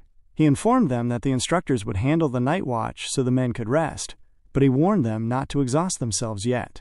He urged them to save their utmost strength for the following day's trench combat, the true centerpiece of hunter-guerrilla training. The next morning, the arena was set. The rules of trench combat were simple. In a square arena representing a trench, soldiers had to either push their opponents out of bounds or defeat them within the square. No weapons were allowed, and striking was forbidden. It was a pure contest of weight, leverage, and raw strength. The sound of the matches was heavy. A massive soldier from the 1st Battalion grabbed a troop member and tossed him out of the arena as if he were weightless, laughing as he cleared the field of younger opponents. The coordinator called out the victory for the 1st Battalion's 2nd Company. From a sheltered corner, the higher-ups, including Colonel Ko Jung-cheol and Battalion Commander Lee Junbyum, watched the matches unfold. They noted the exceptional performance of a particular soldier, Sergeant Choi Seong-woo. Lee Junbyum pointed out that Seong-woo had also won the squad competition the previous year as a corporal. Now a sergeant, his stats had become truly formidable. In a previous round, he had pushed off 10 opponents simultaneously. A discussion broke out among the colonels regarding why Seong-woo hadn't been promoted further yet. Lee Junbyum accused the 3rd Battalion commander, Jin Sung-kyun, of delaying the promotion just so the man could participate in this specific training. Jin Sung-kyun fired back, slandering the idea that he could have known the weather and conditions in advance. The battalion commanders began to bicker and shout, their egos clashing over the performance of their respective squads. Watching from the sidelines, Yoo Ji-hye laughed inwardly. She noted that the 4th Battalion had only managed to send a single squad to this round. As the 4th Battalion's squad walked out, a group of women with unique buff and thick physics, the intensity of the air seemed to increase. The sergeant who had been dominating the earlier matches, Choi Seong-woo, turned his attention toward Minjoon. He smiled, asking if he was the celebrity Kim Minjoon from the 2nd Battalion, the one rumored to be the fastest to ever reach the rank of sergeant. Minjoon confirmed his identity with a calm nod. Seong-woo's smile turned mocking as he remarked that, despite the rumors, Minjoon actually looked quite stupid. The insult hit the air like a physical weight. Jung Han-young and Kim Gwang-shik instantly flared up, stepping forward to defend their sergeant. Before they could speak, however, Seong-woo lunged forward, grabbing both men by their shoulders and forcing them down into their seats with a terrifying display of monster strength. He told them to calm down, claiming he had only meant to say the insult in his head. The sheer weight of his grip left Han-young and Gwang-shik baffled and unable to move. Seong-woo offered a mock apology and walked away with his men, their laughter echoing across the field. Gwang-shik, his face red with fury, screamed at Minjoon, asking why he wasn't doing anything. He threatened to go over and teach the man a lesson right then. Minjoon remained still, doubling down on his calm demeanor, but his eyes told a different story. He looked extremely angry, even as he told his men it was okay. He explained that it was fine because they would inevitably meet him again soon. Our boy was clearly calculating a way to use the trench combat training to return the humiliation in full. The stage was set for a very heavy collision. The 4th Battalion squad remained on standby, their presence marked by a quiet tension as they waited for their turn in the arena. Corporal Chamari, her pink hair a sharp contrast to the dull military environment, sighed heavily as she sat with her teammates. She muttered about the pointlessness of the training, noting how exhausting it was to be constantly grappling with others. Beside her, the black-haired Yan Heejo agreed, explaining that the high-stakes comparison of battalion strength meant they would face severe consequences if they didn't perform well. They realized with a sense of collective weight that they were the only squad from their battalion to make it this far. Nearby, the higher-ups were still locked in their petty disputes. Colonel Ko Jung-cheol grumbled about the slander directed toward him, while the 4th Battalion commander, Yoo Ji-hye, watched the proceedings with a stony, focused expression. Chamari glanced toward her boss and sensed the simmering anger there, recognizing that failure was not an option. Suddenly, an instructor's voice cut through the murmurs, calling the 4th Battalion, 4th Company, 4th Platoon, 4th Squad to the stage. The match began with a heavy clash of bodies. Yeon Hee-jo found herself locked in a struggle with a larger male soldier, her efforts seemingly futile as she tried to budge him from the arena. On the other hand, Chamari ran frantically from one of the men, pleading to be left alone. By the corner, 2 privates did their best to push one of the men away, but he didn't budge. However, Sergeant Osatbiol didn't hesitate. She surged forward, grabbed the man from behind, and tossed him away with a sudden, powerful heave. Before he could recover his footing, she grappled his leg and sent him tumbling out of the stadium. Across the arena, Chamari was being pursued by another opponent. She led him on a brief chase before suddenly stopping and catching his reaching hand. With a fluid, spinning movement, she used his own momentum against him, twirling him into the air. He hit the ground with a dull thud and fainted instantly, a feat that Osatbiol had fully expected from the competent corporal. Meanwhile, Yeon Hee-jo continued her battle until Son Yoon-seo intervened. One of the guys tried to tackle Yoon Hee-ju from behind, but Yoon-seo grabbed the incoming attacker by the shirt and threw him straight to the ground. Hee-jo took the opening, thanked Yoon-seo, and shoved her own opponent out of bounds. As the squad gathered after the victory, the men remaining were surprised, though they didn't expect much from the young ones, but this was just embarrassing. 2 more men entered the stadium, laughing about the reputation of Choi Sung-woo and claiming this year would be their start. They dashed toward the women, but Osatbiol met them head-on. She grabbed both men by their waists, halting their momentum. Though they laughed and questioned if she intended to fight them alone, they soon sensed her unusual strength. The rest of the squad, Chamari, Yeon Hee-jo, and Son Yoon-seo, rushed in to assist. With a coordinated, simultaneous push, they sent the 2 men tumbling dazed out of the arena. The instructor announced the victory for the 4th Battalion, and the girls walked out cheering. Minjoon watched them from the sidelines, his expression calm but observant. He deduced that they possessed excellent teamwork and high individual skill.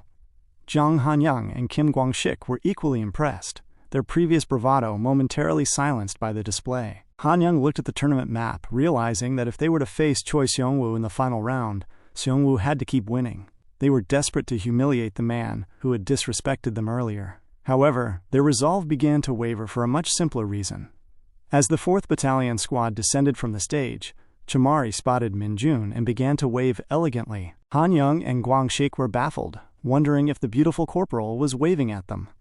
As she continued to wave at a nonchalant Minjoon, the 2 men suddenly felt their hearts soften. Han-young whispered that he wasn't sure he was ready to teach anyone a lesson anymore, while Kwang-sik reasoned that people can be arrogant sometimes, and perhaps they could forgive Choi Seong-woo. They decided then and there to stop their offensive plans and cheer for the 4th Battalion instead. Our boy glanced at the 2 of them and muttered that they were complete dumbasses, clearly bewildered by how easily they had been swayed. As the day progressed, the commanders continued their observations. Jeon Song-kyun laughed at the perfect matches unfolding, while Yoo Ji-hye remained silent and composed. The announcer then called the next match, the 2nd Battalion's 2nd Squad against the 1st Battalion's 4th Squad. Yoo Ji-hye's attention perked up, knowing this was Minjoon's platoon. She remembered how fond Division Commander Do Seo-kyung was of the boy, which made her feel a slight, lingering discomfort. Meanwhile, Jang Han-young and Kim Kwang-sik approached Minjoon, excitedly mentioning that a first-place finish would earn the squad a vacation. Minjoon looked at them with a flat expression, stating plainly that he had no desire to go on vacation with them. The 2 pouted, suggesting that perhaps they shouldn't try for first place then. Minjoon bared them no mind as he continued his steady walk toward the arena. A small smile played on his lips as he told them they could simply spend their time separately, but regardless of their plans, they were going to win. The stadium atmosphere grew dense as the 2 teams lined up, the physical weight of the moment settling over the spectators. The coordinator signaled for readiness, and the shrill blast of the whistle shattered the silence. In an instant, the opposing team surged forward, but our boys' squad met them with a momentum that was far more grounded and deliberate. Lee Sung-go moved with surprising grace, grabbing 2 of the other men and beginning to push them backwards. Beside him, Jang Han-young and Kim Kwang-sik began to push the other men back as well. They were shocked, wondering if the men were way too light, as it was almost as if it was way too easy for them. Behind the fray, the opposing leader watched his men fall back in disorientation. Minjoon stepped into the frame, his movements steady and calm. He decided to use this moment to test his developing abilities. As an opponent dashed toward him, Minjoon focused on the demonic energy swirling within, activating his grasp skill. He simply used the skill to catch the man's leg mid-stride, pulling him off balance. As the soldier stumbled, our boy grabbed him by the head and thrashed him toward the ground with a sickening thud. A small, subtle smile played on Minjoon's lips as he realized he could easily manipulate an opponent's center of gravity. The fallen man rose, his mind clouded by brain fog as he struggled to understand how he had been tripped. He lunged again, but Minjoon simply pulled his hand forward in a sharp motion. The soldier fell face flat into the dirt. Minjoon realized he couldn't let the observers suspect he was using an invisible force. He beckoned the man forward with a teasing wave, maintaining the appearance of a standard match. When the man stood up for a final attempt, Minjoon decided the fooling around had reached its limit. He dashed forward with explosive speed, dodging a desperate grapple before slipping behind the man. He gripped the soldier's belly and heaved him over the boundary. Before the man could even fathom what was happening, he was flying through the air, landing well outside the arena.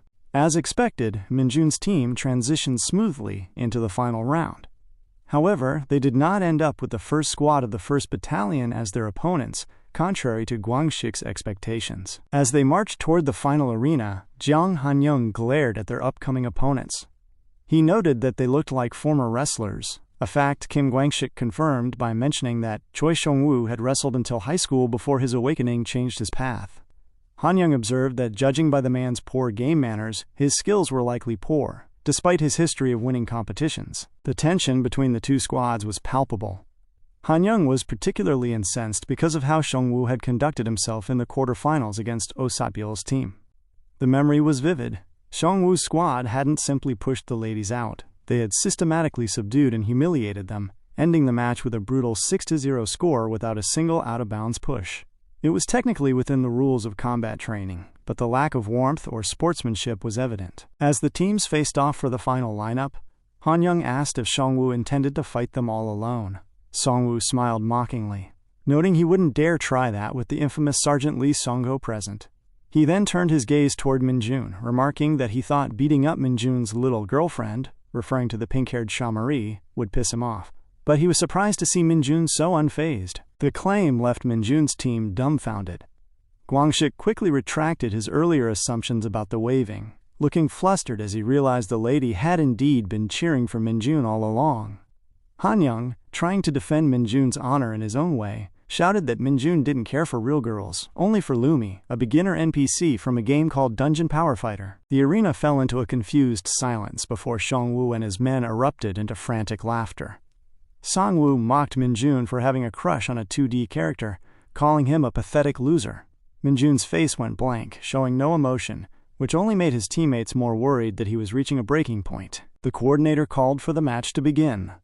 Seong-woo wiped tears of laughter from his eyes, promising to go easy so Minjoon could get back home safe. The whistle blew. Minjoon's teammates dashed forward in a wave of heat and aggression, leaving Minjoon standing alone in the center. Choi Seong-woo charged straight for our boy, screaming to ask if he was still spacing out. But the moment he reached out to grab him, Minjoon struck. He unleashed a wave of energy that hit with the weight of a falling mountain, catching Seong-woo completely off guard. The stadium fell into a heavy, bewildered silence the moment Minjoon struck Choi Seong-woo. The impact was so sudden and the weight of the blow so absolute that Seong-woo could only clutch his face in a state of pure rage and disorientation. He reasoned to himself that he must have simply taken a wrong step, pleading with the circumstances to let this slide just once. Even the coordinator was baffled, his gaze lingering on Minjoon as he tried to grasp what had just occurred. Our boy merely offered a blank sign, as if he were just as clueless as everyone else. The coordinator looked toward Battalion Commander Lee Junbyam for guidance. Junbyam simply waved his hand, signaling that the match should proceed exactly as it was. Though the official felt a lingering discomfort, he warned the participants to avoid unnecessary clashes, reminding them that while he would record the performance, direct hitting remained strictly banned. Seong-woo, however, was past the point of rules. He glared at Minjoon, hissing him for the cute display, and swearing that the playfulness was over. In response, our boy offered a maniacal smile that set a chilling tone for the arena. Minjoon mentioned that he wasn't quite done being cute yet. Before Seong-woo could even focus his attention, Minjoon suddenly dashed out of his line of sight. Xiongwu was confused, suspecting that Minjoon was simply planning to run around the perimeter, but he was soon hit by a wave of shock. Minjoon didn't target the enemy. Instead, he surged toward his own teammates, Jeong Han-young and Sergeant Lee Sung-ho. With 2 swift, heavy strikes, he sent them flying out of the stadium.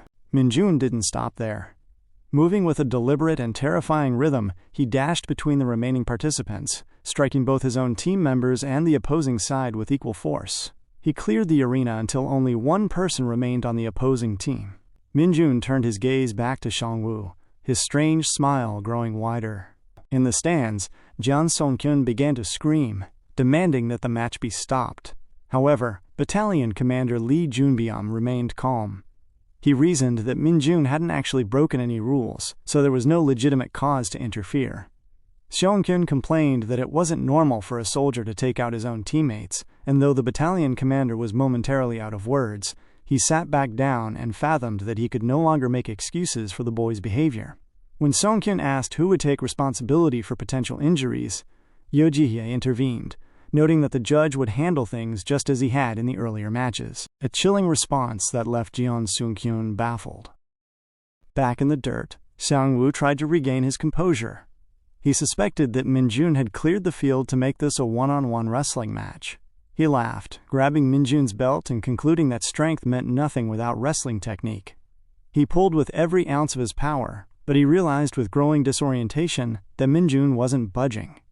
Our boy then reached down and raised Seong-woo up as easily as if he were carrying a baby, before striking him straight into the ground. As Seong-woo lay there coughing, Minjoon told the son of a bitch to get up. Seong-woo was shocked, wondering what had happened to the techniques he had mastered. He sensed that Minjoon was truly dangerous. When our boy dashed forward again, Seong-woo tried to surrender, but Minjoon grabbed him and tumbled him to the ground before he could finish the sentence. Minjoon gripped him once more, asking who had given him permission to give up. Raising the screaming man high, Minjoon leaned in close. He mentioned that Luminona wasn't just some 2D character. With a powerful, arching movement, he executed a devastating chokeslam. The spectators watched in astonishment as Seong-woo's body hit the earth with finality. While Chamari was excited by the raw display, and Son Yun-seo was taken aback by the intensity, the result was clear. Choi Seong-woo lay unconscious, foaming at the mouth.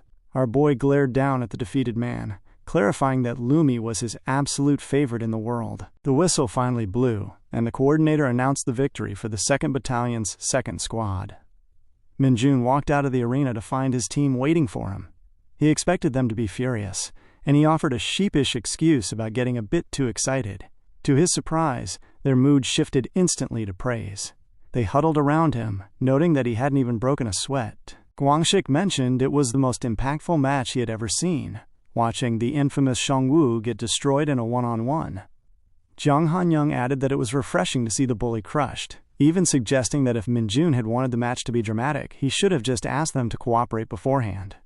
Minjoon was baffled by their positive reaction, but he concluded that it was a good outcome regardless. However, a voice from behind cut through the celebration.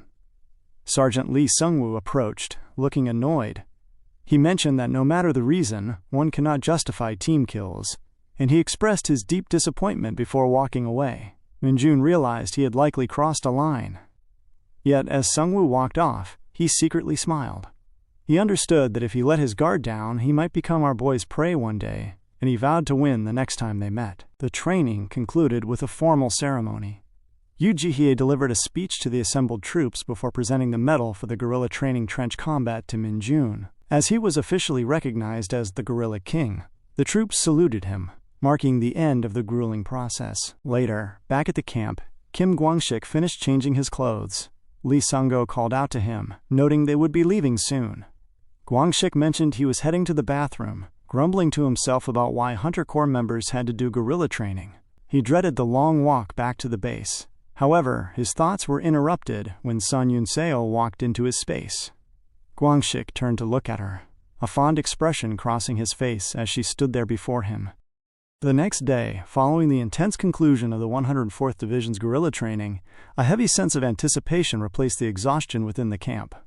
Kim Gwangshik and Jeong Han-young huddled together, their voices low as they navigated a topic they knew was dangerous. Guangxik warned that they needed to be incredibly careful, but Hanyang remained firm, reasoning that even if they were disciplined for it later, they had to push forward with their plan. They both knew the risk of the sergeant finding out, but Guangxik dismissed the fear, noting that getting forgiveness is often easier than getting permission. Their scheme relied on lure and timing. Guangxik explained to Hanyang that they simply needed to bring the targets to the rendezvous point, confident that once there, events would take their own course. They turned their attention to the young troop member, Li Dongjin, emphasizing that his role was the most important. And Dongjin eventually pointed out that the eastern part of Gyeonggi-do was the only logical borderline for their meeting, as any other location would take too long to reach. The tension of the secret meeting was interrupted by the buzz of Guangxik's phone. He checked the message and saw it was from Hunter Sun Yunseo. She thanked him for the number and asked if they could speak. The conversation was long, but it reached a turning point when Yunseo asked if he could provide Kim Minjoon's personal number. Hanyang worried that such a move would lead to them being caught, but Dongjin pointed out the obvious. Since they were in the same squad and lived together, claiming they didn't know the number would be entirely unbelievable. As Guangxik grappled with the decision, Hanyang grew frustrated, declaring the situation a mess and stating that he wanted nothing to do with it if things went south. He and the others walked out, leaving Guangxik alone in the cold.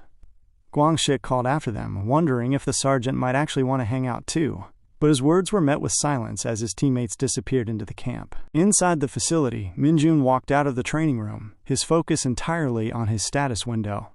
He reviewed the results of the guerrilla training and recognized that his stats had increased significantly.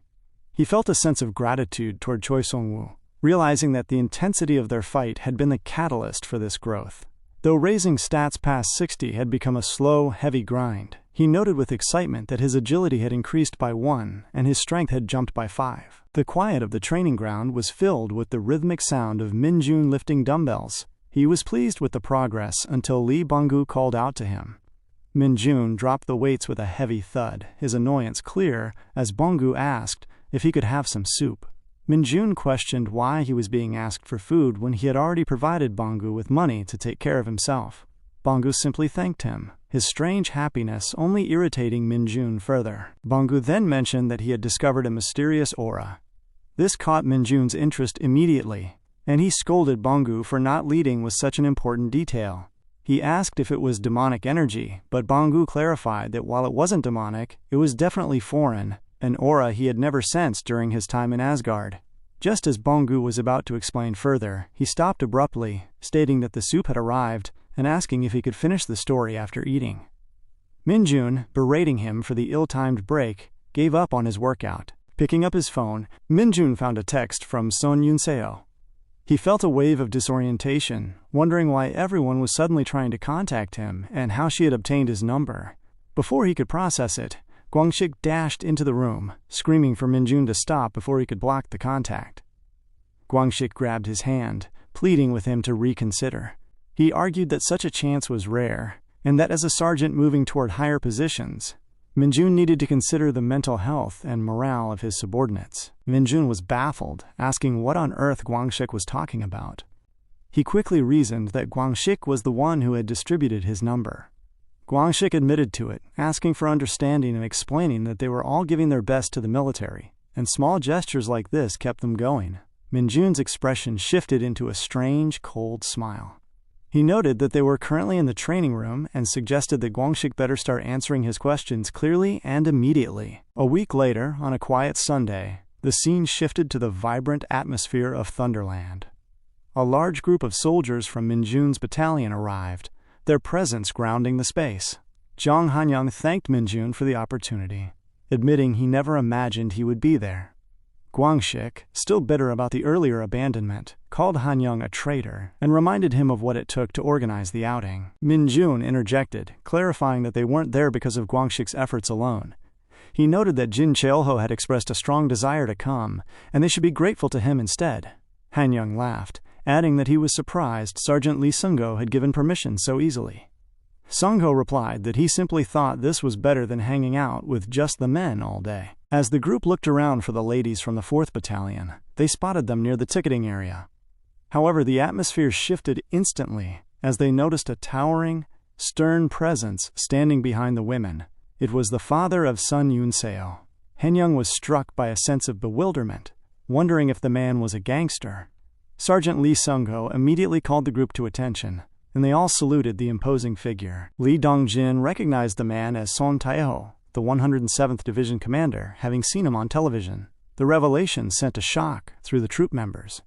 Yunseo tried to plead with her father to leave, having only expected him to drop her off, but Taeho smiled and insisted on staying long enough to greet the hunters walking with her. He gently removed her hand from his and walked toward the soldiers. Our boy stood his ground, though he felt a flicker of confusion as the commander approached.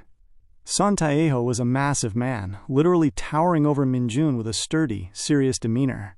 He stopped directly in front of Minjoon, his gaze stern and piercing.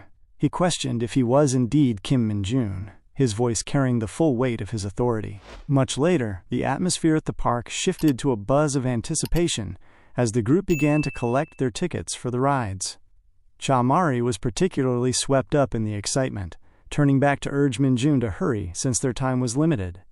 In her haste, she grabbed him by the hand to pull him along, a gesture that drew immediate attention from the others.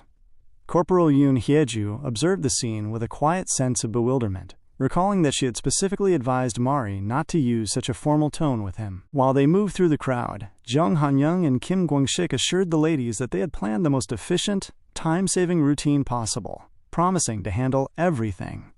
The troop members followed them eagerly, while their superiors, Sergeant Lee Seung-mo and Sergeant Oh Sat-biol, lagged behind.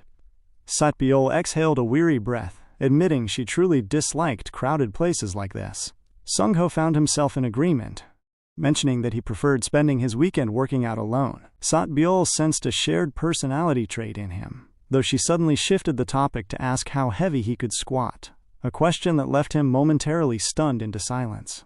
As the day progressed, the steady rhythm of the park took over. The troop members were seen on a variety of rides, their screams of excitement filling the surroundings. Minjoon, however, was clearly not enjoying himself, maintaining a grounded and stoic presence amidst the chaos. They eventually stopped to pick out various animal headbands before moving on to more intense, faster rides. In a quieter corner of the park, the group watched with interest as Sung-go and Setbiol engaged in a spontaneous arm wrestling match, adding a layer of competitive heat to the outing. Eventually, they arrived at a shooting gallery called the Cowboy Hunter, where 10 shots were offered for 10,000 won. Kim Kwang-sik was the first to step up, gripping the rifle and calmly targeting the structures. Despite his focus, he only managed to win a small apple, a result that left him feeling somewhat uncomfortable. Jung Han-young stepped forward with a smirk, questioning Kwang-sik's skills as a soldier, and promising to show everyone how an expert handled a weapon. The ladies murmured in approval of his posture, but after he fired, he too walked away with nothing but a small consolation prize. The embarrassment of his teammates paved the way for Minjoon to take his turn. He had spotted something specific, a limited edition Lumi keyring from the game Dungeon Power Fighter. He was baffled that such a legendary item was still available, and recognized that it had to be his. Our boy grabbed the gun and fired with a deliberate, mechanical precision that surprised the shop owner. After landing every shot, Minjoon dropped the rifle, leaving one bullet remaining. The owner pointed out the extra round, but Minjoon simply stated he didn't need it. The ladies discussed his performance in hushed tones, confused as to why he would leave the final shot. But Cha-Mari secretly hoped his restraint was a gesture for her. Minjoon took the gift he had actually wanted, his usual stoicism breaking into a genuine, excited smile. He realized that coming to the park had been a great idea after all, as this was the only moment of true happiness he had found on the trip. His teammates could only laugh at his sudden change in mood as he began to play with his new prize. While Kwang-sik began directing the group toward their next destination, Son Yunseo called out to Minjoon. She was curious about the conversation he had held with her father earlier. Minjoon's mind drifted back to the quiet of the car park. Division Commander Son Taeho had dragged him away from the festivities, apologizing for the interruption during his vacation. Minjoon had remained firm, stating it was no trouble, and asking what the commander wished to discuss. Taeho had been surprised by the boy's confidence. He reached out and gripped Minjoon's arm, pressing down on his shoulders with a heavy, testing weight. Minjoon stayed firm, glaring back at the commander without budging. Taeho eventually removed his hand and smiled, recognizing that the boy was well trained. He reached into his car and produced a box containing a wristband, an item retrieved from a dungeon. He explained that while it was intended for general ranks, he was giving it to Minjoon because his daughter owed him. He noted that while military evaluations weren't yet perfect, the item was designed to raise stats in random proportions. Our boy recognized this as a total jackpot. Tayo instructed him to use it well and keep the gift a secret, mentioning that they should share a meal if Minjoon ever visited Daejeon. However, the commander's tone turned cold and stern for his final warning. If Minjoon ever tried anything with his daughter, Taeho would kill him. Minjoon had simply pocketed the wristband, assuring the commander that his concerns were unnecessary. Returning to the present, Minjoon told Yunseo that the talk was nothing serious. He showed her the business card her father had given him, explaining that the commander offered to treat him to a meal if he ever came to Daejeon. Yunseo was surprised, but Minjoon reasoned that her father was likely just bothered by the fact that she owed him for carrying her after she broke her leg. This realization caused Yunseo to blush. She thanked him for dealing with her father, but Minjoon stretched out his hand, noting that he would have the man buy him an expensive meal, so everything was fine. As the activities continued, Kim Gwangshik approached Chamari to ask why she had suggested they all hang out together. Mari smiled, reminding him of how her squad had been humiliated by Choi Seong-woo in the trench combat. She explained that because Minjoon had taken revenge for them, they felt a need to repay the favor.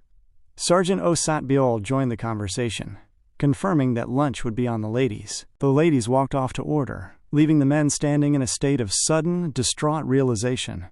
They gathered that they had played no actual part in the fight and had only been invited as an afterthought to Minjoon's victory. Gwangshik began to tear up, realizing with a sense of irony that Minjoon's revenge had actually been for Luminona, not for the ladies at all. Meanwhile, at a guarded dungeon site in Deokju, Lee Bonggu arrived in the form of a crow, observing the surroundings with a sharp eye. He watched the soldiers on patrol, including Lee Sang-jin. One of the soldiers mentioned the discovery of a mana stone estimated to weigh 100 kilograms within the cave walls. Sang-jin looked into the depths of the dungeon, a smile crossing his face at the excitement of such a find. After a long day in the mystical magic Thunderland, the hunters gathered outside, standing side by side as the ladies began to wave the men off. The atmosphere was light and shared a lingering warmth from the day's activities.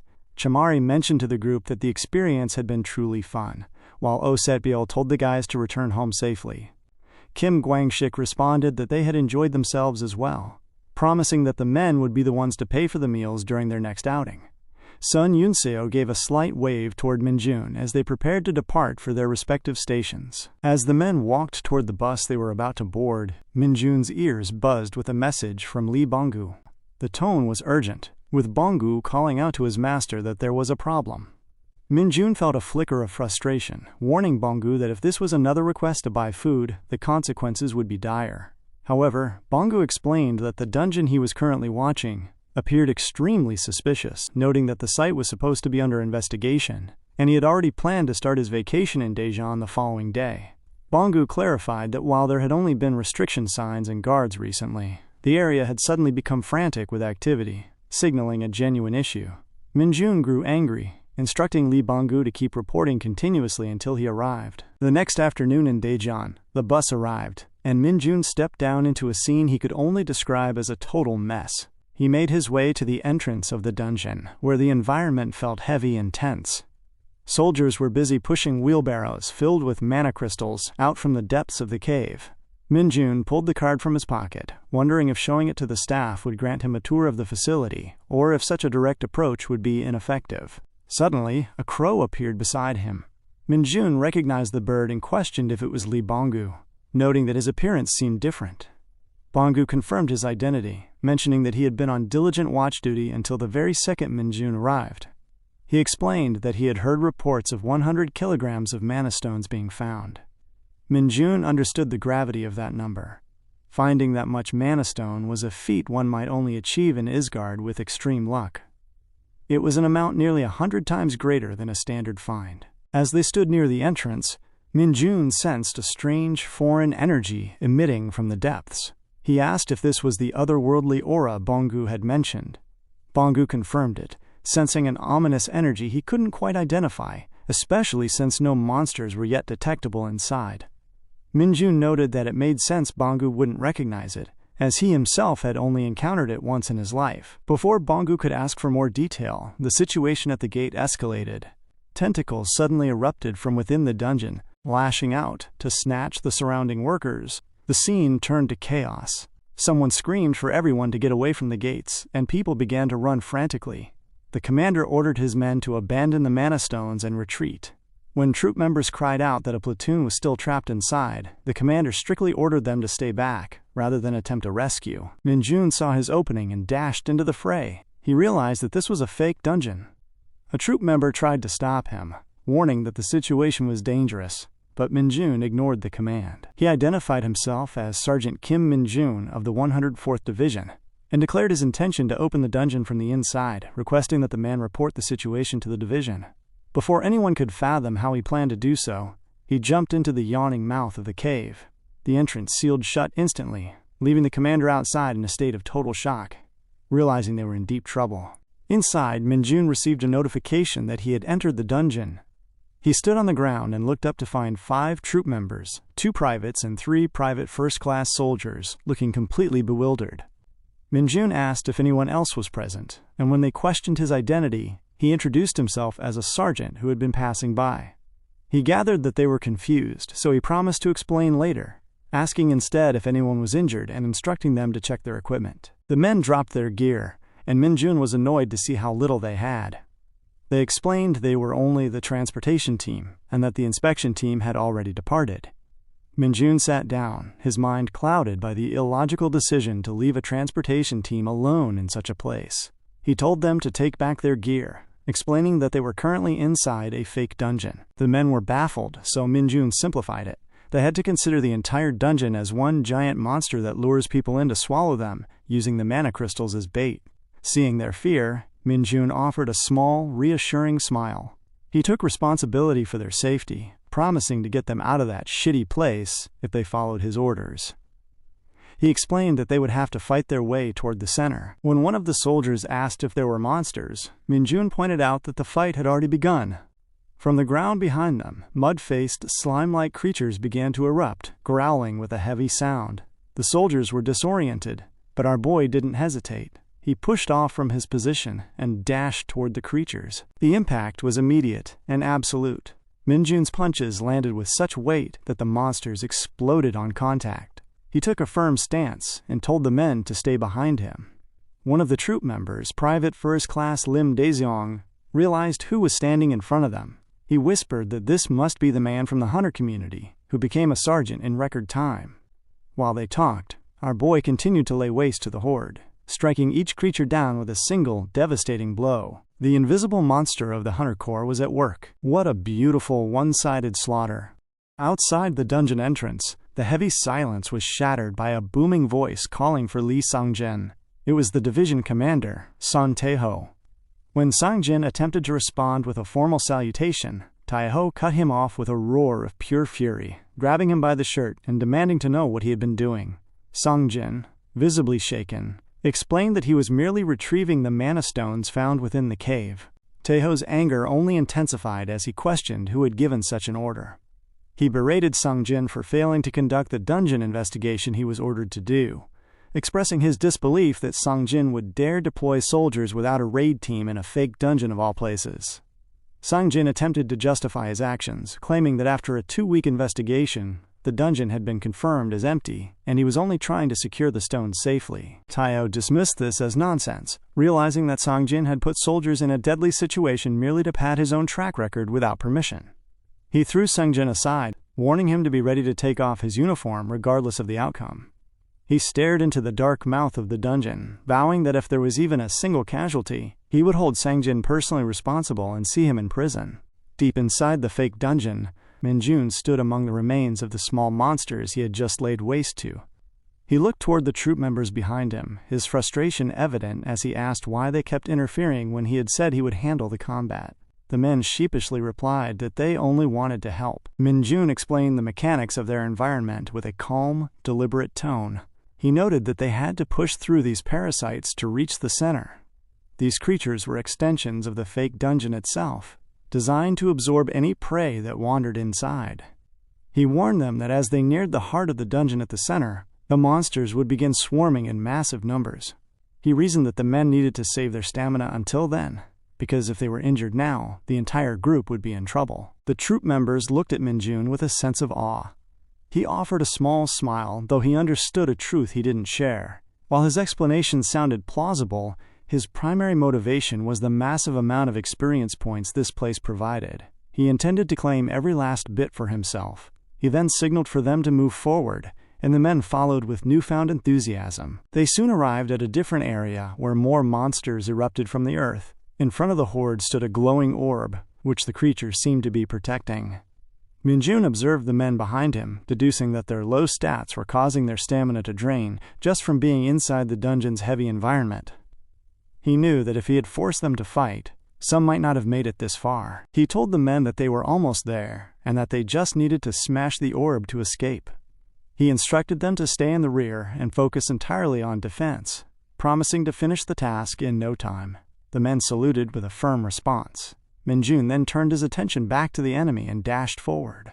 He realized that since there were witnesses, he should refrain from using his specialized skills. He dodged the monster's clumsy attacks and dashed past them, leaping into the air. The momentum of his jump was immense. As he descended, he shattered one of the creatures instantly upon impact. He jumped again, striking the rest with swings of his hands that caused them to splatter like mere mud. The monsters seemed shocked, unable to grasp the sheer weight of the strength being leveled against them. Minjoon paused for a moment, smiling as he challenged them to bring him more experience. However, he soon sensed a shift in the surroundings. He realized the orb was emitting a high level of demonic energy and quickly identified it as poison. He warned the troop members to stand back as the orb released a massive cloud of gas. While Minjoon knew he would be fine due to his poison immunity, he grasped that the others would be trapped and killed by the fog. He needed to clear the space quickly. In that moment, the bracelet in his pocket began to glow with a sudden warmth. A notification informed him that the item was reacting to the demonic energy and that its hidden power had been unlocked. He pulled out the bracelet of imitation, remembering the division commander's words about its dungeon origins. A notification screen explained that the item allowed the caster to use any skill they knew of, even those they didn't currently possess, though the item would disappear after one use. Minjoon realized he was insanely lucky. He reasoned that he knew the perfect skill for this crisis. As the poison fog ran rampant, Minjoon concentrated. He used the bracelet to channel the creation of a gigantic foreign sword, a sight that left the soldiers behind him completely bewildered. He rested the heavy blade on his shoulder, smiling. This was the unique skill of a Dark Knight, a monster he had once struggled to catch and would never forget. He raised the sword high and activated the skill. Banishment. The demonic sword ripped through the physical space of the dungeon, creating a dark rift. The resulting force was so immense it propelled everything forward. The monsters and the poison gas from the orb were all swept up, flying into the space rift. It was a convenient and absolute erasure. As the poison seeped out and the orb began to crack, the sword dissipated into nothingness. Minjoon stared at the shattered remains and smiled, sensing the end. Suddenly, the voice of Li Banggu echoed in his head, warning him of a big problem. Outside, soldiers were installing a mana bomb at the entrance. The announcement came that the installation was complete, and that all non-essential personnel were to evacuate. Minjoon was momentarily shocked by the mention of a bomb, but he quickly regained his composure. He walked toward the shattered orb and told Banggu not to worry. He realized their assignment inside was already completed, and that they were leaving right now. Outside the portal, a soldier approached Division Commander Son Taeho and handed him the detonator for the mana bombs. Taeho looked at the small device, his mind clouded by the risk. He recognized that while the explosion might force the gate open, it could just as easily provoke a catastrophic reaction from the dungeon. Still, he fathomed that they had no other choice. His thoughts drifted back to his arrival on the scene, remembering the disorientation he felt when he was told that Minjoon from the 104th Division was inside. He had questioned why a soldier would be in a dungeon so far from his station. The guards had informed him that the young man had rushed into the gates immediately after stating his affiliation. When Taeho asked if the 104th had been contacted, he was told that Minjoon's battalion commander was already en route.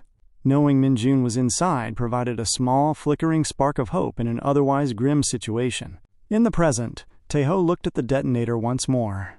The troop members had been evacuated to a safe distance, and the realization hit him that the men inside had been trapped for 4 hours without proper equipment.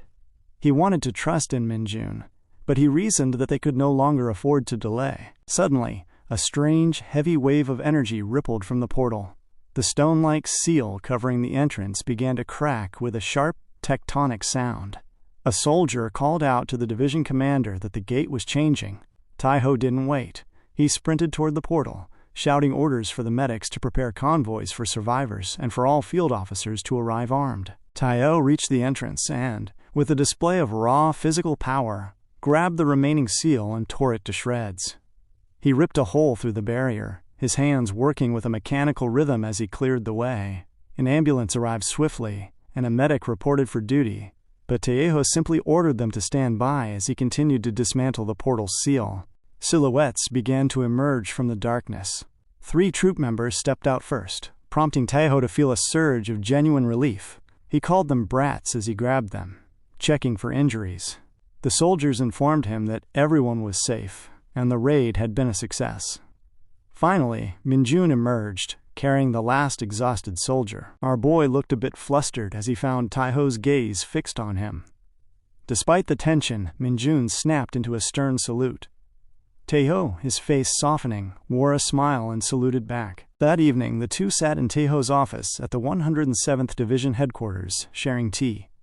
Minjoon explained his presence, stating that he had come to Daejeon to take Taiho up on his offer of a meal. Taiho was shocked that someone would use their vacation for such a reason. Minjoon added that as soon as he arrived, he happened to pass the gate right when the accident occurred, and his body simply moved on its own. While Minjoon knew the excuse was far-fetched, he realized he had no other choice. Taiho began to laugh, noting that Minjoon seemed more eccentric the more he looked at him. He understood then why Du Seokyung cherished the boy so much. He thanked Minjoon for clearing the fake dungeon without a single loss.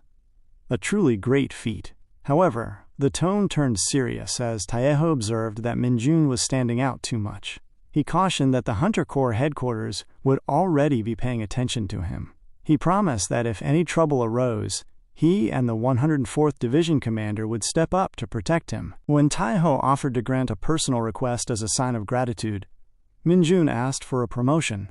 Taiho laughed it off, noting that such a thing wasn't up to him. Minjoon then spotted a crystal on the table, identical to the ones he had taken earlier. He sensed a faint, refined demonic energy coming from it, and realized he hadn't noticed it until now. When Taiho asked if he wanted it, Minjoon claimed it was his first time seeing such a stone, but that he wanted to add it to his collection. Taiho chuckled at the bizarre hobby, but mentioned that since it was a dungeon byproduct, it shouldn't be taken outside.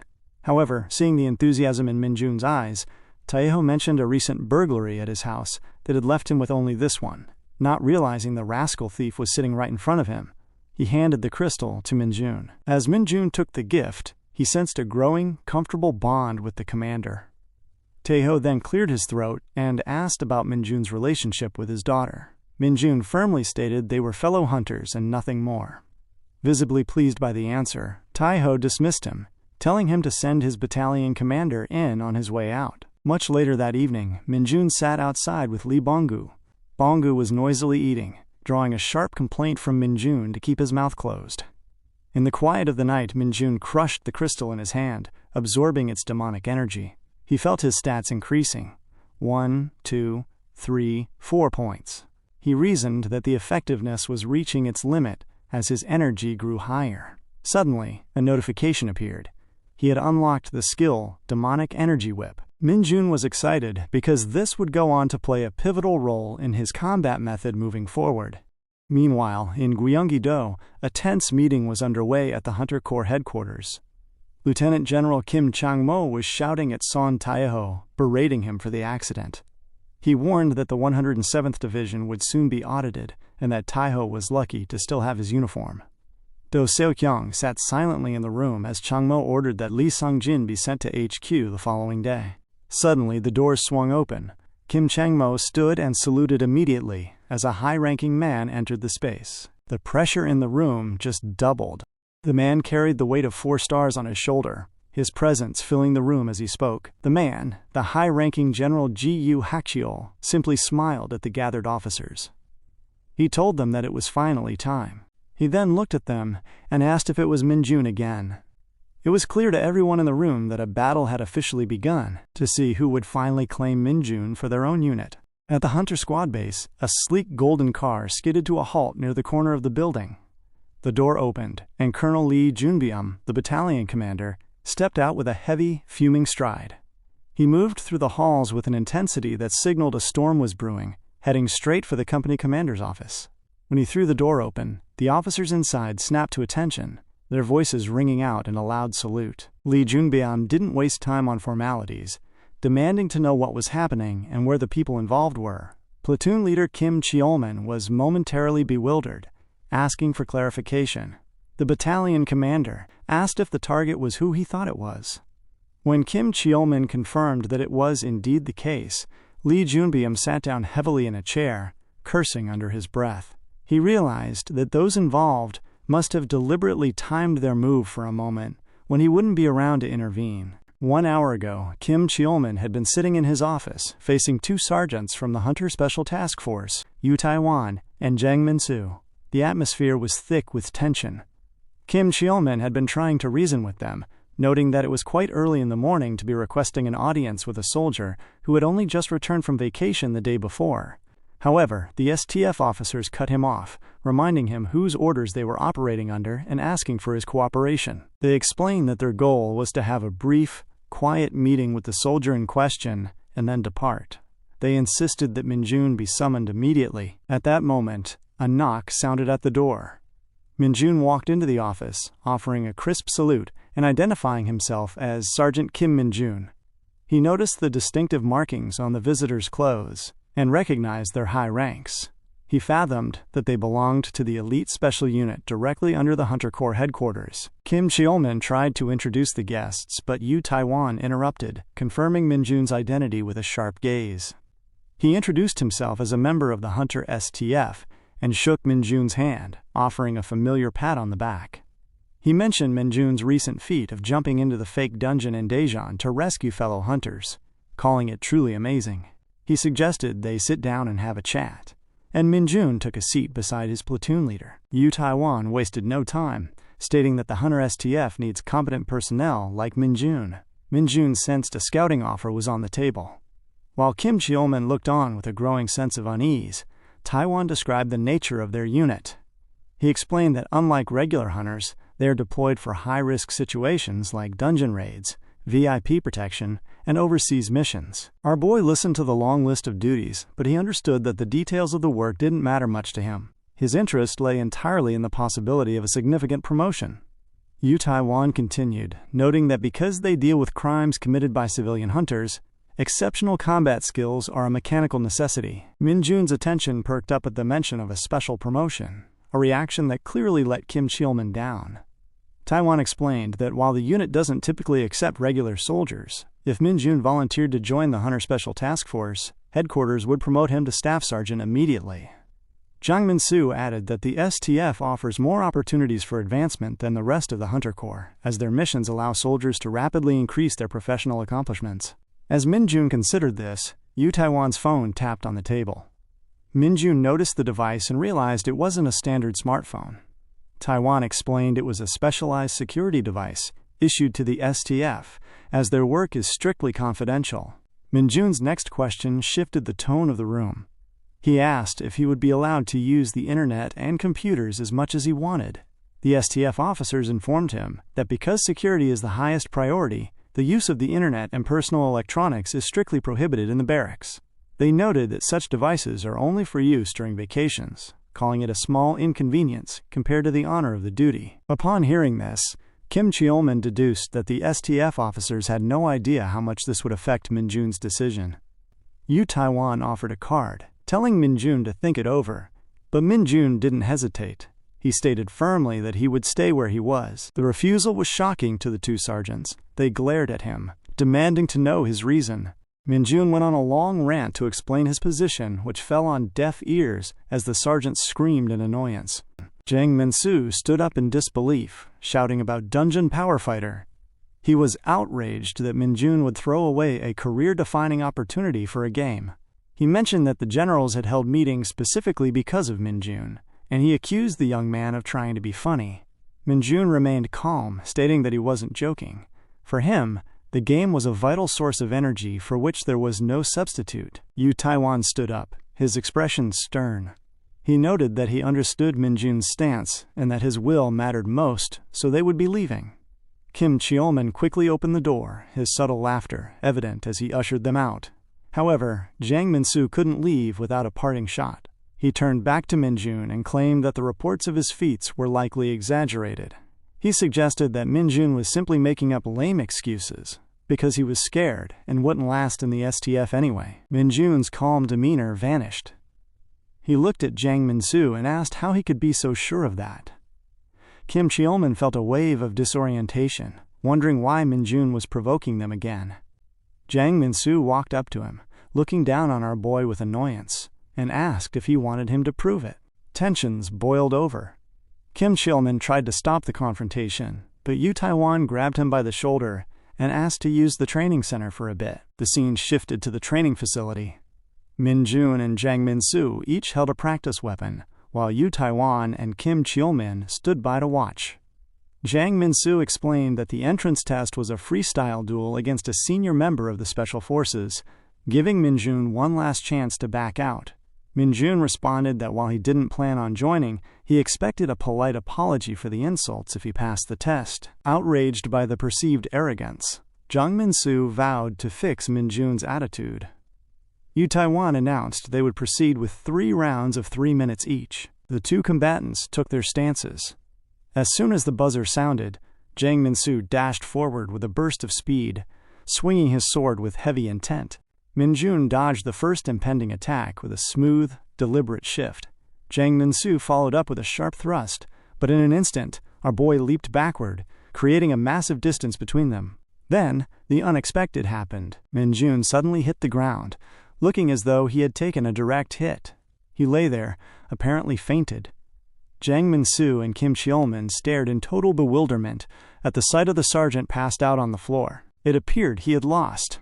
However, even as he lay there, a faint, knowing smile played across Minjoon's face. What a strange way to end a fight. Or so they thought. As Minjoon lay motionless on the floor, the sight sent Platoon Commander Kim Cheolman's mind racing back to a moment just before the match had begun. He had asked Minjoon what he intended to do, and Minjoon had responded with a calm certainty that he was going to win. The confidence radiating from the young sergeant had been surprising, yet Cheolman gathered that if it were Minjoon, a victory was actually possible. In fact, he found himself more worried about the implications of that victory than a potential loss. Minjoon had weighed the situation carefully, asking if winning might lead to something unfortunate. Cheolman had noted that the Hunter STF was a squad defined by its ego, and he feared they might retaliate if their pride was wounded.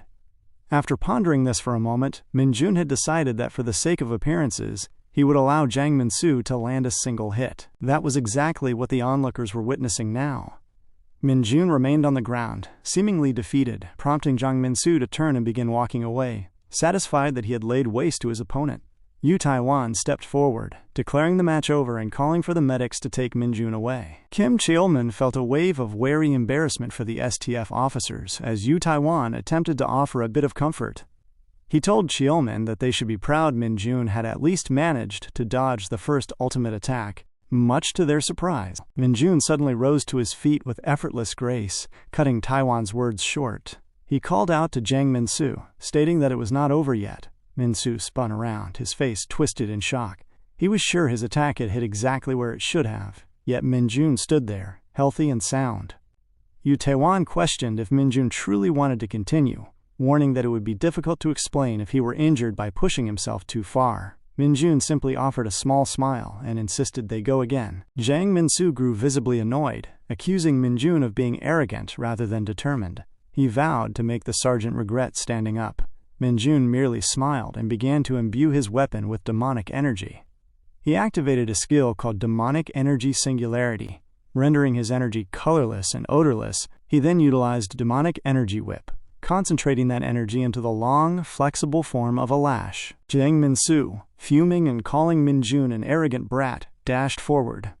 He thrust his sword with incredible speed, but Minjoon glared at him, using the whip to dodge every incoming strike with ease. Surprised by the fluid movement, Minsu retreated to take a fresh stance before thrusting again. Minjoon's face remained stern as he lashed out, wrapping the demonic whip around the blade of the sword. With a swift, powerful yank, he disarmed Jang Minsu.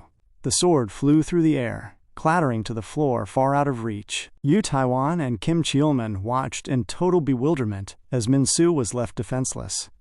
What followed was almost comedic. Minjoon began a barrage of attacks, flinging the whip to strike Minsu on the hand and side. At first, Jang Minsu laughed, thinking he could withstand the skill. He told Minjoon that while he was skilled with a whip, such light attacks wouldn't even put a scratch on him. He was unable to finish his sentence before a wave of intense pain suddenly radiated from his hand and side, and he began to scream at the top of his lungs. Yu Taiwan was shocked to see a sergeant first class like Minsu kneeling from such a seemingly simple attack. Minjoon, however, was already preparing his next move. He smiled as he swung the lash, and though Minsu begged him to wait, it was too late. Minjoon thrust the whip forward, striking Minsu directly in the chest. The force of the hit was so heavy that the life seemed to seep out of Jang Minsu. Minjoon retracted his weapon, waving it around as he reflected on the strike. He knew that while the STF was skilled, this was their first time experiencing a whip made of demonic energy. He recalled his past in Isgard, where even thick-skinned orc warriors would fall from a single strike of this lash. Minjoon flung the whip once more, the heavy crack against the ground echoing through the training center. The sound alone put a profound fear into Jang Minsu. Minjoon glared at him, reasoning that the man needed to be taught a lesson for going around being so egotistical. Being good at combat was not enough to justify intimidating others. Yu Taiwan screamed for the match to stop, but Minjoon delivered one final strike. The lash hit the ground directly in front of the cowering Jang Minsu. The mere expectation of the impact was so overwhelming that Minsu's mind shut down. He fainted in that moment, dropping to the floor in fear. He looked quite foolish as he lay there. Yu Taiwan ran to his comrade, carrying him gently toward the exit. He recognized that Minsu had once faced a group of orcs without blinking, yet here he was, passed out from the pain of a whip training session. He looked at Minjoon and realized he couldn't let such a talent go. Taiwan paused to apologize for his subordinate's wrongdoing, but Minjoon, feeling a sudden pang of guilt that he might have used too much demonic energy, apologized for acting beyond his rank as well. Taiwan handed Minjoon his card one last time, urging him to contact him if he changed his mind, and hurried away. Kim Cheolman subtly poked fun at the departing officers, asking if they needed the medical wing, but they declined and left in a huff. Minjoon looked at the card, wondering if that was a good way to resolve the mess. Later, in the company commander's office, Battalion Commander Lee Junbyum spoke with Kim Cheolman. He was excited about the turn of events and asked where Minjoon was. Cheolman reported that the sergeant had already returned to training on his own. Lee Junbyum noted that he would personally report Minjoon's refusal to the division commander, who he was sure would be happy. However, the battalion commander reasoned that the STF would only want Minjoon more now that they had seen his strength. There was no way they would give up easily. Kim Cheolman asked if they should do something to entice Minjoon to stay, but Lee Junbyum revealed that Division Commander Sun Taeho had already predicted this. He smiled, telling Cheolman to look forward to the offer the division commander had in store. Back in the training room, Minjoon continued to practice his whip movements, the lash striking with a steady, weighted rhythm.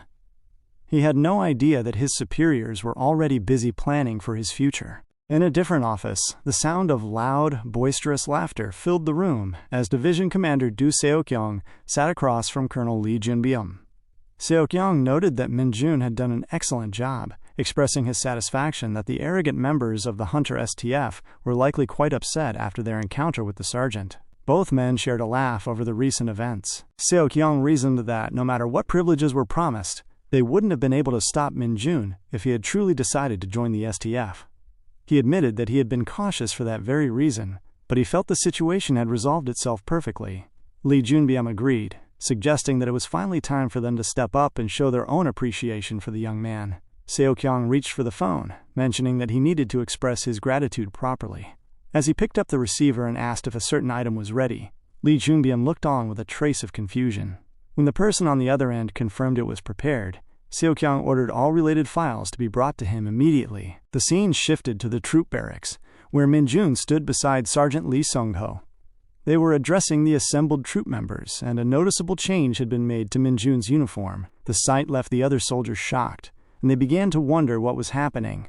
Sergeant Lee Sung-ho informed them that from that day forward, Minjoon would be the commander of the 2nd Platoon's 2nd Squad, and he instructed them all to treat him well. Jung Han-young was taken aback, asking Lee Sung-ho if he was the one being promoted. The sergeant clarified that while he wasn't being promoted yet, he intended to try out for the staff sergeant rank soon.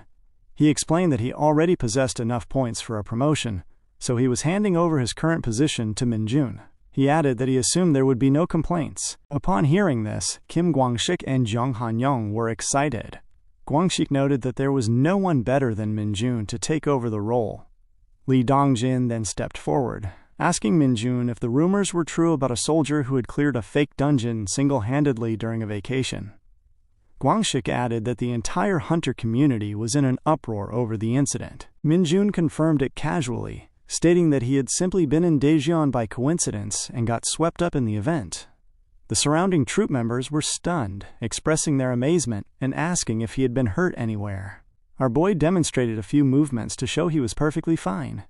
Kwang-sik then asked if his new appointment as squad commander was related to that event, and if there were any other rewards involved.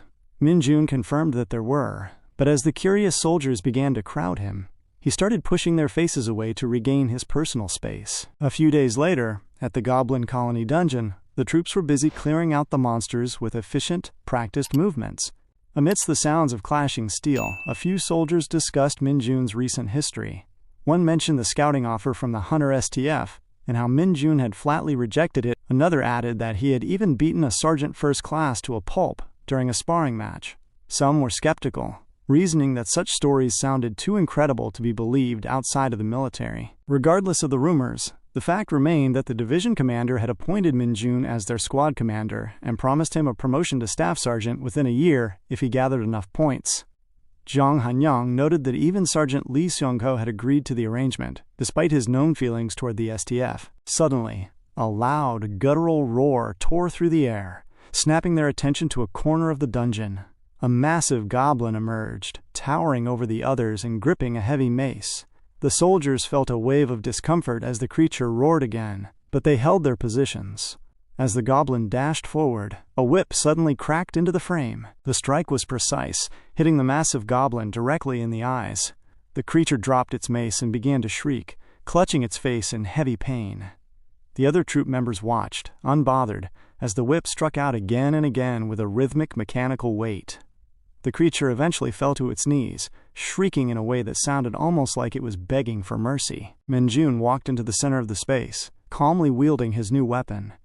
It was a whip, but it looked significantly different than before, featuring a diamond-like attachment at the end. This was the personal equipment provided by the division commander. Jung Han-young noted that even the platoon commander didn't have personal equipment yet. Recognizing the immense privilege Minjoon had been granted, our boy ignored the chatter, continuing to strike the monster and any other goblins that dared to approach. Kwang-sik wondered why Minjoon had specifically chosen a whip, and Jung Han-young explained that the division commander had offered him any weapon he wanted. Given the quality of the rewards, it was clear to the soldiers why Minjoon would turn down the STF. It was a rare honor for a sergeant to receive personal equipment, and it was rumored that Seo-kyung had to sign over 10 different documents to make it a reality. As Minjoon fought, he felt a sense of quiet satisfaction. The weight of the whip and the texture of the grip were exactly what he needed. The balance was perfect. He understood that this weapon was on a completely different level than anything he had used before, and he found himself truly enjoying the feel of the diamond-tipped lash as it cut through the air. He realized that this arrangement was even better than he had initially imagined, and hoped that with this momentum, he would get promoted pretty soon. The scene shifted to a quiet Saturday evening in Chuncheon. Inside a local restaurant specializing in charcoal grilled chicken, the air was thick with savory aromas, but Minjoon's usual calm was replaced by a sharp sense of discomfort. Across from him sat Hunter's son Yunseo, whose unexpected presence felt like a total ambush. When she asked if they could finally begin eating, Minjoon could only exhale a long, baffled breath. He questioned why she was even asking for his permission, and more importantly, why she had forced a dinner meeting with him in the first place. Yunseo didn't offer an immediate answer. Instead, a blush crept across her cheeks as she looked at the food.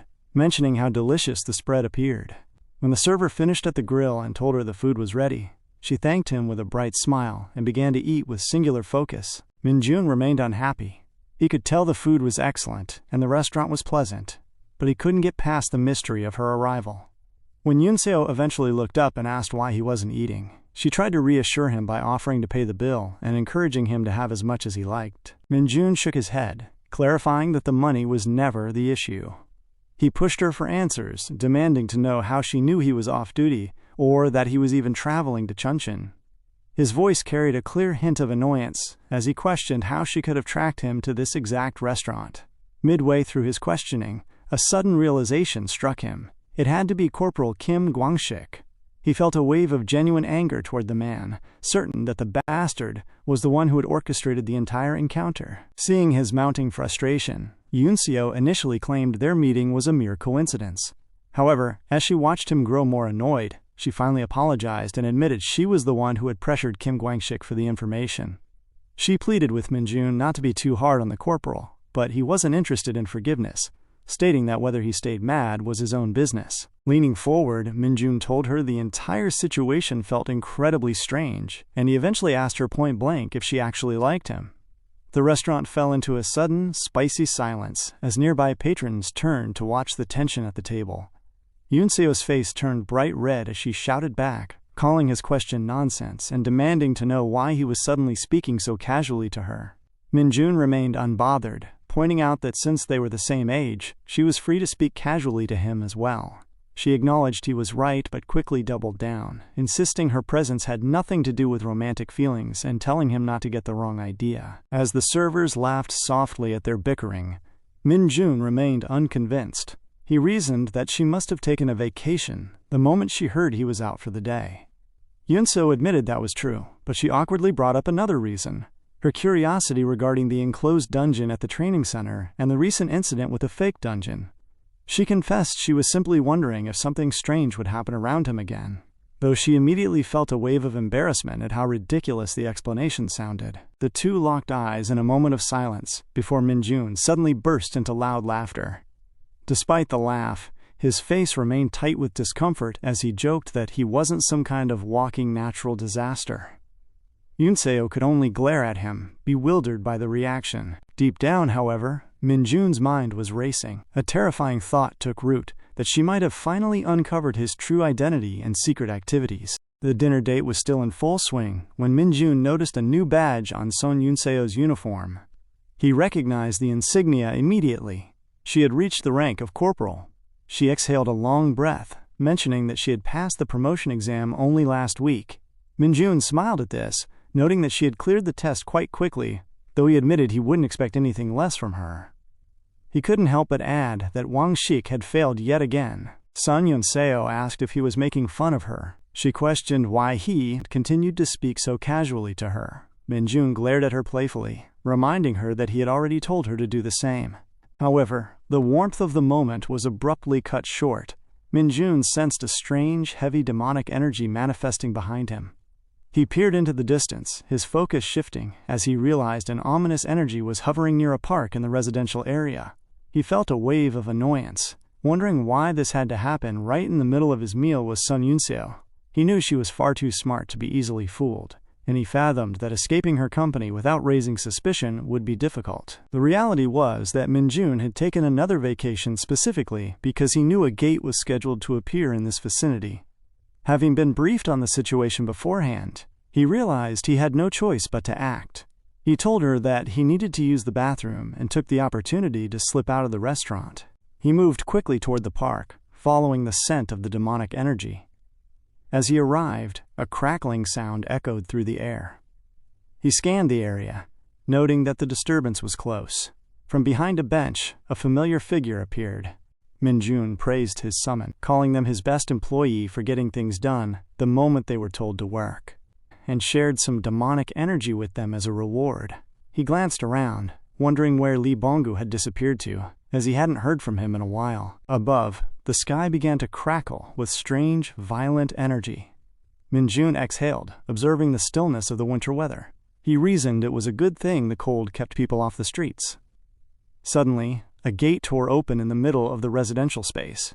Our boy frowned, questioning the lack of morality in a dungeon appearing so close to where people lived. He stretched his shoulders and began walking toward the gate, concluding that he had to deal with the threat quickly for the sake of the citizens' safety. And, of course, his own promotion. Before he could enter, the silhouette of a monster emerged from the rift. Minjoon took a firm stance, surprised that the creature was coming out so soon. He pulled out his phone and sent a message to alert the military that a gate had appeared. He understood that if the threat level was beyond his control, he would simply have to keep the creature's aggression focused on him to stall for time. The monster emerged slowly, emitting a massive, suffocating amount of demonic energy while smiling at Minjoon. It let out a roar so powerful it physically pushed Minjoon back a few inches. He recognized the creature as a hanker. Instead of hands, the beast possessed long, wicked blades. It swung one of its blade arms wildly, but Minjoon dodged the strike with practiced ease. He wondered how much demonic energy it had consumed, noting that the arms looked exceptionally dangerous. As the monster swung a second time, our boy dashed backward.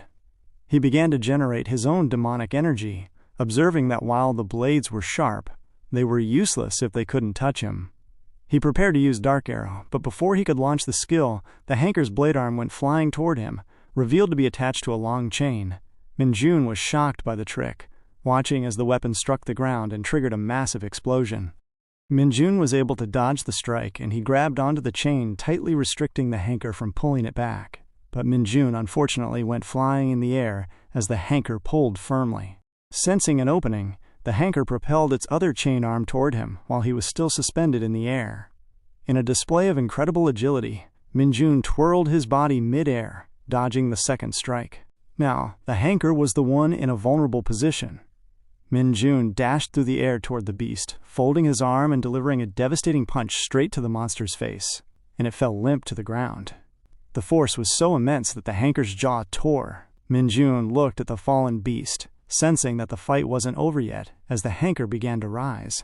Suddenly, a voice called out to him. He turned and saw Sun Yun-seo running toward him. He felt a flicker of annoyance that she had followed him to the park. The distraction gave the monster an opening to swing its weapon again. The blade whistled past Minjoon, heading straight for the unsuspecting Sun Yun-seo. Before it could reach her, Minjoon lunged forward and grabbed the chain, forcing the weapon to strike the ground instead. He glared at the monster before turning to Sun Yun-seo, asking what she was doing there. She shouted back, questioning why he had run off mid-dinner without a weapon. When he asked how she found him, she mentioned seeing the emergency message. She then threw a heavy traffic sign she had scavenged toward him. Our boy caught the momentum of the sign, jumping high into the air and grabbing it mid-flight. He infused the metal with his demonic energy and struck downward with the weight of a falling mountain. The sign collided with the hanker's head, flattening it instantly. The monster fell limp, the life seeping out of it as a vast explosion of smoke engulfed the area. After the battle, Minjoon stood in the stillness, absorbing the lingering demonic energy. Sun Yun-seo walked up to him, confirming that the creature was indeed a high-danger hanker. She asked if he had truly killed it on his own.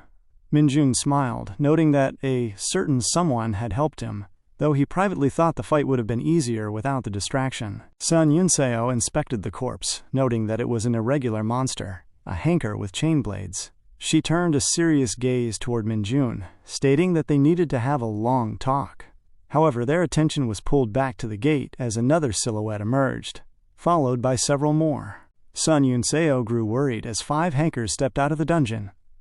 She urged Minjoon to retreat and wait for reinforcements.